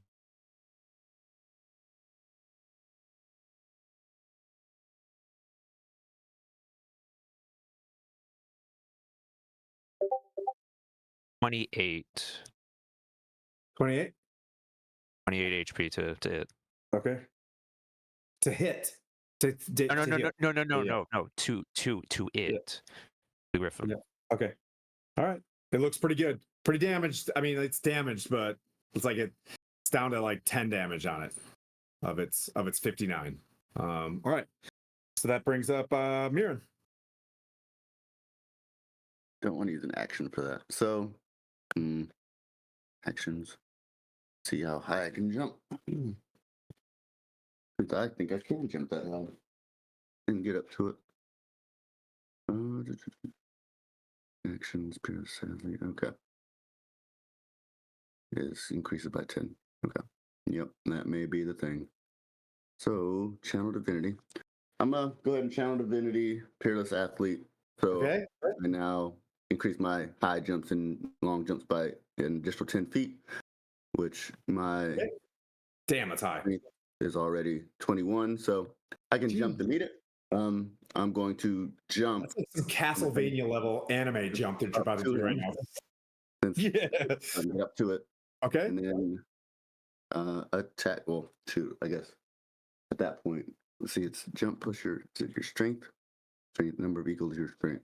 Okay, plus your strength. Okay, cool. So I'm gonna jump and then begin attacking it with. Should I grapple it? Yeah, I'm gonna grapple so I have a firm base. Then I can go ahead and once I'm stable, be able to attack from there. So I'm gonna grapple the dragon neck. Okay. Try and get on top of it. And, Okay. yeah, and then I'll begin to attack once I'm able to at some point. All right. You guys are at 500 feet. Free floating fighting. Do you need to roll? We need to do a test for grapple. Yeah, strength. We have strength, acrobatics, athletics. What do you want to do on that one? We'll do strength. Okay. Oh, it rolled a 2. Roll anything higher than that. You're on it. You're up there, and you're holding on to this thing. I love it. All right. It didn't get its recharge. Mirren's on this. Oh.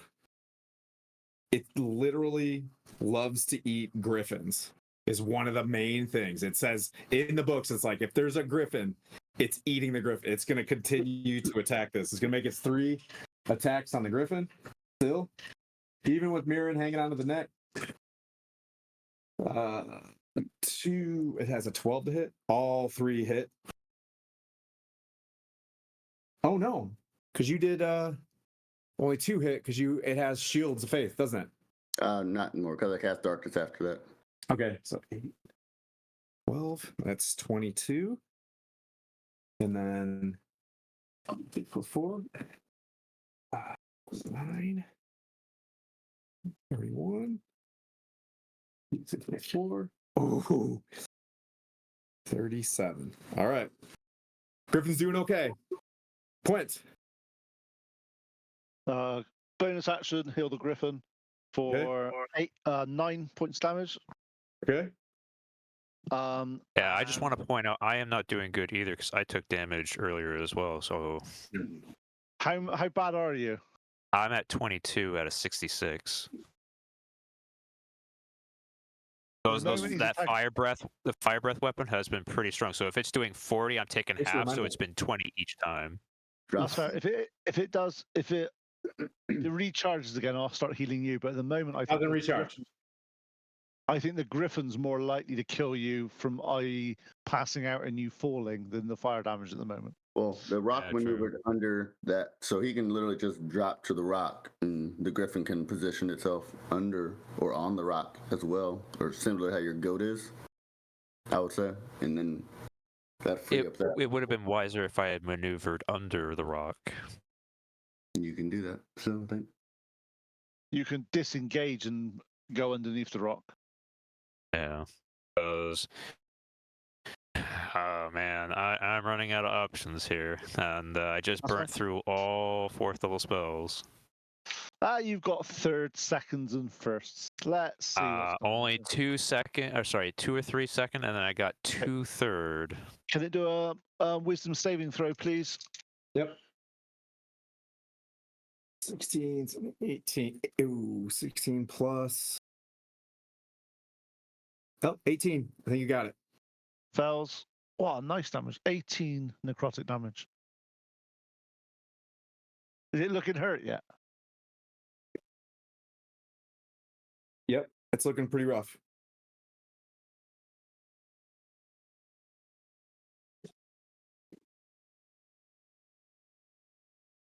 Gwen. Okay.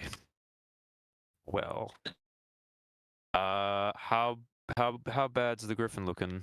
I look at it and I'm like, how bad you looking? Bloodied. Yep. Bloodied. Engine 1's out. Engine 1's out. All right, we're gonna use a 3rd level spell of Cure Wounds on it. Okay. And when I'm done with that, let's see what happens here first. Right, so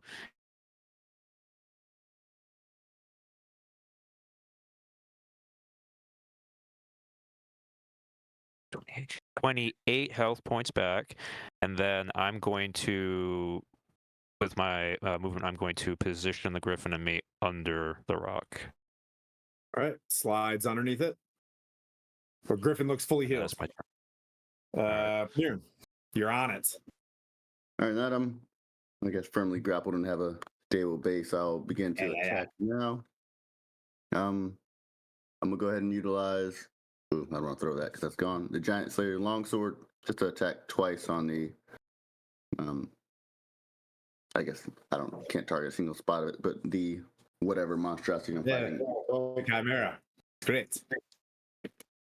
So that'll be a 13 plus 9, 22 to hit, and a That hits. 33 to hit. Okay. Dirty 20 hit as well, or no? Hits. Okay. And then that'll be. So shoot again, 3 and 3. So that is 6. That's 12 plus 6. 18 slashing damage. And then I can't. How do you want to do this? I was gonna say I'll knock it prone if it's in the air and do a weird flip, but I'm going to sever the dragon's head because it was giving us the most trouble. As I all this sulfur and oil stuff that just makes a dragon's head go just starts spewing out all over the back of the rock and the Griffin. No, I'm just kidding. And you begin to fall kind of uncontrollably at 400 feet. What are you gonna do? Well, hopefully the people below me will slow the rock's fall descent to a manageable speed to where I'm also falling. We meet at a speed that's not going to kill me. Let's go. All right. Yep. So are you letting go of the Chimera?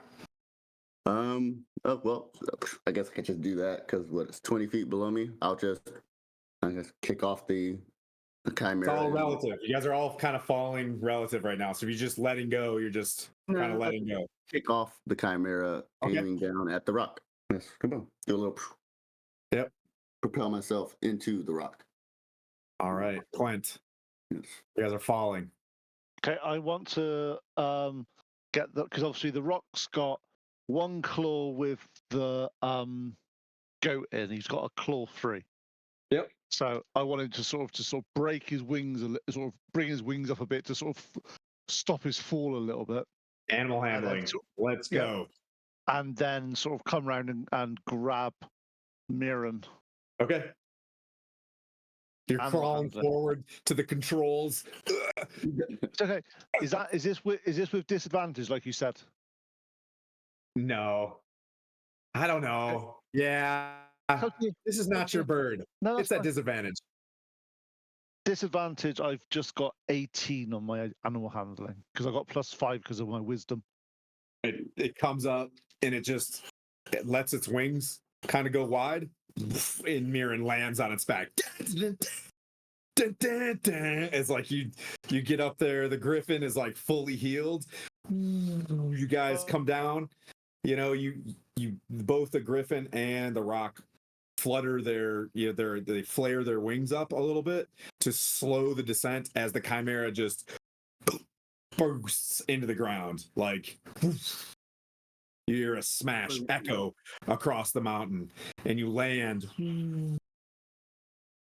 like gently near the chimera. There's a bit of mist above the mountains. You can't see where you think that Yak village was. In the distance, you see 2 great adamantine doors, probably 60 feet high, impossible strength to open. To its left, you see massive, jagged, like stairs that go up into the mountain itself as we wrap this evening's show up. Just once again, the Air Force gets you right before you get into it. Thank you guys so much for your patience. The chimera was fun. My brain hurts from the darkness spell, but now I know what to do. I was just like, how can I defeat this? I'm just gonna start punching myself in the face. That was awesome. Yeah, so it's kind of a quiet day. We'll meet back up in a couple weeks if we can raid into Guild Superior, because they're part of that virtual Greyhawk thing. Just remember, I'm not here in 2 weeks' time. That's right. We're gonna take a break on October 20th. Oh, so we won't see you guys again probably till 3 November. Boop, boop, beep, boop. I think when's the next session then? Let's sort that out. Depends on if you want to have a The third. just It'd be fall the into third. a slumber for a bit. It's up to you guys. It's up to you guys because Coco might be on for that one, and then you'd have 3. So we can press. It would be you guys basically going into phase 1 of the dungeon. So yeah, if you wanted to rest, point, but it'd still be a 3-person deal. But maybe Dark would be there for you for that one as well. So you never know. Poison can hold off on spells for a session, and you know what I mean, like heal his hands a little bit, cool off. But you land. That'd be really special, actually. There's a griffin that's in a lot of pain. They both kind of shake their feathers and they depart, and it's just the 3 of you quiet at the base of this mountain. But yeah, we'll be back. What do you guys think? We'll decide, but most likely 20 October for this group, and then let's see who's next. We got DM Jeremy this Thursday at 8:30 for our Greyhawk campaign, which is called the Shackled City. And then next Sunday is Sir Tim and crew are back. Where are we? We're in the Eye of the Allfather. I can finally tear this thing down. But Skylar, if you can guide the raid to Guild Superior, we'd be much obliged. All right, heading out in 10 seconds. Nice. We'll see you guys later.